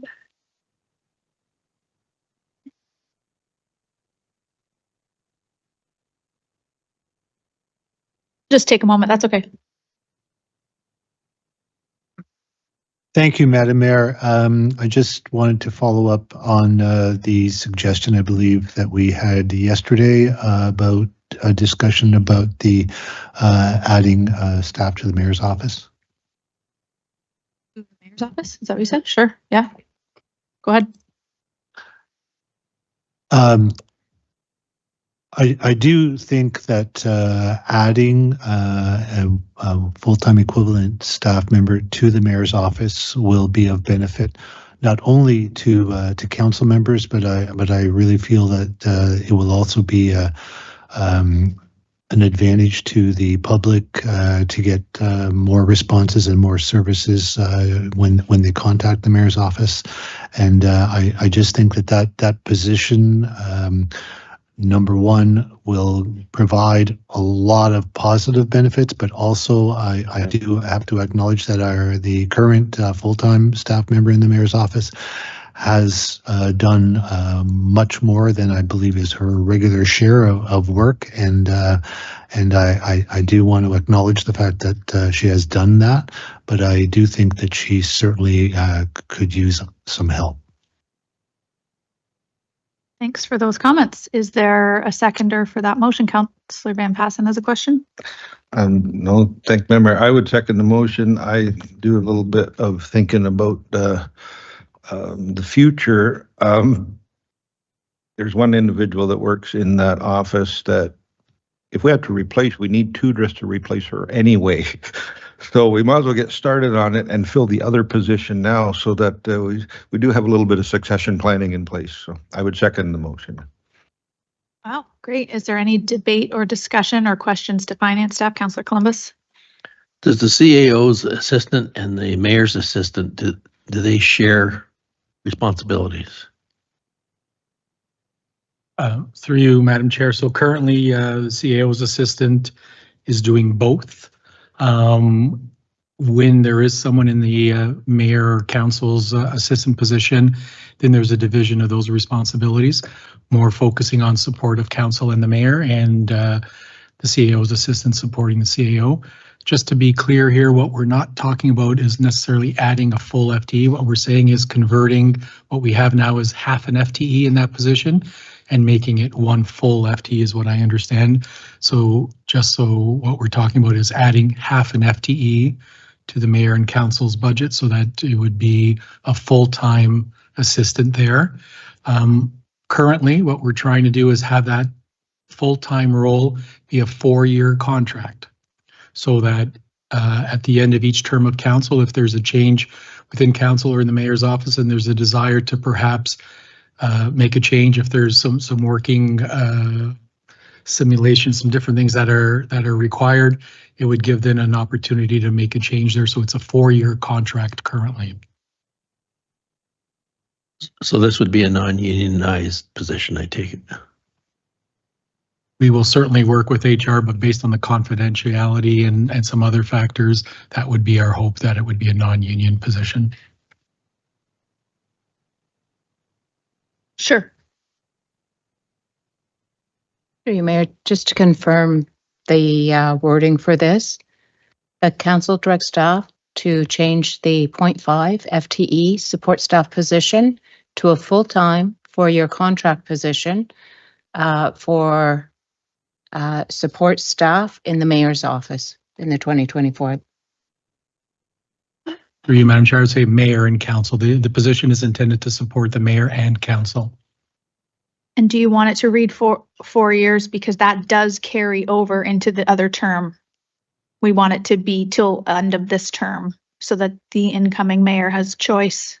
Yeah, so what I would say through you, Madam Mayor, is if it's a 4-year contract, which it is now, then when we go out to look for a full-time, we would put the start date immediately, and then the end date would be aligned with the end of this term of council. And then we would look at what the next contract would look like and who would fill that role. So 4-year contract. So it can read 4-year for future. Okay, Councillor Barry. I just have a question about the position in general there, Mayor, and I think I'm not sure who it's to. Is this position like hired sort of through the normal process of, HR would hire that person, or is it, does the mayor hire, does Al, does the council, like who hires the mayor's or then the council's assistant? That's a great question. I believe it goes through, I'll let Al confirm, it goes through all of the HR processes and gets posted as such. I am aware that other mayors have participated in that process. I have not. Al has done all recruitment, interviews, and selection. I didn't want to be a part of that. Okay, so, and fair enough. So I guess my follow-up to that is if you don't want to, like, I understand that. So should because it's council and mayor support, should someone from council be involved if the mayor doesn't want to? They certainly would go to the mayor first, and if the mayor would prefer not to, fair enough. But should someone from council be a part of that process? I would say the following through you, Madam Chair. It would be a bit unusual only because it's a staff position and on the org chart it's supporting mayor and council, but it directly reports to me. But if it's a desire from this council, I don't have any hesitation. What I would recommend is it go through the regular hiring process. Once we identify sort of a short list of candidates, if it is a desire from this council to participate before we actually make a final decision, we can certainly make arrangements where council can sort of have a final participatory role before we actually make a formal offer to hire someone. Yeah, I don't necessarily want to do that or necessarily think we even should. I just was curious if that was typical and if we did have the responsibility to do it, that we weren't. That's all. So I'm good with how it is. I don't care. And I should clarify, not that I didn't want to, but I initially became aware that we had internal applications, and then I felt that that was a bit messy, so I left it with Al and Nancy. Okay, are there any questions, comments, or debate? We have a seconder. I can't recall who it was. Okay, Councillor Van Passen, yes. All right, with that, I will call the question. Everyone understands the motion? 0.5? Okay, all in favor? That's carried unanimously. Thank you, Councillor Michele. That was unexpected, and I know that our staff will really appreciate that. So we are back over to item 4.1. Has everyone had a chance to pull that up? Councillor Van Andriesch, go ahead. Thank you, Madam Chair. We might as well start with the list then. We have the library coordinator position. I'm having difficulty with both library requests, and I just wanted to hear what other councillors are thinking as well. Okay, so there are 2 NBIs associated with the library. I'm just going to pull it up to make sure I get that correct. So there is a, Miss Kent is here, and she also, everyone got the email yesterday, sent us the update on the usage facilities that came out. 2 new budget initiatives were brought forward by the Norfolk County Public Library to add a library coordinator position, $93,700, and to add a new part-time library assistant, $51,600. The total impact of these initiatives is $145,300, resulting in a potential levy increase of 0.12. Councillor Huffman. Thank you, Chair Martin. Through you, just to, maybe address a little bit of Councillor Van Andriesch's questions, concerns. I'm on the library board and have learned a great deal about the library since the beginning of this term. Our library is a vital component to all of our communities, and it is the one service that spreads countywide. And if you go back to our capital budget, when the library presented, and they did that map of where all of the books going in and out, and so it is a service that is necessary. During COVID, it served a great purpose to a lot of people, and I think that's where we really learned the value of our libraries. They act as a heating place, warming place and a cooling place. Sometimes they're just a safe place for people to be. And the staffing, this, if my understanding correctly, Ms. Kent can correct me if I'm mistaken, but this position will be kind of spread throughout to add to all of the different libraries. It wouldn't just be going to one branch. So I will be supporting that motion in terms of the increase to the library staffing. Councillor Barry. Sorry, Mick. I'm just asking Councillor Huffman for clarification. Are you talking about both or just one of those positions that you're supporting? Okay, thank you. Councillor Van Passen and then Van Andriesch. Thank you, Madam Mayor. I thought I understood the concept, but I didn't yesterday. Got some mixed information. Now, am I correct in thinking that they want to hire 2 more bodies, but the libraries are not going to be open anymore or functioning anymore? Like, am I missing something, that this is part of a bigger plan to get the setup so they can open more hours or something? And maybe there's somebody that could explain it to me one more time. Yeah, if Ms. Kent could join us. I think it was Councillor Columbus that asked if the libraries would be open longer, and the answer was no.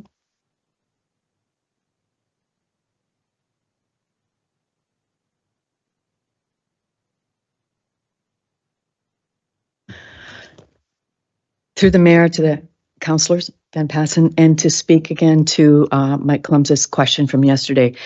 In the part-time assistant position, we did note that there is the potential to increase hours of operation. And whilst we don't have it on the plan for this year, The potential for this position is that we can collect more data. We could run a pilot program to say, let's have branches open to test, to make sure that we're going to be opening more hours responsibly and respectfully throughout the entire system. We would like to be able to collect data, because then I would be able to go to the board and present, this is a model for increase. If we increase 2 hours during the week at all branches, this is the cost and the effect and the impact it would have on our community. So the position for the part-time assistant would give us that opportunity to explore and do some pilot programs on maybe adding a couple of hours to the branches throughout. But at this point, without that extra data, we can't commit to saying these positions will ensure that the library, all the branches are going to be open more fully. We are still working with a much reduced cohort. We are still, the budget, 2021 budget, removed 5 positions. Last year we added 1. And after much discussion and working with staff, we want to ensure that when we are making an ask for additional staffing, that we're doing it with a plan that we need to know from the community. We need to know what they want, what your constituents want. And we have just finished a community survey to support and inform how our strategic plan is moving forward. And overwhelmingly, they love the library, and overwhelmingly they've said they want more. They want more programs, more events, more things for kids, more things for seniors, older adults. And we're looking at our visitation numbers. Our visits to the library are increasing, but we are still operating with fewer staff than before the 2021 budget. So our plan is to bring more staffing on board, have more data, be able to serve the public more this year, and be able to have data to come back to go to the board to put together proposals for more operating hours for 2025. Is that helpful in answering that question? Oh, thank you. Councillor Van Andriesch, then Barry. Can you tell me how many staff, like say for instance, Waterford, Simcoe, Dover, Port Rowan, how many staff per building? Is that possible? Yes, absolutely. We have a policy that 2 staff have to work all the time. No one can work alone. We have a page that will come in after school to support that, but there are 2 staff at the branches other than Simcoe. Simcoe is the busiest. It is the largest branch, and it is the busiest. So there could be a cohort of 4 staff on during its busy times. We have hundreds of thousands of data points we collect, and one of them is for every branch. Gate count, who's coming in, how busy are we at certain times, so we can ensure that we have staffing covering appropriately throughout the day. So there is 2 minimum and a page. Here at Simcoe, it does have 4 at the busiest times. And however, it's good to point out that there are no managers at the branches. All staff can work at any branch. So when we need to move them around, we do. We do aim to have our full-time staff at a specific branch, but they too move around. We have them here on Mondays at Simcoe when the branches are closed, but all staff can work at any branch because we do need that efforts. And last year we were very pleased that we only had to close a branch twice. And we thank you, because that one additional 20-hour position last year really helped. Yeah, we had that. Yeah, but we did close twice because we were short of staff. Just a number of a lot of illnesses. The point I bring up, the reason I bring it up is, we're in difficult financial times, and the library runs quite nicely. I mean, I go to the library and say, well, it runs, runs, and this is not a need. This is a want, in the sense of the library would run, the door would be open if there's 2 staff in each one. The library coordinator, what would the library coordinator be doing differently than what you're doing? Yes. We have learned that because the community wants more, when the budget cut came, a lot of the roles and responsibilities were just moved over to someone who was already in a role. So they have a lot of added work. And because the community is signaling to us they want more events, etc. The coordinator would be that person activating the maker spaces, which are really getting traction. It would be a person to ensure that we can hear from the community, from organizations, what do they want the library to do for them, so that we can then put in events and programs to serve those. That would be the position. The coordinator positions, they're quite fulsome. They do research, they write reports, they bring together ideas for programs and events that we evaluate, and they are rigorously evaluated. They have to have an objective, an outcome, what alignment it is to literacies, does it follow strategic plan and provincial. So it would be an opportunity for us to explore how we are going to, and then act on how we are going to support the new strategic plan that we're doing, as well as the requests from the community for more. Just library assistant. What would that encompass? Library assistants are the positions, when you walk into the library and you see staff at a circulation service point, those are library assistants. Their role is also to actually deliver the programs. So they would be delivering the story time, the workshops on technology, working with seniors on technology literacy. And we are at a tight bench. Here at Simcoe, we've identified that we really need to have library staff presence on the second floor. And with one other staff member, we would be able to do that. Right now, we're not able to. That would be dedicated to Simcoe. And the position wouldn't be dedicated to Simcoe. What it would allow us to do is to ensure that we had a staff member, wouldn't be in one person, but that we'd be able to accommodate that, because we found that that's the Children's Center up there and the Lions History Center, and there is no support up there with a staff present right now. They tried it a few years ago, and there was a need, but again, it came down to staff shortage. We were not able to spare staff to be on that second floor. So and you're going back, that was some big cuts that were done prior. How many staff were working in the libraries prior? Ooh, the exact number, I don't know the number of staff, but I don't know. I do know that 5 positions were removed. Okay. And last year, thank you very much, we have 1 added. Okay, thank you. Oh, you're welcome. Councillor Barry. Thank you, Mayor. Just through to, it's not really the deputation, so Ms. Kent, I suppose. So I understand, I heard what you said here about people are asking for more programming and that these positions will support that. I guess I have a question and a comment, and my comment is good. I'm glad that there's demand. My comment is I hope that the library, to meet this demand, doesn't start duplicating programming offered by other groups in the community, because what I don't want to see is that if other not-for-profits and organizations have programming as part of how they sustain themselves and continue to operate, that the library doesn't offer a free or lower cost comparable program to those, that then put those organizations in. Essentially we don't want to compete. So I guess that's my comment. So my question then is, when the library adds or implements new programs, how much, if any, mind is paid to, are we duplicating, or could we be referring people to existing programming, and then making sure that we as a county fund, and then as a library continue to offer programs that aren't otherwise available in Norfolk County? Through the mayor to Councillor, we do environmental scans frequently to ensure that we do not have duplications.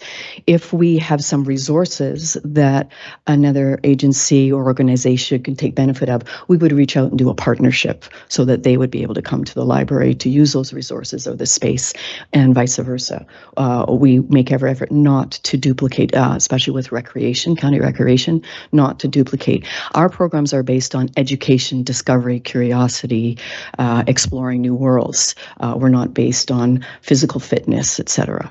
But when there is an opportunity to partner with a community agency where we could provide space and or resources, that's what we would do. We would not offer the program ourselves. Very good. So then the message is, by supporting a resource to potentially offer more programming, Norfolk County is essentially, investing in adding programming that otherwise would not be available in Norfolk County, and that's what we're aiming to do. And so by doing this and supporting this request, we will be able to do that. Yeah, through the mayor. Yes, that's correct. Any other questions for Ms. Kent? Okay. Thank you for hanging around all day. So there are 2 items under the discretionary list that are not in the budget. Or we don't, or we move on and they're not added, or someone separates them or not. Yes, go ahead. Thank you, Mayor Martin. I'm getting a sense around the table that there might be an appetite to separate them. Is head nods, whatever, back and forth? No. Okay, let's leave them the way they are together, and I'll put a motion on the floor to go forward with this request. Okay, Councillor Huffman has moved the both discretionary items totaling $145,300, which is a full-time coordinator, a part-time assistant, be added to the budget. Is there a seconder for that motion? Councillor Berry. And debate and discussion, Councillor Berry. I guess it's a question, sorry, that I didn't get in before the motion was made. I think I know this, but I want to make sure. If we add them together, they can always be separated later, right? If we decide to not, like, this isn't an all in all the time. This is 2 positions that are unrelated in every way except that we're passing them at the same time, correct? Okay, that's all I wanted to clarify. Technically, what we're doing is giving the library the budget. Yeah. What they do with that dollar amount, if they were able to hire 4 part-times, they could do that. We don't dictate what they do with it. So if that helps, it's the dollar value essentially. Yeah. So that I guess I should have filled that in. I do know that part of it. So I guess that's what I'm wondering, is that if we add the 145.3,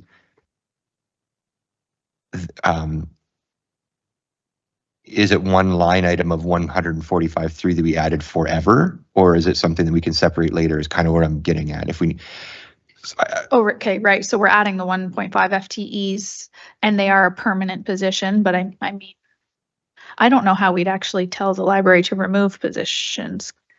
Councillor Van Passen, go ahead, then staff. I'll just make it simpler and I'll request that the motion be split and we will deal with them one at a time. Because again, I think that... Yeah, I know. And that's where I was kind of going to, is that, wait a minute, that's all. Okay. I know you said, I know. And you just did bring it up, Madam Mayor. We can't control the library budget. What we can do is either give them the money they ask for or not. And so if we approved, say, an $53,000 increase to their budget, they could spend that as they like, and their staffing levels would be all their decision. And that one, we're sort of agreeing to a half-time increase in the staffing levels. But again, we don't control that. And so I think if we separate them now, people will have the option of supporting a $50,000 increase or a $140,000 increase or a $100,000 increase, but not all or nothing on the 140 and nothing, no other option. Okay, so are the mover and seconder of Councillor Huffman and Berry okay with going with the full-time first, which is a $93,700 value for a full-time coordinator? Is that okay? All right, debate. Councillor Duthie.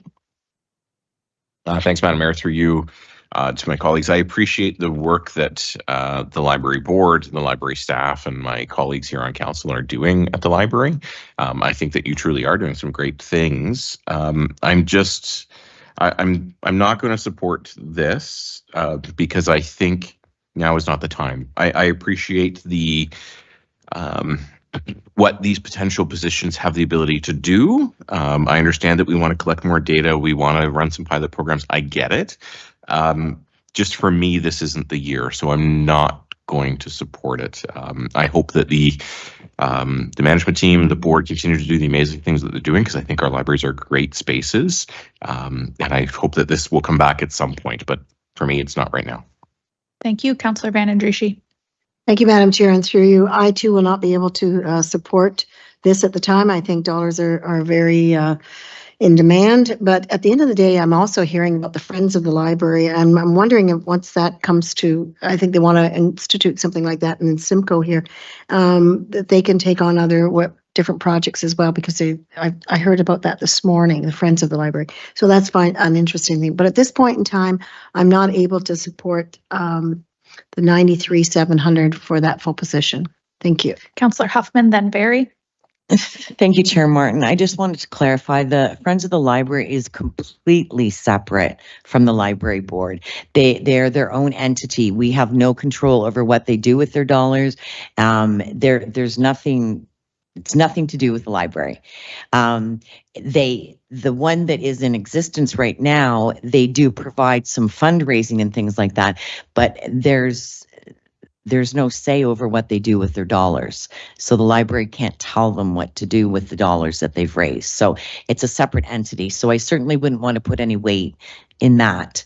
I understand the dollars are tight at this time, and that's why I'm supporting this, is because with dollars being tight and with the cost of things in our community being expensive, and families especially with children looking for activities and things that will encourage education, growth, curiosity, all of those, socialization, the library provides a lot of those services for either free or an extremely reasonable price. And like I said, I am now going to the library on a regular basis as a caregiver for my granddaughter, and the experience that we get there is well worth. It's a free program, and it's so well run. So I think these things need to be taken into account, and I think it gives our residents a way to get a bigger bang for their buck and to spread their dollars around and provide activities that are worthwhile to their families. Councillor Barry. Yes, thanks, Mayor. And I also wanted to comment on the Friends of the Library, just so it's a little bit clearer. So the Friends of the Library, as Councillor Huffman said, they would fundraise, they do their own fundraising, but it's for projects that support the library. So in Port Dover, it did one where it created a little garden, and it's quite nice, and there's a nice bench and what have you. And but those are a branch specific. Not every branch has one, but the money that they raise is really for their branch to do little add-ons that the patrons want. So even if the one in Simcoe that may or may not be forming, if it comes to fruition, any money that it raised would be for little add-ons. Maybe they want new furniture or something. I don't know, but it's for the branch that they represent. So it's quite a lot different. And the Friends of the Library certainly would not fund a position. That's not their function, and that's not what they do. That's not their mandate. That's not anything to do with anything. So I don't mean to beat the dead horse on it, but they're so separate that it's not germane to the argument about a new position or not. It's completely separate. Councillor Michelle, was that a hand earlier? Yes, it was, Mayor Martin, but Councillor Very just kind of elaborated on what I was going to say, and maybe just further that those Friends of the Library organizations do not, even if they wanted to, do not have the capacity to fund this type of request. Councillor Van Passen. Thank you, Madam Mayor. I suppose I should explain why I asked to split this motion. I can't support this motion either. Now that the position has been explained a little better to me, it sounds like we want somebody to go look for ways in the future to spend more money. So I'm not going to be supportive of that. I will note that our current library board and the CAO has done an excellent job of looking after last year's budget, and they ended up with $100,000 surplus. So if they are just as lean and mean this next year, they could be able to fund this out of their existing budget. The next motion that will be coming up, I will think on, because that was identified as the need for another half-time employee to run existing programs and keep maintaining the status quo of what we have. So I will be looking at that one differently, but this motion I will not be supporting. So. Okay, have I missed anyone? Let's go ahead with the first part of the motion then, which is the full-time coordinator for $93,700, moved and seconded on the floor. And with that, I will call the question. All in favor? And opposed? And the motion is defeated. second part of the motion is, I need a mover and a seconder for $51,600 part-time assistant.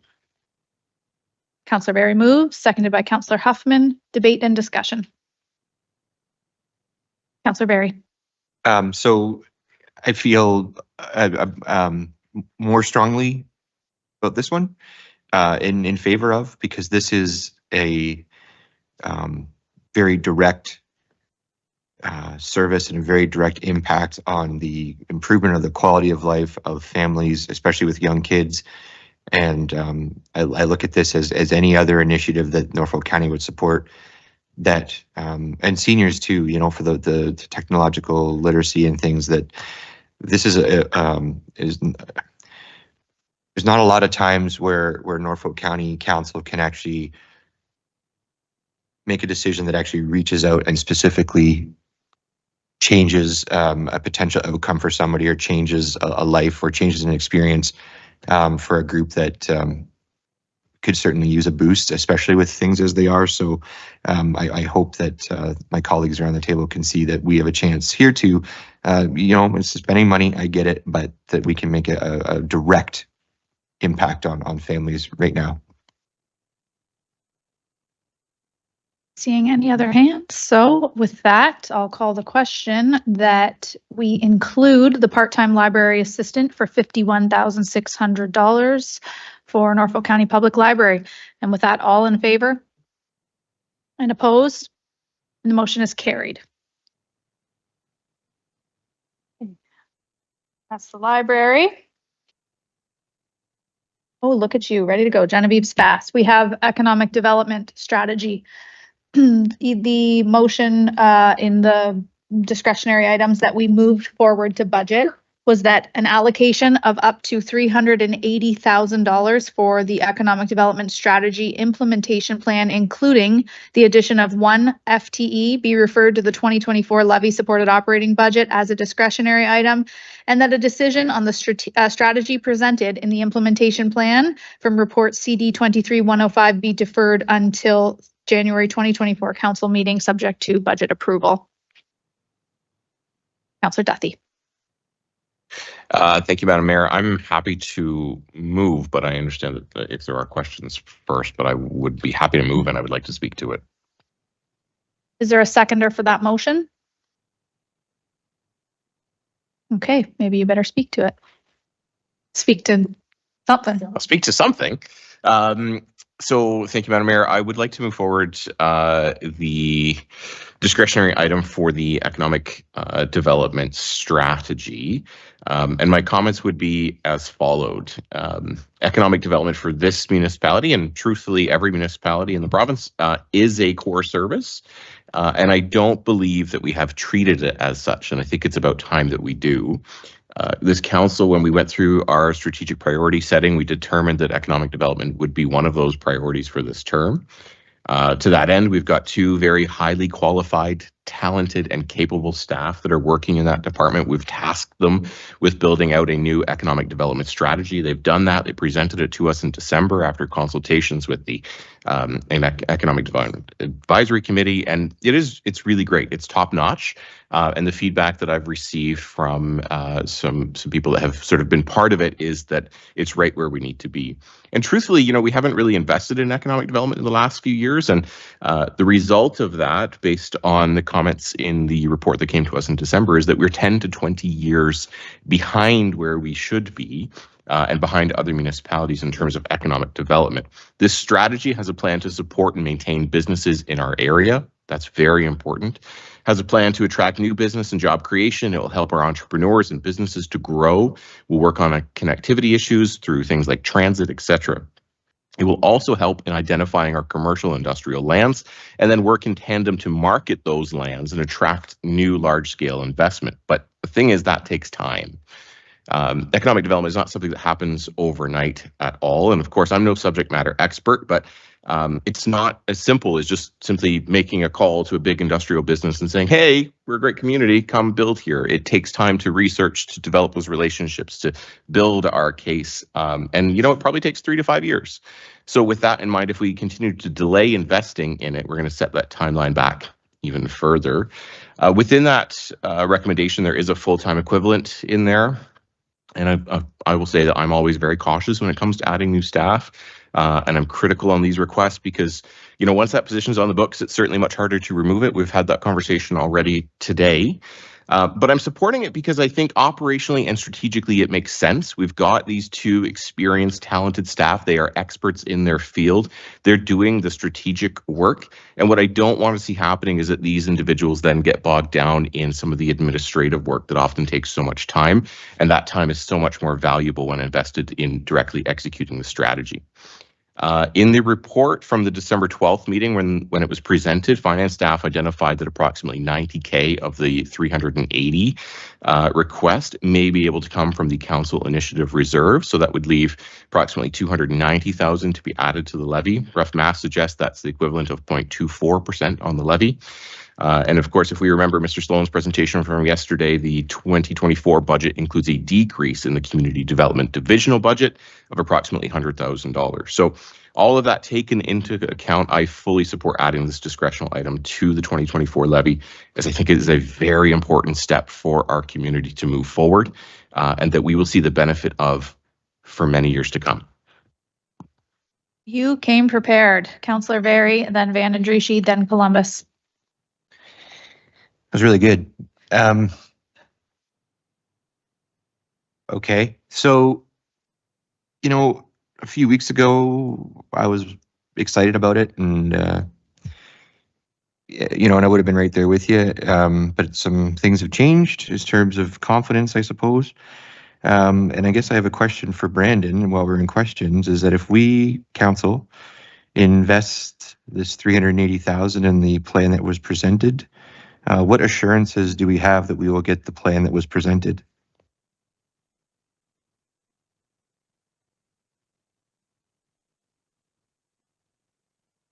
Through the chair, if it's okay, provide some comments and maybe if it's okay, I'll just kind of preface it a little bit that I'm aware there's a range of resource needs throughout the corporation. As part of SLT, we prioritize the MBIs that are before you, but if council does want to move the needle and go beyond status quo or treading water for economic development, it does start with the resource. We were very specific with the action plan and what this resource could do for the action plan, and that there would be annual monitoring and reporting on it, and there would be KPIs for it. Economic development, of course, helps facilitate investment in our community, job growth, assessment growth. The resource, and if there is any strategic funding, would support the actions of that plan. And they're about business retention and expansion, helping our industrial, agricultural, small business, creative industry, tourism sectors. Could have short-term benefits, long-term gain. We can highlight the specifics of the plan of exactly what the position would do. We also would know that if there's no resource or no action plan funding, we would have to significantly scale back that strategy. So, okay, so if I vote in favor of this, can I do so confidently that what was presented is, in a year's time when we review this, is what we're going to get? Through the chair, this is the marching orders. This is the focus for economic development moving forward. I'm just going to ask Mr. Regan if he could just jump on just to reaffirm that what's in the strategy, what's in those actions, that's what we're doing. Well, sorry, Brandon, I'm sorry to be this way, Okay. but I'm also not sorry to be this way. Before we hear from Mr. Regan, I would like you, Brandon, to assure me that if we vote in favor of this, that this is what we're going to get. And I haven't heard you say yes. Through the chair, yes. Okay, thank you. Councillor Van Andrieschi. Yes, I think I appreciated that you spoke, because at the end of the day now we see and have heard, and we've heard from Brendan, and I too would be in support of this if we're getting delivered what we were promised the last time when we went over it at it wasn't a workshop, but it was in December, exactly. We need economic development we have been failing in that in the past. So this is something we have to move forward with, and we have to look forward so we can move Norfolk County. So I'll be in support of this. If you needed a seconder, I'm here for you. We don't have a motion on the floor, so that being said, would you like to put your motion back on the floor? Now you have a seconder with Councillor Van Andrieschie, and then I will go to Councillor Columbus. Thank you, Madam Mayor. And Councillor Duthie has positioned this request well. And I recall the last council that was head of this corporation, we did make many cuts to the economic development department. The focus has completely changed, I think. And there's a strategy out there. We see what's happening in Elgin County with the EV factory, and there's all kinds of spin-offs, and I think it's the ripe time to move on this. I'm not so sure we need the full 380,000, but I'm for sure in support of hiring that position to lead some of this study to proceed further. I believe it's $90,000 for sure. And some of the other things that go with it, services. Thanks. I have a couple of questions. I'm not seeing other hands. So I want to be very clear. Councillor Duthie mentioned the council initiative reserve. What is the plan to fund this and how? Is it on the levy in full right now? Would it be added if the motion passed? Through the chair, we'll defer to finance. I think there's maybe options that you can consider. I think the other part I'll throw out there is that we had also identified for council when considering the strategy, similar to what we did with the economic recovery plan, which I think was from the council strategic reserve. This helps get something on there to commit for when we go for grants. And we were able to leverage that one, I think, to almost $1 million. So anything about this, we're committed. We're going for grants as well. So to finance staff, if this motion passes, will it be put all onto the levy in full, or is some of it to be funded through council initiative, or are you looking for that direction?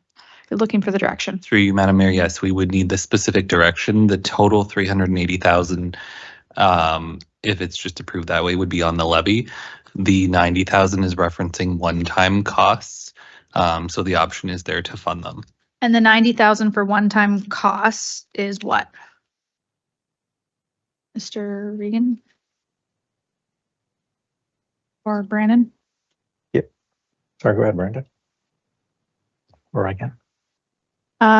You're on and we can hear you, but not very well. Oh, I'm sorry. Can you hear me now? Okay. Yep. Thank you very much. Yeah, so if I understand correctly, and it was a little choppy for me as well, the $90,000, if we're referring to the full-time position, that would be, in my language, be added to the base budget.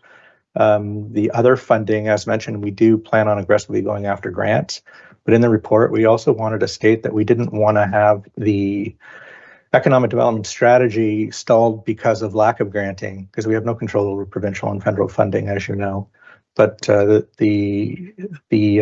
tone is to aggressively go after grants to help support these initiatives. Sorry, I'm confused. The $90,000 is for what? And where is it coming from? I don't have the full original report in front of me. I don't remember. Through the chair to council, the $90,000 was identified as economic development staff as items contained within the 2024 action plan priorities that are one-time in nature. So it's part of the strategy that would be one-time fees. And if we get grant money, then we're not touching the 90,000? Or we're matching it? I will defer that to Mr. Sloan. Through the chair, there is an amount within the 380 for the FTE. I think that's in the 85, 90,000 range. The remainder, approximately $300,000, are identified for specific actions. And with any of those actions, we would be applying for grants. And if we're successful in grants, that would reduce or eliminate the amount of need to spend on that. And so then at the end of this plan, which is a 4-year plan, we then hopefully, like the economic recovery plan, where we closed out and had a surplus. Okay. That would be the strategic intent for That's that. initially how I understood it, but that's opposite, I feel like, to what John just said. just heard the 90,000 was, or for Amy said, 90,000 was for one-time items. So I'm trying to identify where you would fund what from. So if it's the position and it's $90,000 value, is staff recommending, or was it suggested in the report to fund out of the council initiative reserve? If so, I don't agree with that. Why are we funding positions out of a source that doesn't? But if it's the one-time items and it's a placeholder, so we can get grant funding and not touch the placeholder or minimally touch it, then that's different. Through the chair, thanks for that clarification. Just looking at our finance colleagues, I think that is a helpful clarification that yes, the resource component, it looks like, that would not be the one time, that would be more levy.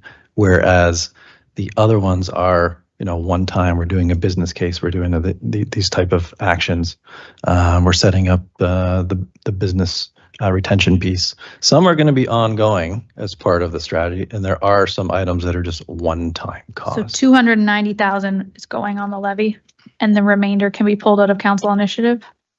Yeah, through you, Madam Chair. So that's the way I would interpret it. So just to be very clear, out of the 380, 90,000 would be for the full-time FTE, which would be in the base. An additional $200,000 would be for ongoing economic initiatives, and 90,000 for 2024 would be part of one-time funding, one-time initiatives that would be coming out of the strategic initiative reserves, if required, if staff aren't able to get grants for that. But so in essence, if this goes forward, it's $290,000 on the base and 90,000 as one time in 2024. And just confirming, so we have, after this budget, $408,215 in council initiative reserve, less the 90 that would be taken out for the one-time funding if that direction is provided to use council initiative reserve. Through the mayor, that's correct. That 90 has not been removed from that reserve, but will be done so if council provides the direction. Okay, 408,215 less 90. Are there any other questions? I can keep going, but okay. What if, to John or Brandon, what if council doesn't give the full 380? What if we say, here's 250 plus the FTE, or here's 200 plus an FTE, or here's what happens then to the plan? As in, who decides what goes forward and what doesn't? I know it was color coded and ranked, but then what happens? Yep, to the chair. So I'll start, and maybe Mr. Regan, if he wants to supplement. So if the resource is included in a certain amount for funds for the strategic plan, if it's up to 200 or whatever the amount might be, we would prioritize as per the implementation plan that was given, and the low priority ones likely would drop off. Maybe next is medium. That would be provided for council at the January council meeting. So if that's the recommendation from today for a certain amount, we could then have that, and council still has to approve the strategy. So as again, there's no sense in approving strategies and actions if there's no kind of resource and funds behind it. So we would then identify from staff the recommended ones that would drop off, similar to what we already did. Council would decide on the strategy same time as budget decision. Councillor Barry. Thanks, Mayor. So through you to Brandon, I'm sorry, I don't have it in front of me. What were the low priority ones that would drop off? Sure, thanks. If it helps, we do have it available, and maybe that's a good time. I'll turn it over to Mr. Regan because he can speak to the lower priority ones that we had flagged.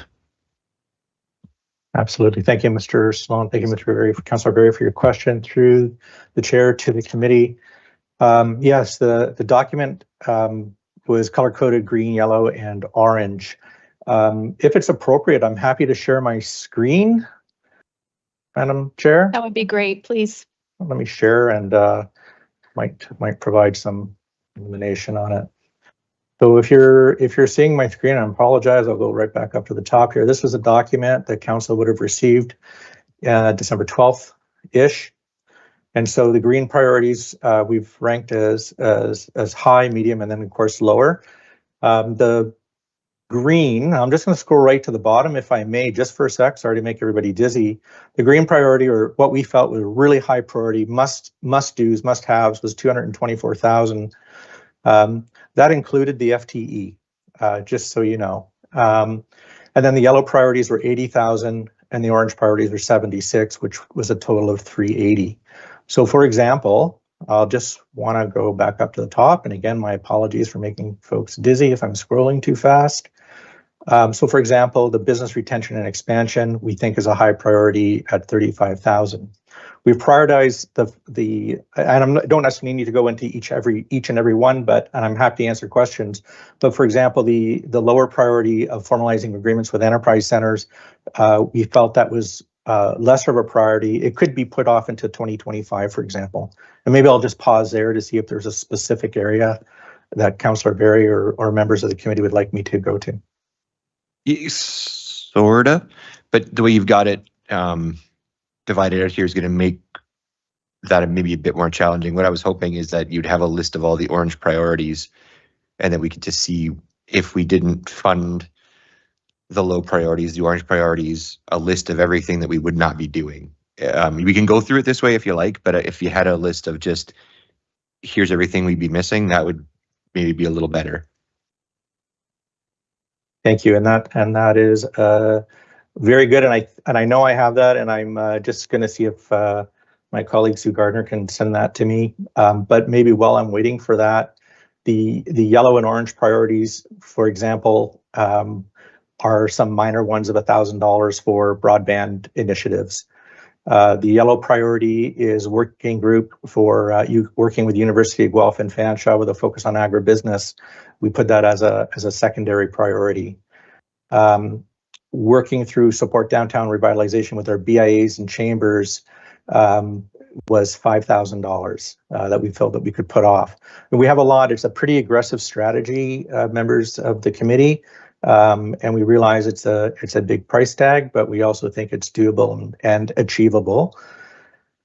The partnerships with government institution, this one was about agriculture leadership and expertise. Again, we've marked that as a medium priority or lower priority, sorry. The Ontario working with our brand, again, we've identified that as kind of that medium priority, that yellow one that could be put off. That we plan on working very closely with comms on, of course. The prepare a profile on advantages of living and doing business in Norfolk, the range of mediums to advertise in Norfolk Advantage. That's something that we could certainly put off, right? We don't want to market something until we have something to market. But we felt that could also happen in Q3 or Q4. Working with the CIP program, we put that into, maybe that could also go 2025. Right now I have it set for Q3, Q4 in my work plan, and that's $25,000 to relook at our CIP grant. And again, maybe I'll pause there because I think I've provided maybe too much detail and not allowing for questions. Do I still have the floor? Can I ask? Thanks. Okay, so thanks for that, John. So looking at this, then I'm looking at it in another way. So, does council have an appetite to break these into three different things, green, yellow, orange, or do we want to do this all at once, or how do we want to proceed? Because I mean, the green ones, sure, let's do the green ones. Maybe we don't need the orange ones is what I'm thinking, and maybe we do some of the yellow ones. Like, do we want to actually split this apart and decide what to do? Or like, I don't know. I don't think I'm going to go the whole way. So if we want to settle that motion first, fine, but I don't know how to proceed. Go ahead, Councillor Duthie. Thanks, Madam Mayor. Through you, if I understand, I appreciate your comments, Councillor Berry. If I understand correctly from Mr. Sloan earlier, I think this is coming back to council to decide on the strategy once we've identified the dollars. Do I have that correct? Through the chair, that is a helpful, ideal approach. If committee provides a recommendation today about the dollars, the envelope, and some direction, if there is about high, medium, and low priority, or even if it's just an amount, staff will come back with the January council meeting. Here's the recommended priorities. Council can make adjustments to those priorities at that time. Okay.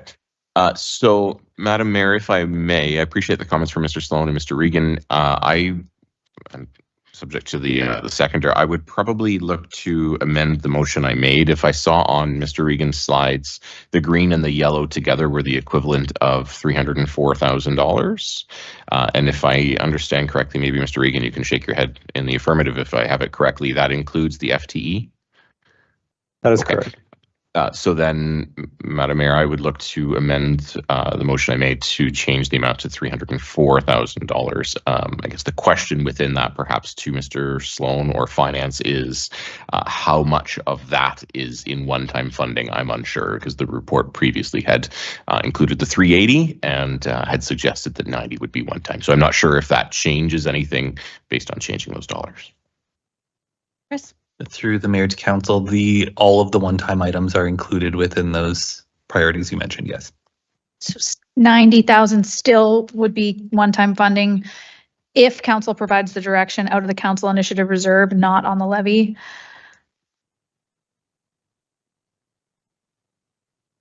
Question or thought?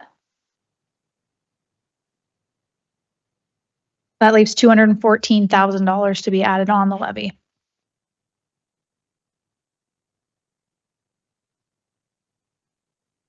Levy dollars. And it is our hope to receive grant funding and use that. Okay, so hold on just one second. I have a mover and the seconder is okay with the amendment. Okay, Councilor. I have a question. Sorry, John, did you say you sent that on December 12th? Through you, Madam Chair. Yes, this was Sorry, this was part of the package. I think it was titled Implementation Plan. Councillor Gray. Okay, so I'm not looking for an email from you. I'm going back. Okay, got it. Sorry. Thank you. I'm also happy to email it out to council again, just so it's top of your mailbox. Well, would you mind just shooting it over to me there? At least me, probably everyone, just so I can rip through it real quick before I put my hand up or down. Sure, we can take a couple minutes. Let's do that. Let's get it emailed over, and we'll take a moment. And I'm sure Finance. No, they're good. Finance is good.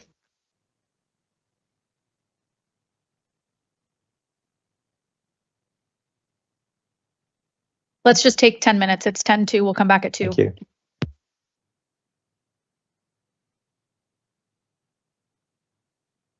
So we're at where I work, Blueberry Hill Estates, which my family owns as well too. This is where I spend probably my entire day every day of the year. So we're located on the patio here, and we basically are overlooking the patch, and you probably cannot see from the camera because it's on the other side of the camera, but the lake is just on the other side. I love to hear about people's passion, and I know you have a lot of projects going on, and I want to dig further into your passion. So what do you think really stands out for you? What are you really passionate about? So day in, day out, I'm typically making wine or working the field, so that's something I'm really passionate about. I'm also the president of the Ontario South Coast Wineries and Growers Association, which encompasses Norfolk along with other neighboring counties. And so I'm really passionate about trying to raise awareness of this area for growing grapes and making world-class wines. And so winemaking, like what draws you to it? Why are you making your whole life right now? And why winemaking in Norfolk County? Well, I guess you could say it's one of the best agricultural products you can make. I agree. It's something that you can preserve, and like even after the crop is finished, you still have to work with the crop that you were working out in the field all year round. And when you put it in a glass of wine, you have memories of how that year was when that wine was made.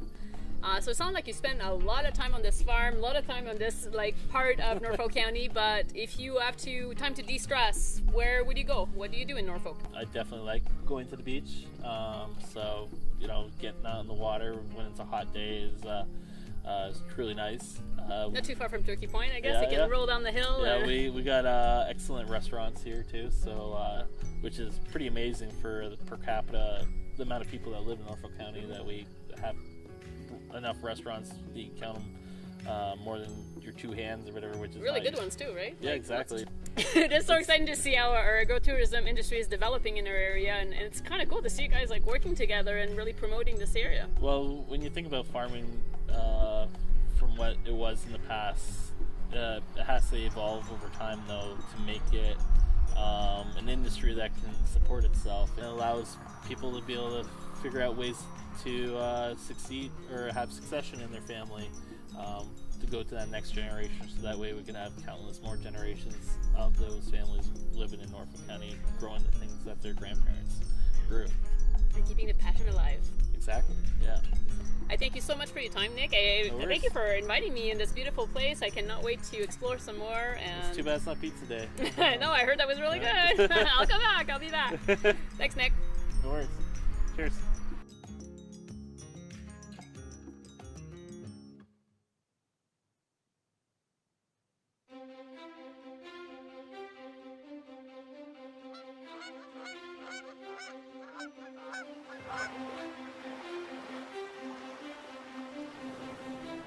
What if there was a place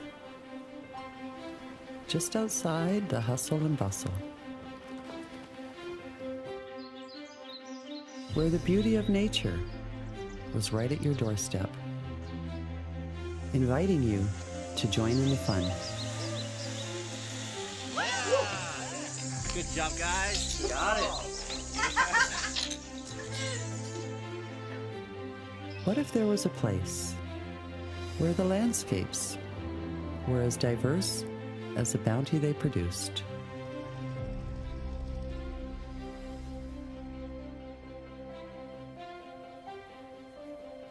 And the term field fresh was more than just a marketing ploy. It was a way of life.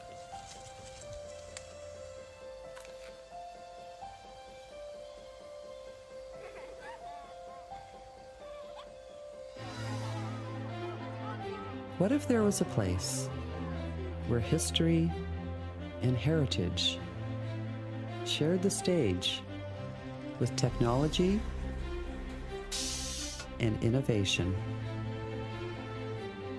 and success happened without much fanfare, on back roads, nurtured by wise and hardworking people?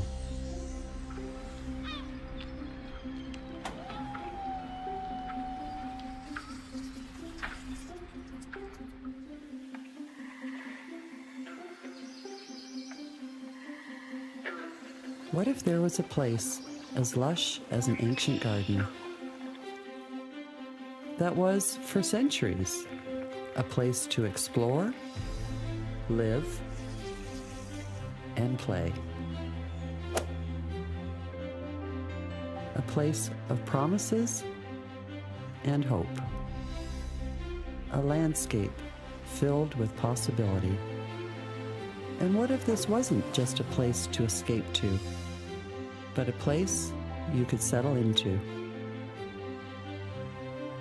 What would you call such a place?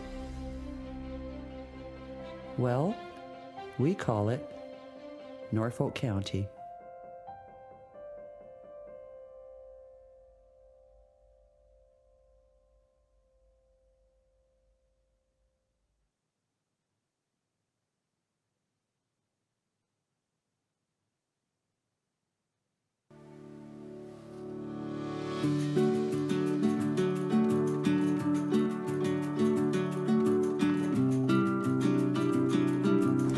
Welcome to episode 6 of Passionate Folks.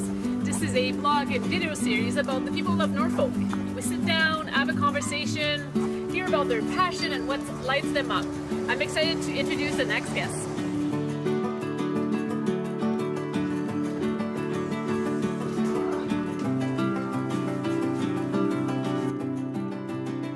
Welcome to Passionate Folks. My name is Emily. I love to connect with people, having some conversation and learning about people's passion. Today I'm sitting here with Sue. Hey, Sue. Yeah, you bet.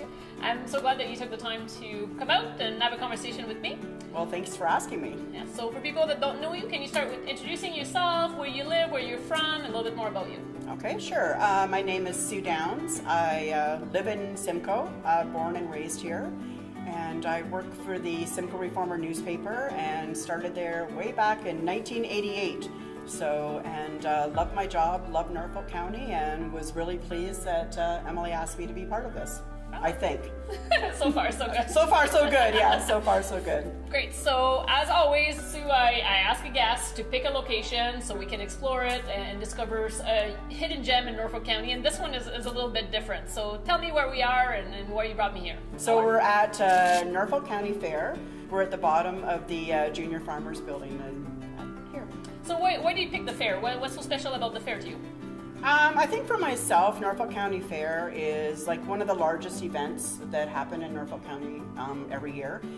It's always been near and dear to my heart. Like I think so many childhood memories. It's all about tradition.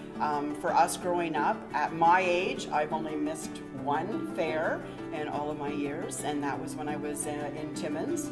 So I just love the fact that you can come to the fair. There's so much excitement. There's always lots of things to see and do. Like family would come home during Thanksgiving weekend, and I think that still happens today, right? Like it's all about tradition and all about community, which I feel like I'm pretty passionate about. Yeah, so I was just going to ask you a little bit more about your passion. I see you a lot being involved in the community and supporting local businesses, and it seems like it's really important to you and close to your heart. I like to promote local as much as possible. So whenever we go out for dinner, a lot of people go, do you ever stay home? Because you'll constantly see posts on social media, on Facebook or on Twitter, and it's like, you know, we're at the Barrel, we're doing this, we're at Long Point Eco Adventure, we're, you know. It's so good that you're taking the time to promote those local businesses and support. And I remember when I started my business, you were one of the big supporter of sharing what I was doing. And I know a lot of people have felt the love that you give to entrepreneurs. So I want to thank you for that. Well, you're welcome, but it does make you feel good. And it is important. I feel that, you know, if we can, you know, support each other as much as possible, like it's again, it's all about giving back. So Norfolk County and specifically Simcoe has changed quite a lot. We are moving in a different direction in our county. So from you like growing up in Simcoe and in the downtown and what's happening around now, like what's the highlights for you? Okay, well the highlight growing up was always, you know, going downtown on the weekend. People that are watching this that are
Okay, let's continue. Everybody reviewed the email. So the motion on the floor is to go ahead with a revised budget amount for the strategy of $304,000, which includes one FTE position.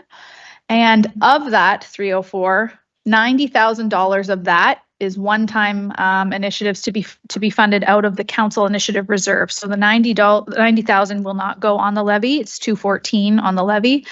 So that's the motion in front of you. You have the email from staff, and just as a reminder, we can pass the dollar value and have them bring back the strategy with their recommendations based on the 304 for us to discuss and debate later. Go ahead. So, sure. So me individually, I'm not as sold on needing maybe all of the yellow ones right now, but that's fine. We can do them all. One thing I would say that I think is important of the yellow ones, though, that if we're going to pick and choose, is I do think that the CIP program is important because that actually leads to increased assessment. So I know that sometimes the community doesn't necessarily understand why is council giving grants to businesses, blah, blah, blah. Well, it's because it improves their building, which increases their tax. So that's why we do it. So I think that there's a good reason to do that one. But I am still reluctant to spend, maybe 40 on exploring brand opportunities when we haven't set the course yet. So again, we're going to re-enter into the branding thing, and we might have to change it again. So I'm not as, I don't want to nitpick on every single thing, but I guess what I'm getting at is, I think we do need to reimagine the plan, and if we do 304, that's fine. But if there is an appetite to knock that down a little bit more, I would certainly support that. But I don't want to keep amending their motion, so I'll see what else everybody has to say. Okay. Any other debate or discussion on the motion? Councillor Vanendry, should go ahead. Thank you, Madam Chair, and through you. It is often said that we should think of Norfolk County as a business, and it is a corporation, it is a business. And economic development is vastly important in any business. So that's why I will be supporting this. This is key to future assessment. It's key to future business, key to future employment. So I will be supporting this. Thank you. Councillor Van Passen.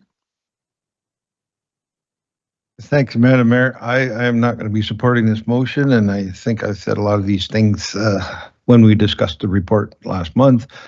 I think the implementation of this strategy is still premature.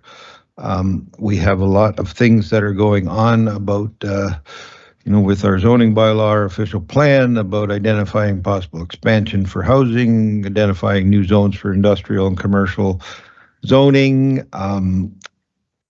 We are still working on, we haven't finalized a date when we have water and sewer capacity in our urban areas. We're working on that. Let's get all those things in order before we implement a plan on how to sell it. And I have spoken with Councillor Duthie on this, and I do understand the long-term sort of process.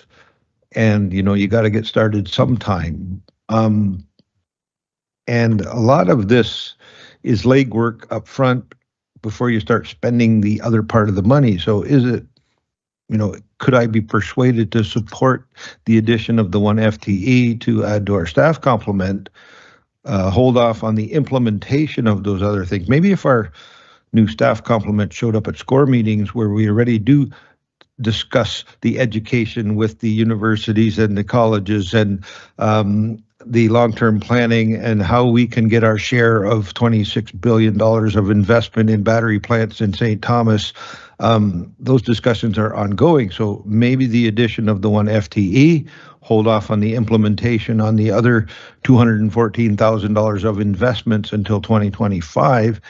Maybe I could be persuaded to support something along that lines, but otherwise it's premature to go out and try to do a sales job when we have nothing to sell. Let's get the things ready before we try to sell it. So I'll not be supporting this motion, and if it fails, maybe we could look at some other option. Okay. I'm going to call the question. Everyone understands the motion. You've got it on your screen before you. You're directing staff to use council initiative reserve. Understood? All in favor? And opposed? And the motion's defeated on a tie vote.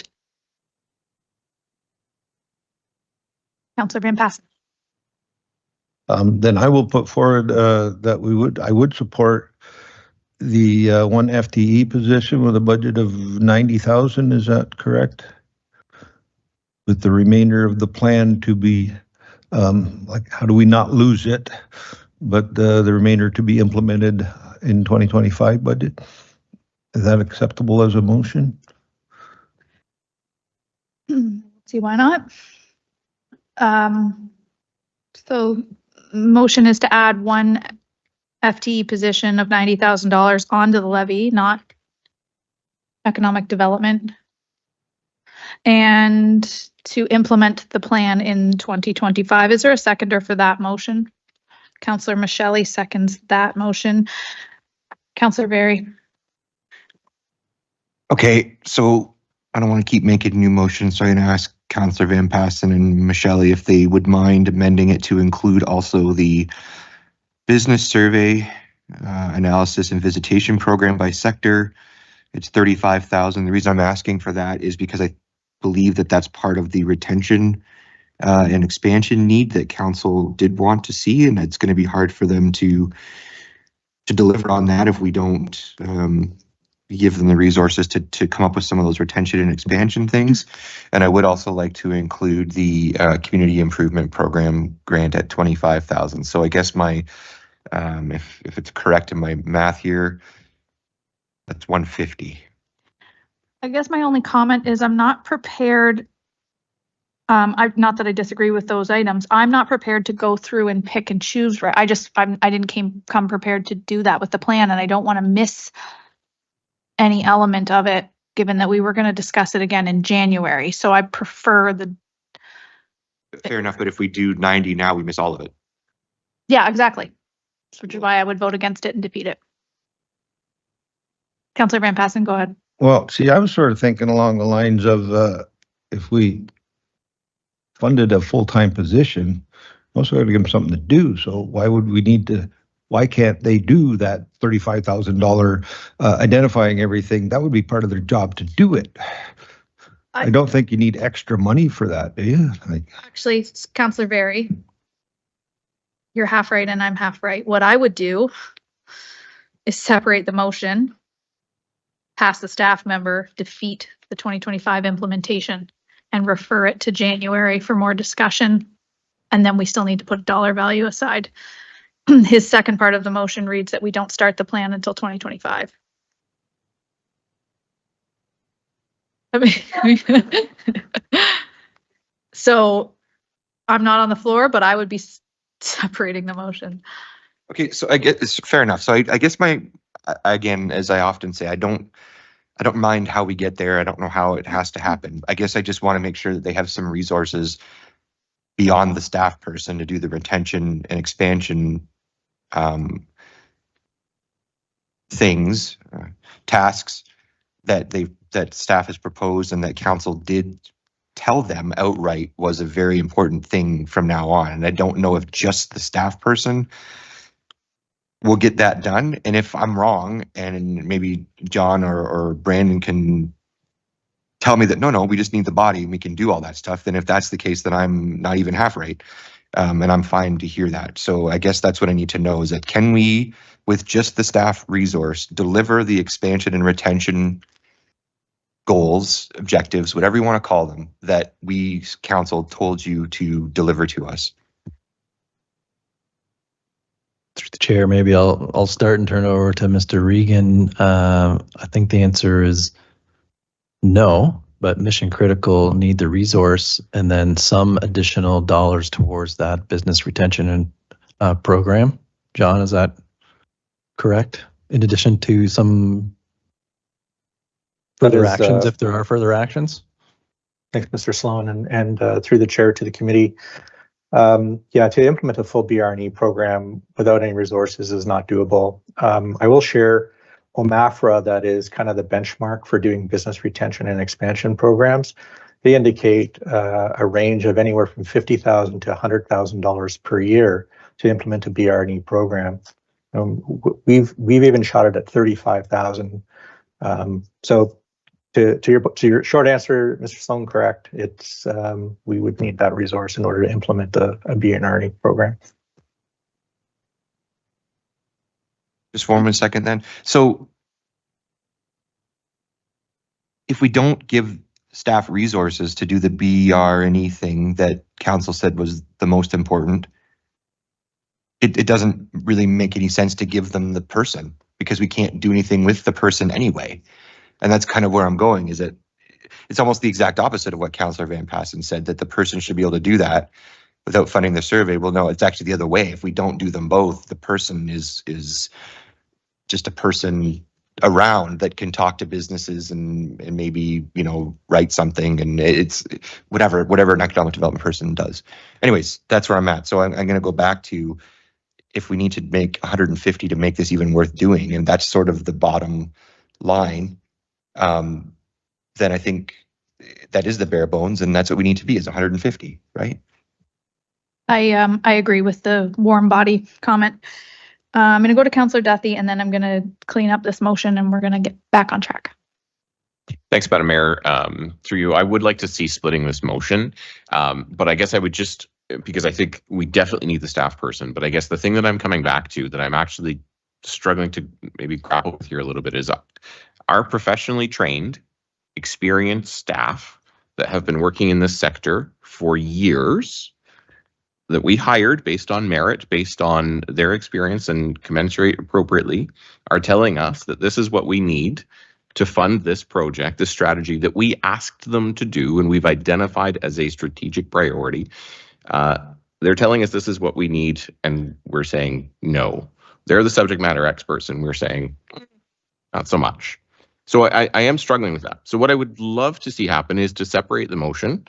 Let's give them the person, and let's, to what Councillor Very said, let's give them something to work with. So perhaps it's not the 304 that I had said earlier. If I look in the document that we received attachment B, I see the green priority is 224, and those are the things that they absolutely need to have. So I'd like to break this apart, and then, Madam Mayor, I'd have a supplementary motion then that would give us the ability to at least advance the green priority, which is what staff, expertly trained staff, are suggesting they absolutely need to do in this field. Okay, thanks for those comments. Is it procedurally correct for me to request that we do the bottom half of the motion first? And I ask that because the top half, if it passes and then the bottom half also passes, the top half is then redundant for me. It impacts my decision. It doesn't matter which order we do it. Okay. We've separated the question. So which part of the question would you like? Okay, I would like to go ahead and we'll call the question. Go ahead, Councillor Van Passen. Thank you, Madam Mayor. And again, I'll try to make it easier for you. And if the second were to agree with it, I'll just change my motion to only deal with the $90,000 and the 1 FTE. And whatever happens with that, if somebody else would like to put forth a motion to add some money to the budget to start implementation or whatever they want to word it, then we'll at least get that far. I understand. My concern is that we don't select a dollar value, and we've already passed a motion to hire an FTE. And then I go back to Councillor Very's comments. What is that person doing? So I'm trying to do the. I'll separate the motion. I'll pull it back and set it on the table till we deal with a new motion, and then come back to this one about the FTE. Wow, so how's that? Yes, please. Thank you, Mayor Martin. Just to clarify, Councillor Van Passen, you've changed your motion to be, this is the complete motion, that council directs staff to include 1 FTE position in the amount of $90,000 for economic development in the 2024 levy supported budget. That's it. That's it. That's And the whole. now I'd like to table that until such time as we deal with the rest of the economic development budget, and then we'll come back to it. Okay, and then Councillor Duffy said that he'd like to put an alternative. So please go ahead. Thanks, Madam Mayor. Through you, I would like to make a motion then that the council directs staff to include the green priority of $224,000 for the implementation in 2024 of the economic development strategy. There's a motion on the floor, which 224 does include Councillor Van Passen's motion of the 90 it does include it.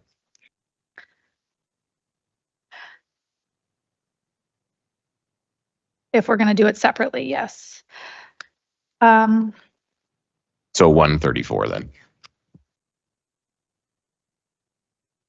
Go ahead, Councillor Van Passen. Is that motion on the floor now? Not yet. Oh. I just want to be clear before I go and get a seconder that the way that this now is structured with the green priority items and the dollar value could be eliminating some of Councillor Very's community improvement or whatever.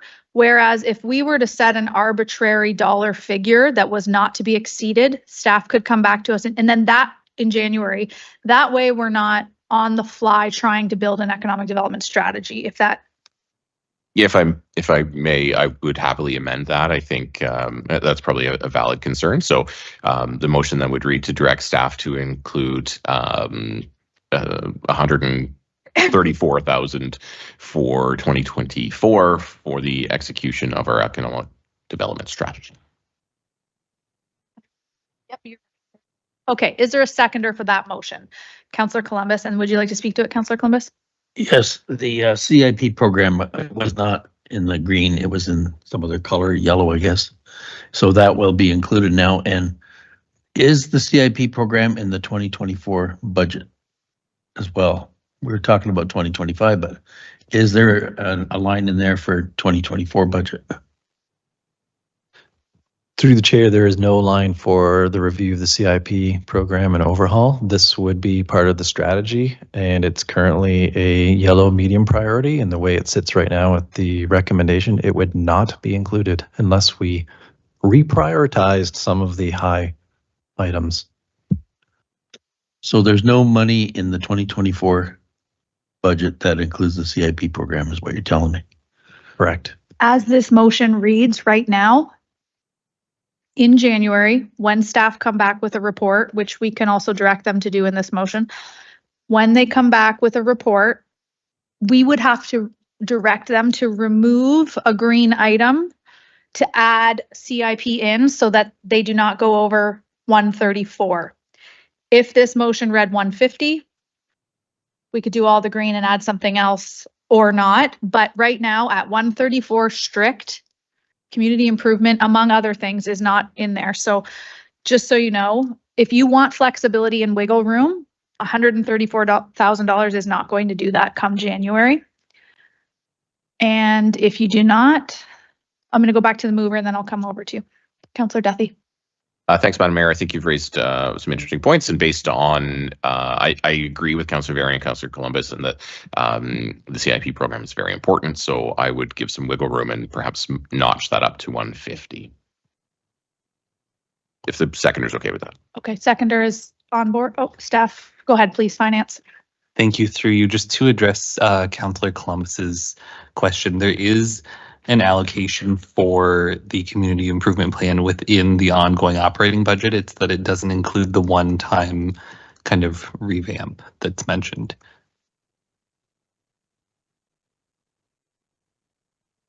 So the total for 2024 under the community improvement plan is $139,500. Mr. Regan, could I ask what the price is? I just can't find it to be efficient in our plan that you sent to us. What is the price of the community improvement? Madam Chair, that's $25,000 for the review. And the amount that finance just shared is the grant money that we put out on an annual basis, or that we're allocated put out on an annual basis. So technically 150,000 isn't covering all green and community improvement. It was 134. We put it up to 150. It's fine. We'll get some grant money. Yep. Okay. Okay. Does everyone understand what we've done? Councillor Michele, take it away.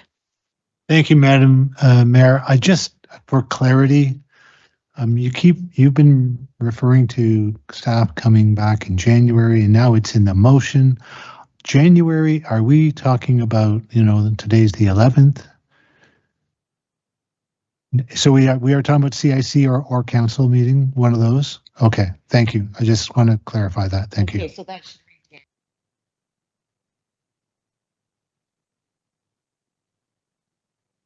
Okay. That gives us the green strategies to be discussed later. It gives us wiggle room. That includes a staff member. Right, sorry, thank you. Okay.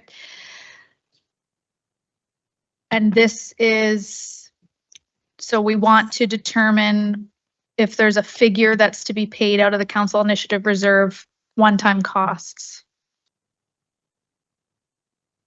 Madam Chair, I'm wondering if then we word it, when staff return to the January council meeting of 2024 to discuss the priorities that would be included in that 150,000, that they identify one-time costs that could potentially be funded from the council priorities initiative.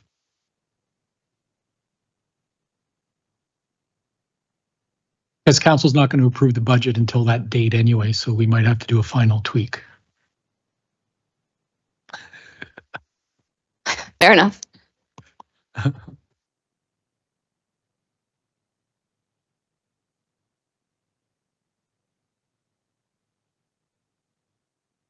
you, Mayor. Councillor Duthie, is what's on the screen your intention after all of that as the mover?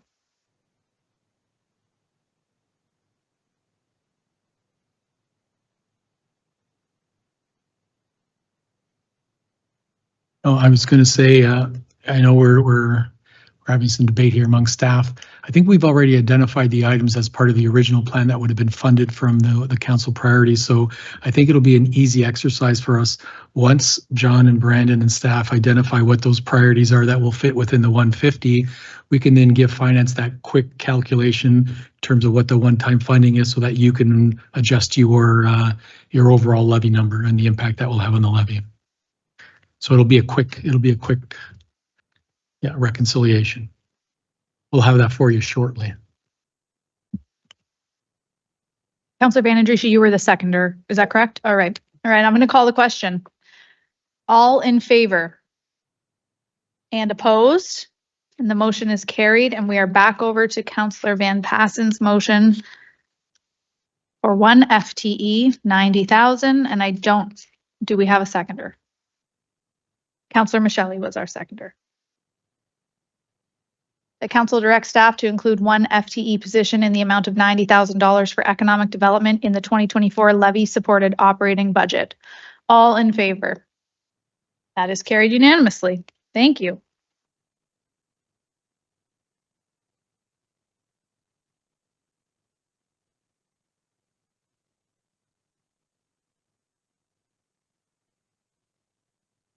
No, no second part. Okay. Alrighty. Next up, we have 2 more discretionary items. They are separate. So the first is the motion that was sent to Budget Committee reads that an allocation of $21,500 for the purchase of up to 150 food cycler units plus applicable shipping be referred to the 2024 levy supported operating budget as a discretionary item. I deferred that along to budget, so I can switch the chair with you, Mr. Deputy Mayor, unless you want to put a motion on the floor for me and I'll speak to it, but I can switch. In front of them. Is there any questions with respect to this resolution of number 9 that was passed December 12th? Madam Mayor, it's your motion, so I'll let you speak first. Thank you very much. I'd like to put this motion on the floor, but I'd like to suggest a funding source so that it's actually $0 on the levy.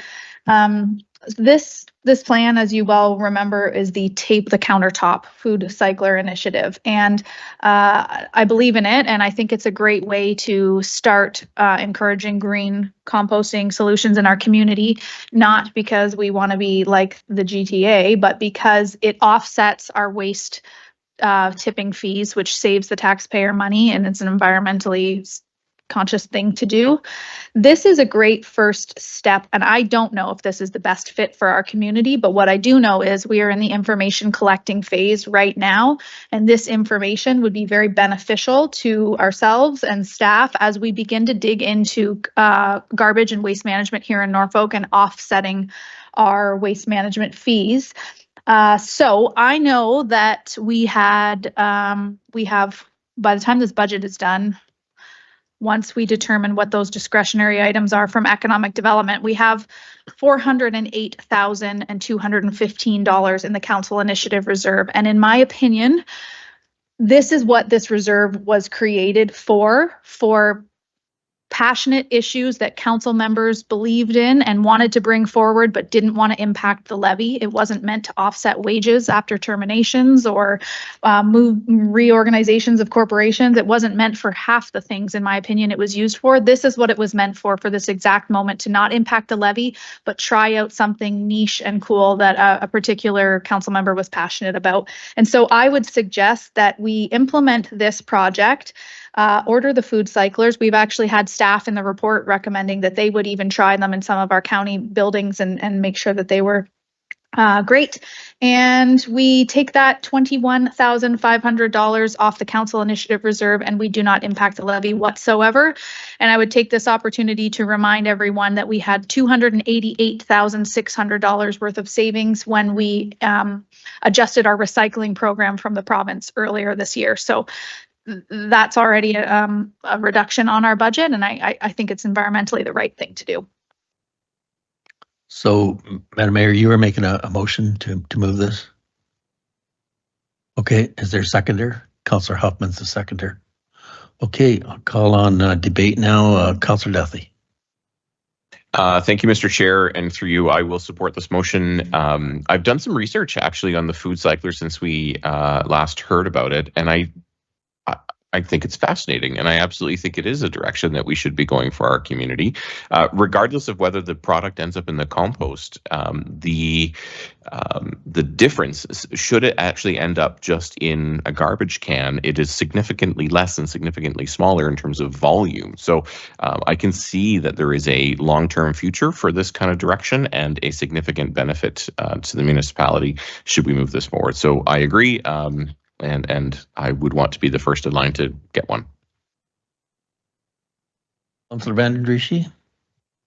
Well, I wanted to be first in line, but at the end of the day, thank you, Mr. Chair, and through you, I too will be supporting this. I when we saw it at the fair that we were looking at there, and different ideas, I thought it was incredible, and I too would love to see having one in my home as well. So I'll be supporting that. Thank you.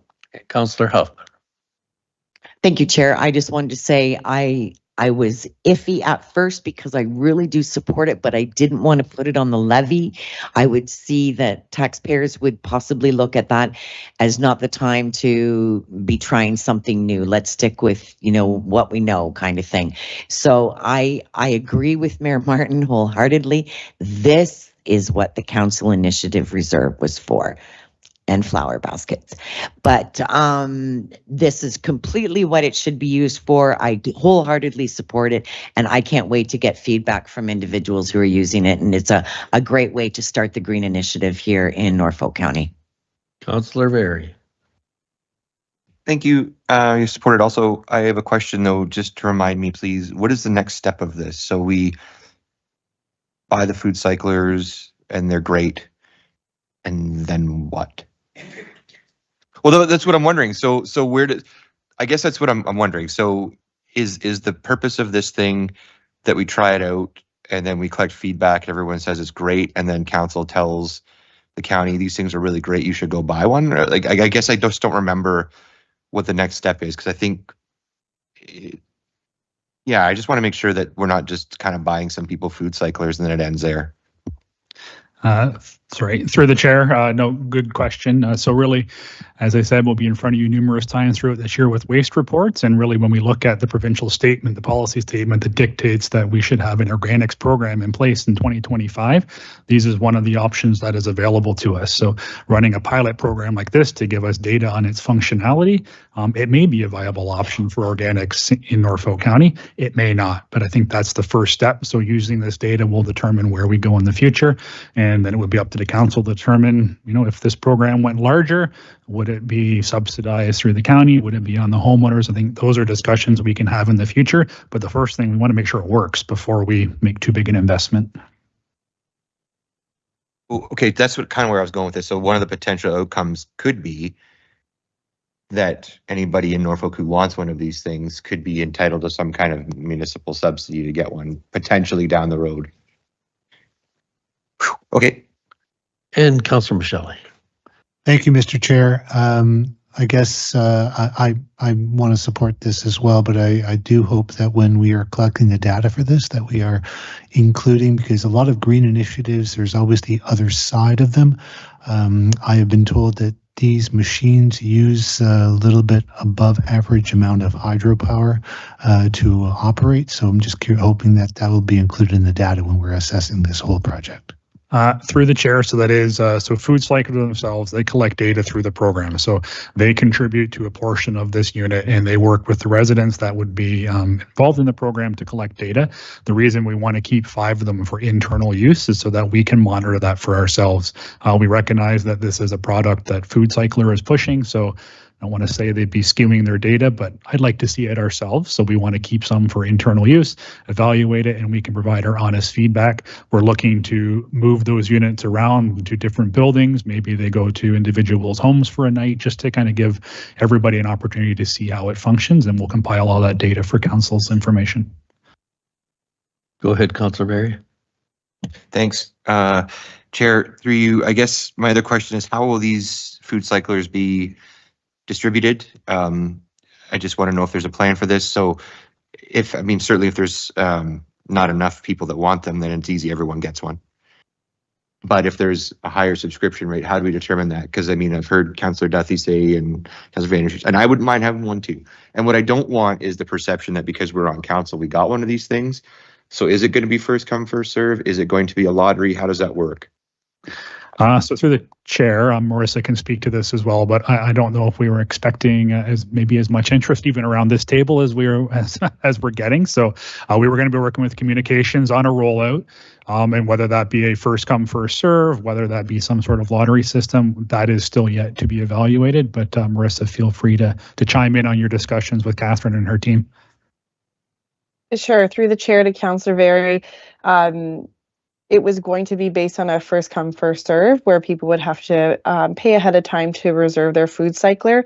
However, in discussions with Food Cycler, there had been other communities that had put a wait list then afterwards for additional residents that were maybe interested that didn't get in the first grouping. And through discussions with Food Cycler, there was a potential for maybe that the council portion of the subsidy, like the $100, wouldn't be extended to that second group, but there was the possibility of working with Food Cycler to extend the additional grant subsidies that Food Cycler has received. So if there is a large interest, we can keep a wait list and see if working with Food Cycler, if there's additional subsidies that they could offer to those interested residents. Or other municipalities had done a lottery-based system. So for example, Brant County had 100 residents approximately interested, but they only had 50 Food Cyclers, so they did a lottery-based system. My final question on this is, are we going to, if council takes these and there's a subsidy, are we going to be in violation of any of our code of conduct then? I'm not suggesting that we don't participate, but I just want to make sure that maybe can we get staff to come back with that to make sure that we are not going to be breaking any rules, that we then get a complaint and that it is founded that we actually did violate it by taking this machine. Overly cautious, you know. You're concerned about a conflict of interest. Potentially. Yeah. Okay, I guess that's up to you to make that decision. Mayor Martin? Thank you, Mr. Chair. I was going to mention the lottery as well. That was how Brant County went about it. As for the conflict, I mean, you'd have to purchase it, but I guess it would potentially be a conflict if it was first come, first serve. But I think if we leave that independent for staff to determine the best way to distribute them, then it's not a decision for us. You'd be conflict free. The other thing I wanted to mention is there's a supplementary motion after this. We heard of a deputation today, and although the municipality is subsidizing the units, we're offsetting the cost in our waste. But this particular direction with the food cycler puts those hydro costs to run the program on the homeowner, not on the levy. Whereas a system like I want to say Walker's, but it's not. Davidson, thank you, is a levy operated, funded system to remove the waste. So we'll discuss that when we get into it. But one of the benefits of this unit is that once the homeowner owns it, the costs going forward are on that individual. They're opting into a program because they can afford to and want to participate in it. It's no longer levy subsidized after we've received our return on investment, and that waste is not sitting in a landfill. So that is one of the benefits to this program. There's less reliance on any municipal dollar, and it's going to generate some interesting information for us, especially if it's run in tandem with an alternate program to compare between the two. So that's all I was going to say. Thank you. Thank you. Any further discussion?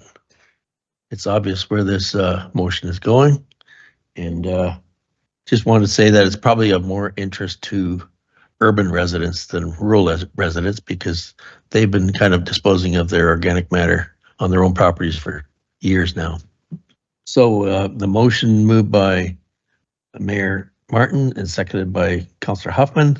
The council directs staff to include the food cycler initiative in the 2024 levy supported operating budget in the amount of $21,500 to be funded from the council initiative reserve. Those in favor? Those opposed? One opposed. That's carried. Thank you. I read the motion specifically so that people that are viewing our business can understand it, because that's been a complaint. That's why I read it. You're very good at that, and I will make a better effort to do the same.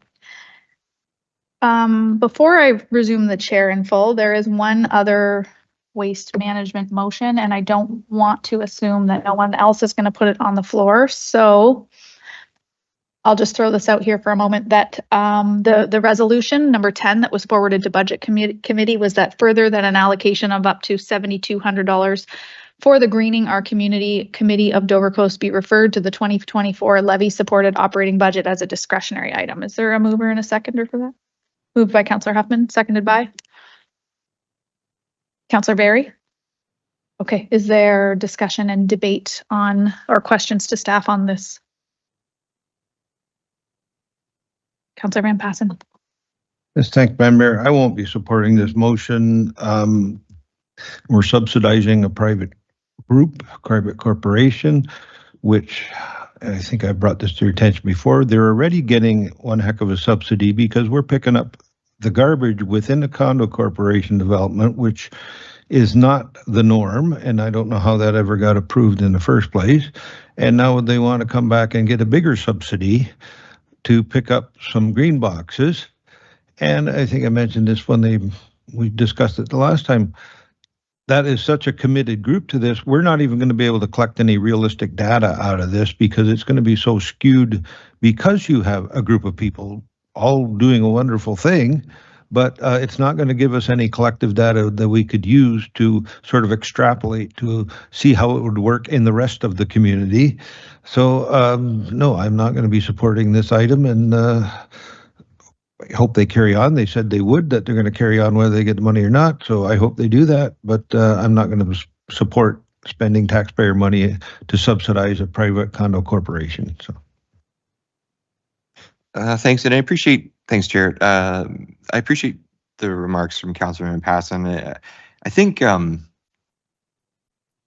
this is almost a forest for the trees thing. So yes, I understand there's a subsidy, et cetera, but the purpose of this is to see how we can take steps to implement, reducing the overall cost of removing trash by investing in green removal. And so I don't disagree, but my questions, or my sort of, I need some clarification on how does the county do this type of thing, where a citizens group that is not incorporated, is not a group, comes forward and looks for support from the municipality? Because that's where my sort of wrinkle on this is that we're not really investing. We're just sort of taking on an additional budget item that the county is going to oversee on behalf of this. And it's a good idea, and they've done a lot of work, but it's a weird one, because this isn't something that we would normally do. So, unless I'm wrong. So I guess my question is to Al, is this usual for a group of citizens to sort of take this on, or something like this on, ask the county for support? how does the county decide whether to support or encourage citizen-led initiatives like this that aren't part of a incorporated group?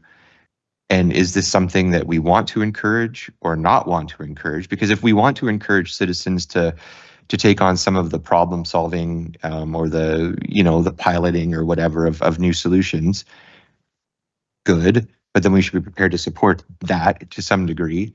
If we don't want citizens to contribute, fair enough, but I don't know if that's the message we want to send. So that's where I'm struggling with this a little bit, is that it's a maybe not unique, but certainly distinct and uncommon request in situations. So I'm wondering how from a corporate perspective, does Norfolk County deal with this kind of request? Hey, Madam Chair, I'm going to start off. Norfolk certainly is a unique community, the most unique that I've had the pleasure of working in, where you've got community groups that are really vested in the community and want to do the best they can and really provide a lot of sort of volunteer hours and really want to get involved, like this group, in terms of trying to help the economy or the environment, things of that sort. This one is unique only from the perspective, I think, and I'll let Andrew chime in afterwards, is the timing is probably fortunate for them, because we are in the process of developing what our new curbside waste contract is going to look like. And as Andrew said a few times already over the last couple of days, we will be in front of this council 2 or 3 times at least in 2024 as we start to put that buffet of options for council to consider in terms of waste numbers, blue box, frequency. Are we going to put limitations on what we're going to allow to be on the curbside?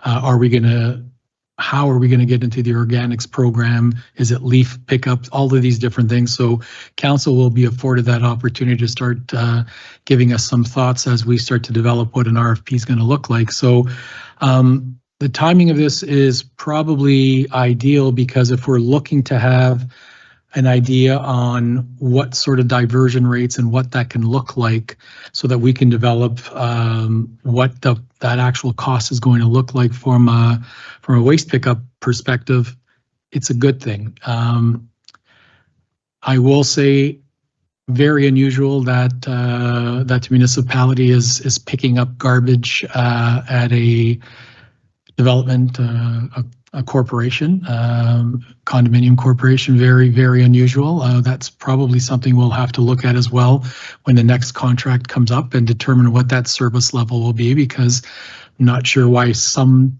condo corps are getting the service, others are not. So that's an interesting one that I'm not, it's not very common in other municipalities that you have that type of arrangement. But to answer your question, I think we want to encourage community groups to assist us and give us as much information as we can. I think this one is something that we would use that information, and we've certainly spoken to Marissa and others, where there is some value in trying to gather what that diversion rate will look like, try to capture what potentially some of those costs would look like as we develop a long-term budget for organics pickup.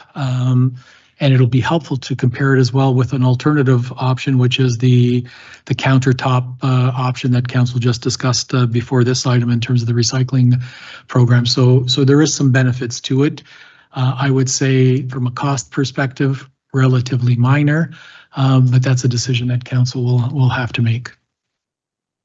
So I have a couple follow-ups to that then. So again, that's kind of where I was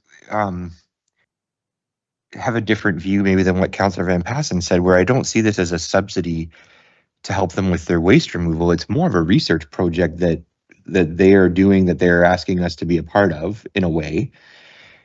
And it's not just saying, come get our green matter. As they said, that as Councillor Van Passen pointed out, they're already doing it. What they're saying is give us this opportunity to build on it. And that's why it's a weird wrinkle for me. So I guess my next question then would be to staff, where, you know, we've heard from the CAO now that there'll be some data here that's useful or potentially useful. If Norfolk County was going to enter into a green bin program or some derivative of that, what would the cost of getting the research that we needed in order to support that potentially cost if again we try to bring in another consultant or another advisor or something else, or another temporary staff that's going to collect this data in order to inform our decision on having a green bin, I would assume that's going to be a lot more expensive. So through the chair, I think the difference between these two types of technology, as our CEO alluded to, is the food cycler is relatively new. So while they have been out and they've worked with their neighboring municipalities, there's not a lot of data available at our fingertips. For a traditional green bin type of program, many municipalities have moved to that years, decades ago at this point for some of them.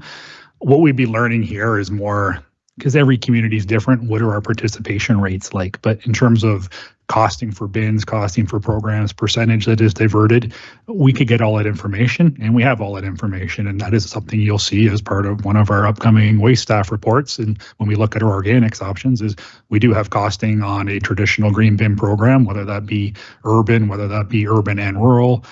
So we already have that information available to us. Thank you. So I'm sorry, just to clarify, did you just say we already have the information that we would need in order to make that decision? Through the chair, we generally know what percentage of our waste is composed of organics. We know traditionally across Ontario, based on municipalities, how much is typically diverted through a green bin program. So those are the values that we're using in developing a costing model for a program here in Norfolk. Okay, well, that changes things. Thank you. Councillor Van Andrieschie. Yes, Madam Chair, and through you, precisely. We have data that's already been collected. Other municipalities do it already. You don't have to recreate the wheel. You just have the data that you can use. I will not be supporting this. I'm not prepared to support a subsidization for a private condo corp. And I look at my residents in the area of Norfolk, and not a lot of them get leaf pickup. So I just can't stand behind this one. I can't defend it, so I will not be supporting it. Thank you. Councillor Huffman, then Michelle. Thank you, Chair Martin. So many good points, and I was at I supported put the motion for, or supported it, because I strongly believe in that we need to get with the program in terms of green and how we go about it. And I think these citizens provide a good example, and it's kind of a template for other community members to look at and gathering information, and that's where I was at. And then I was thinking, if we don't want to put it on the levy, I would be more than happy to support using $7,000 from our community initiative fund so that it's not on the levy and that we can gather this information. But now I'm hearing from Mr. Grice that that information is available. So we don't need this group as a template to gather the information. So I'm now unsure of my own motion. Councillor Michelle, then Barry. Oh, sorry. Thank you, Madam Mayor. Yes, I also will not be supporting this motion. This group will really not be a valid control group for research purposes because of the incredible bias, obviously, that they would bring to this. And again, I'm not in favor of subsidizing the fact that they should have been all this time paying for their own pickup of garbage and recycling in the condo corp. So I can't support this. Councillor Barry. Thanks, Mayor. So I guess I have another question then for Al, which is, okay, so we've got, so earlier, I'm not trying to put you on the spot, but I'm going to incidentally. You said that the information would be useful, but what would be useful? Like, I guess, what is the difference? So, yeah, so through you, Madam Chair, just to be clear, so there's industry averages, what other municipalities are doing. Okay. Would there be any specific Port Dover or specific Norfolk data that we would prove useful as we go out for an RFP eventually for an organics program? That's what I'm trying to say. So of course the industry average is out there. What other municipalities are doing. You've got some of those trends. What those numbers are. Is there anything specific that we can learn that we would develop and be something specific from Norfolk or in this case Port Dover that we can then utilize as we develop an RFP specific to pick up? So it's a refinement that would be interesting but not necessarily earth-shattering, is what I'm kind of. Through you, Madam Chair. I'm not sure if it would be earth-shattering. It'd certainly be interesting. It would be something that would be part of the data that we would use. I think when you hear around the council table that this is a motivated group and they've been doing it for a while, and would the numbers be skewed? Possibly, but I mean, it would certainly be an incentive, for other communities to match it and try to sort of get the good news flowing, and maybe it would provide some momentum for the community. But that's a decision that council would make. Thank you. Here's my position on it. Is this the type of thing that the municipality should be funding long-term across the county? No, but the timing is right. And I think that we could offset this so there's zero cost to the levy and compare it with another study. And that's the beautiful thing. I think it's almost doubling or leveling up our investment on the food cycler to do this at the same time with a group that's going to take off and be running with their initiative. And I think the other thing is I can't validate it without looking at my old notes, but I believe that there's different types of composting material between the two groups. So between what the contractor takes and what can go into the food cycler. So that's another element, I think, of different information. Ultimately, it's $7,200 that does not have to impact the levy. The question for me would be that is the group aware that we're not funding this long term, and are they prepared to then pick it up and run with it afterwards if they're not happy with our solutions that we decide we're going to implement for greener composting solutions and waste management solutions? So if Councillor Huffman's suggestion still stands to use the council initiative reserve, then I will be supporting it, because I think, again, it's leveling up our earlier investment with the food cycler to collect the data from two different control groups. And we'll see which is the better fit for Norfolk County. It does still suit the mover and the seconder. Okay with, I think so, Councillor. Yeah, it suits me. And I just want to add one more thing. Sorry, is that, I'm actually looking at this as another thing, another way for us to measure some information of let's take a shot at partnering with this group just to see if it makes sense to partner with groups like this. It's almost like, okay, so we can spend a little money and we might learn that this is really valuable, that we engage sort of not incorporated groups of citizens that want to do this, or we might learn we need to stay away from this, kind of partnership in the future. If it only costs us $7,200 to show that it's a good thing or a not so good thing, I think we're kind of learning something and getting out a little bit cheap. Yeah, I wonder, and I don't know until we get the information, but I wonder if staff are able then, they will be able to then quantify the waste that's diverted and tell us if the return on investment was suitable. And let's just say this model with a contractor saves us more money in the long run. Well, then it's much easier to go and implement, and it doesn't need to be in a condo corporation. You can quite literally pick it up and drop it over top of a community in Delhi, a subdivision in Langton or in Waterford, whatever the case may be. But we don't know that. Maybe the food cycler is the better option, or maybe we can afford to implement none in the long run, but at least we know. So that's the thing I like about this. It's a controlled group, and I almost look at it as a subdivision that could be duplicated across any community. Councillor Van Andriesch, your hand was up. Yes, it was. Thank you, Madam Chair, and through you. I will not be supporting that.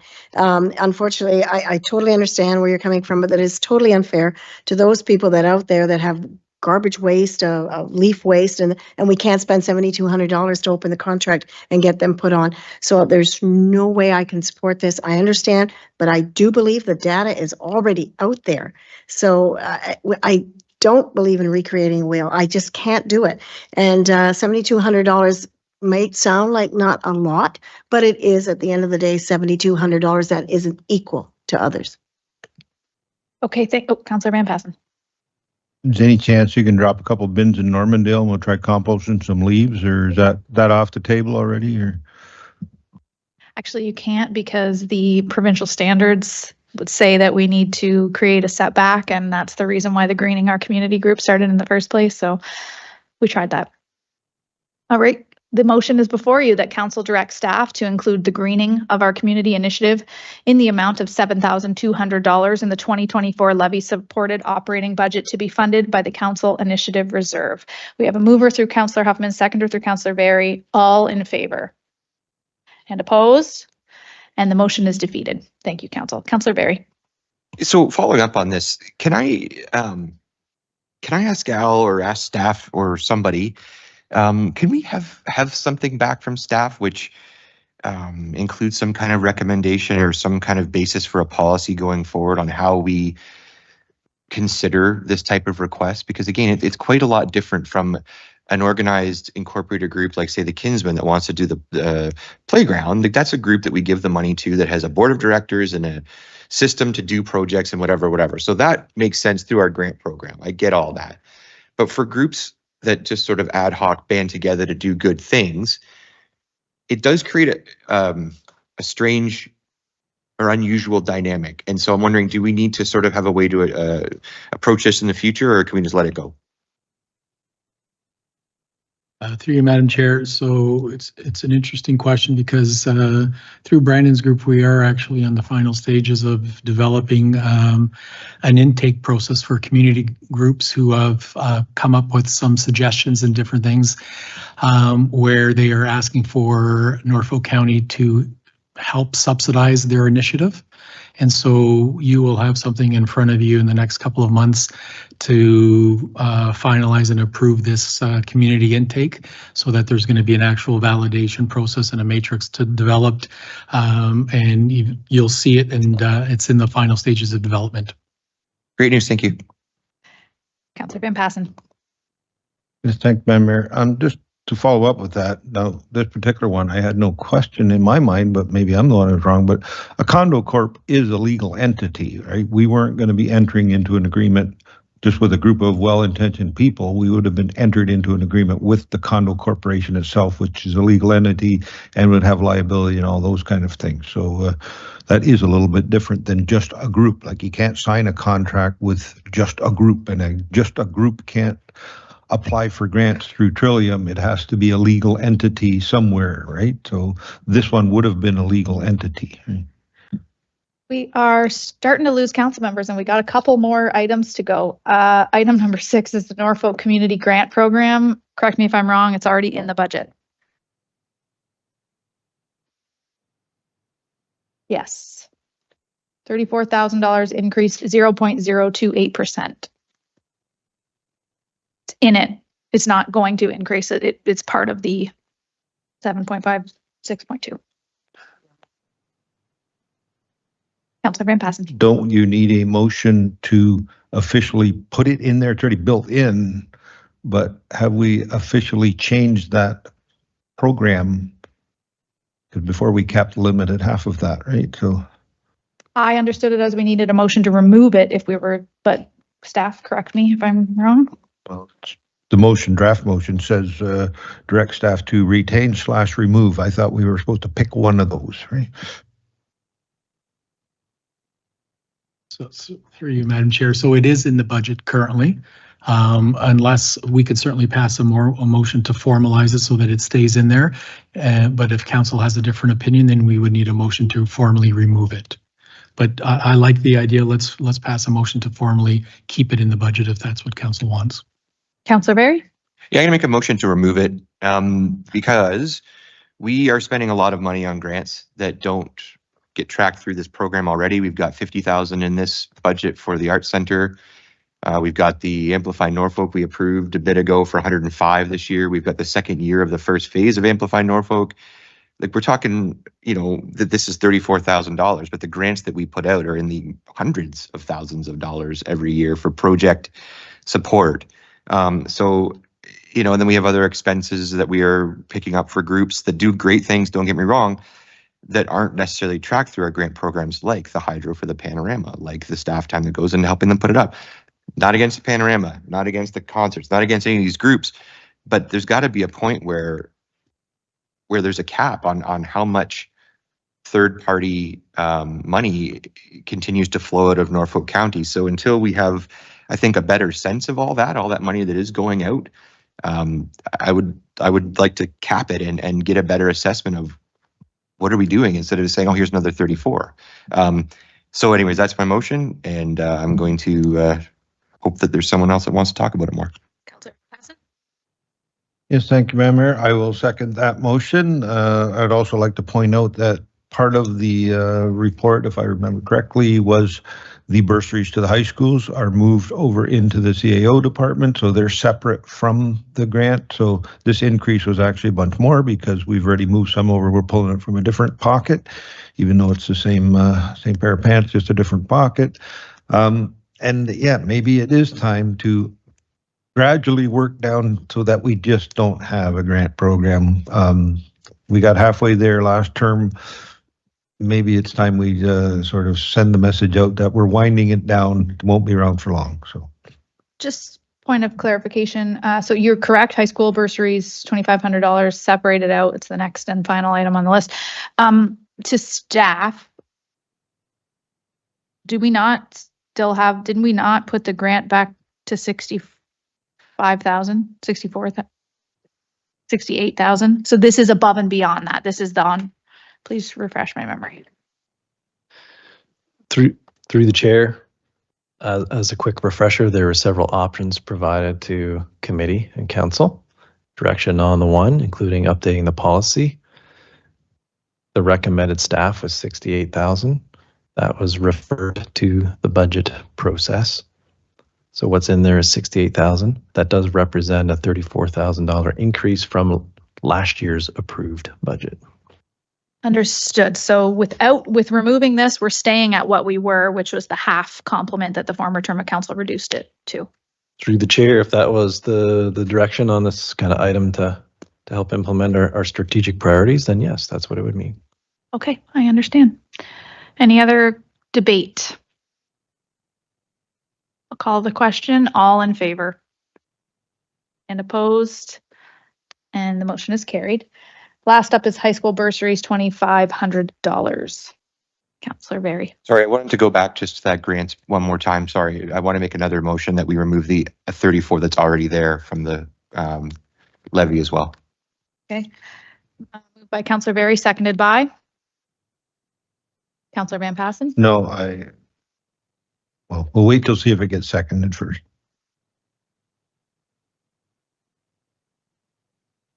All right, back to high school bursaries. I'm just going to suggest if you want to review the there's a grant policy in place because we have some of those groups that are grandfathered in and all that. So you can't just cancel all of the money out of it unless you change the policy, right? Councillor Van Tracy, bursaries. Sorry, Madam Chair, thank you. Through you, the high school bursary 2,500, is that broken up? Is there bursaries of 500 or is it one student gets 2,500? How does it work? I didn't know. It's all 500 and it's offered to all the high schools? It'll split up? How many we got? 5? 4? 3? 2? 1? Okay, good. I'd like to make a motion that we retain that. It's in there, I think, right? So Right. we'll pass a motion for clarity. Yeah. Councillor Van Andruschi moves, seconded by Councillor Huffman. All in favor? Carried. Okay, that is it for the discretionary items. 4.2 is the information memo on budget, federal and provincial grant cost sharing. I just need to pull up here. So it's just to be, what are we doing? Receiving as information, balance. Oh, that's our final? So we're just, are we receiving this as information?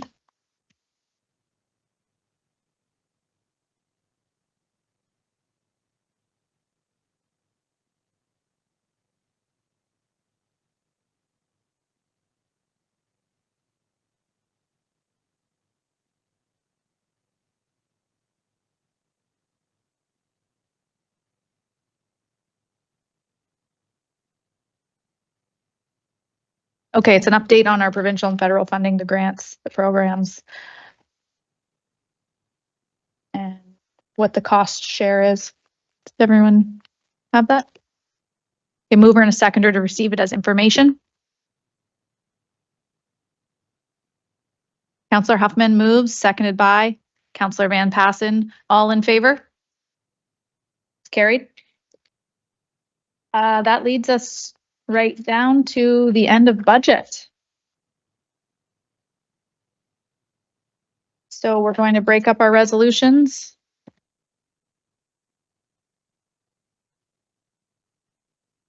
Yep, 5 is quorum.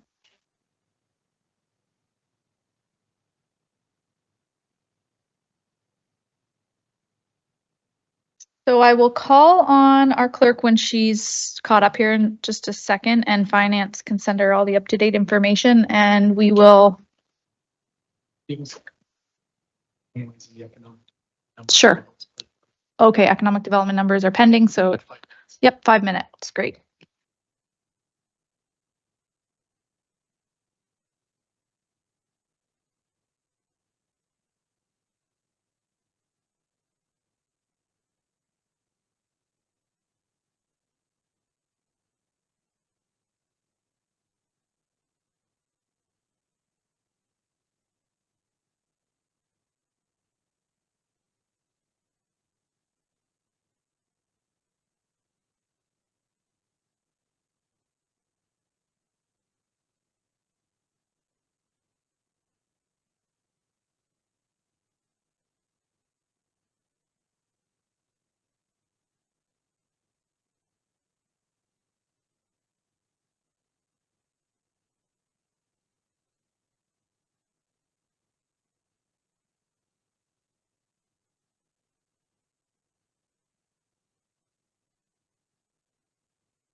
Okay, we are back. We're breaking up our resolutions to deal with potential conflicts. So Councillor Duthie is stepping away for this. He's declared a conflict. The motion on the floor is that the 2024 Corporate Customer Service and Communications Levy Supported Operating Budget with a net levy requirement of $1,01,600 be approved. Mover and seconder. Moved by Councillor Van Andriesche, seconded by Councillor Very. All in favor? And that is carried. Now we're going to do the remainder.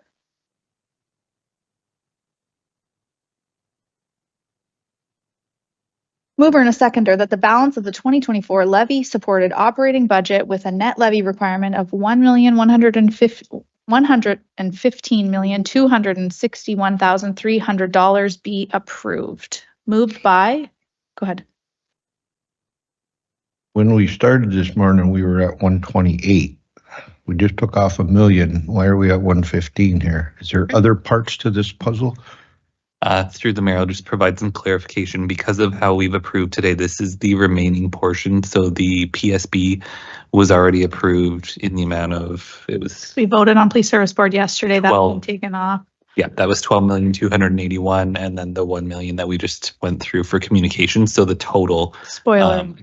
Is coming. 128. Yes. Coming soon.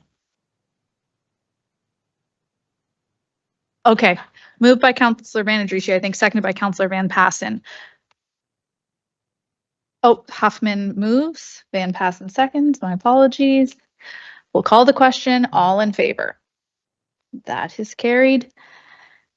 And then just to be very, very clear and organized, Councillor Duthie declared a conflict and did not participate or vote on communications. I declared a conflict on police service board, did not participate or vote on police service board. But that being, oh, sorry. We're going to do Delhi, which we skipped. The Delhi and Simcoe. No, we're going to. Did you want to do that, or did you want to wrap up the? No, let's go ahead and do this, and then we'll do the final budget at the end. Thanks. That the Delhi and Simcoe Business Improvement Area 2024 Yes. It's not approved as submitted because we reduced Simcoe by 7,000.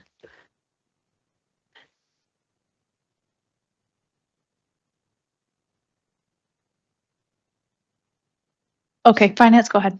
Through you, if we can just change it to say that we're approving their levy as submitted, as that didn't change.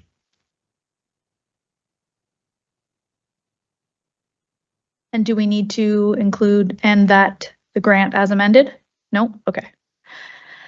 So the motion reads that the Delhi and Simcoe Business Improvement Areas 2024 operating levy be approved as submitted, and that staff be directed to prepare the bylaw to approve the special BIA levy to all applicable properties within the Delhi and Simcoe BIAs. Mover and a seconder. Councillor Columbus moves, seconded by Councillor Van Andriesche. All in favor. That is carried. And then again, we are going to do the final motion for transparency. I declared and did not participate or vote on police service board. Councillor Duthie declared and did not participate or vote on communications budget. So that is the final motion of the day, is that we're going to pass. It's just not updating on my screen. I don't think we need to pass anymore. We just The total? have to, We're all covered by breaking them in. yeah, just a verbal update that. If council would like, we can just bring up the total on screen and show the list of changes, if that helps.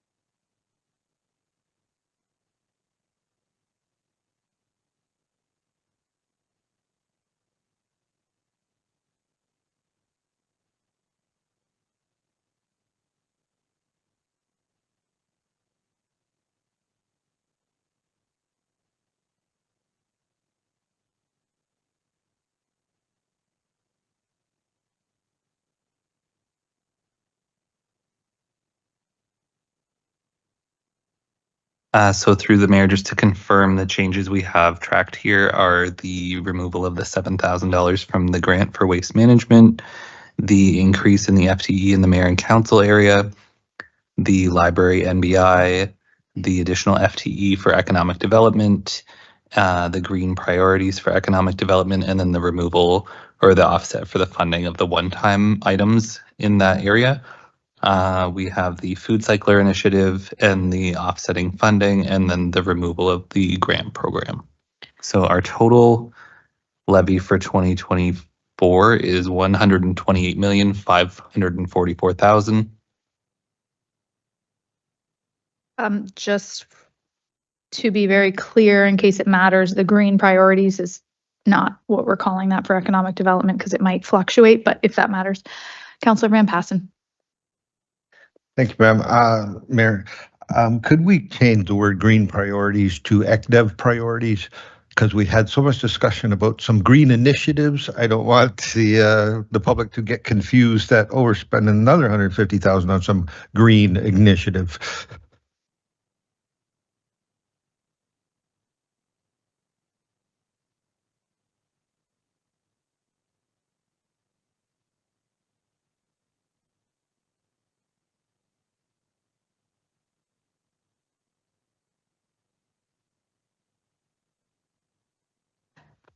So the net levy is 7.7 with a median increase of.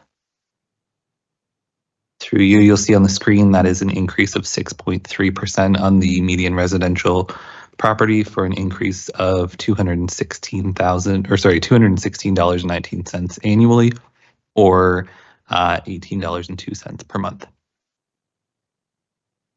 We started with a 6.2. Correct. Lots of discussion and debate over the last 2 days, moving the needle both up and down. Thank you, staff, for your help and your efforts on building out a pretty lean budget. There wasn't much for us to take out and claw back, but we also were able to have a good discussion with some of our community and ward-based priorities. So thank you very much, council and staff, for your work. And there we have it. All right, I guess we're looking to adjourn. Councillor Huffman and Councillor Columbus almost beat you to it, Councillor Huffman, at 3:20 p.m. All in favor? That is carried. Thank you, everyone. Have a great night. Thank you, staff.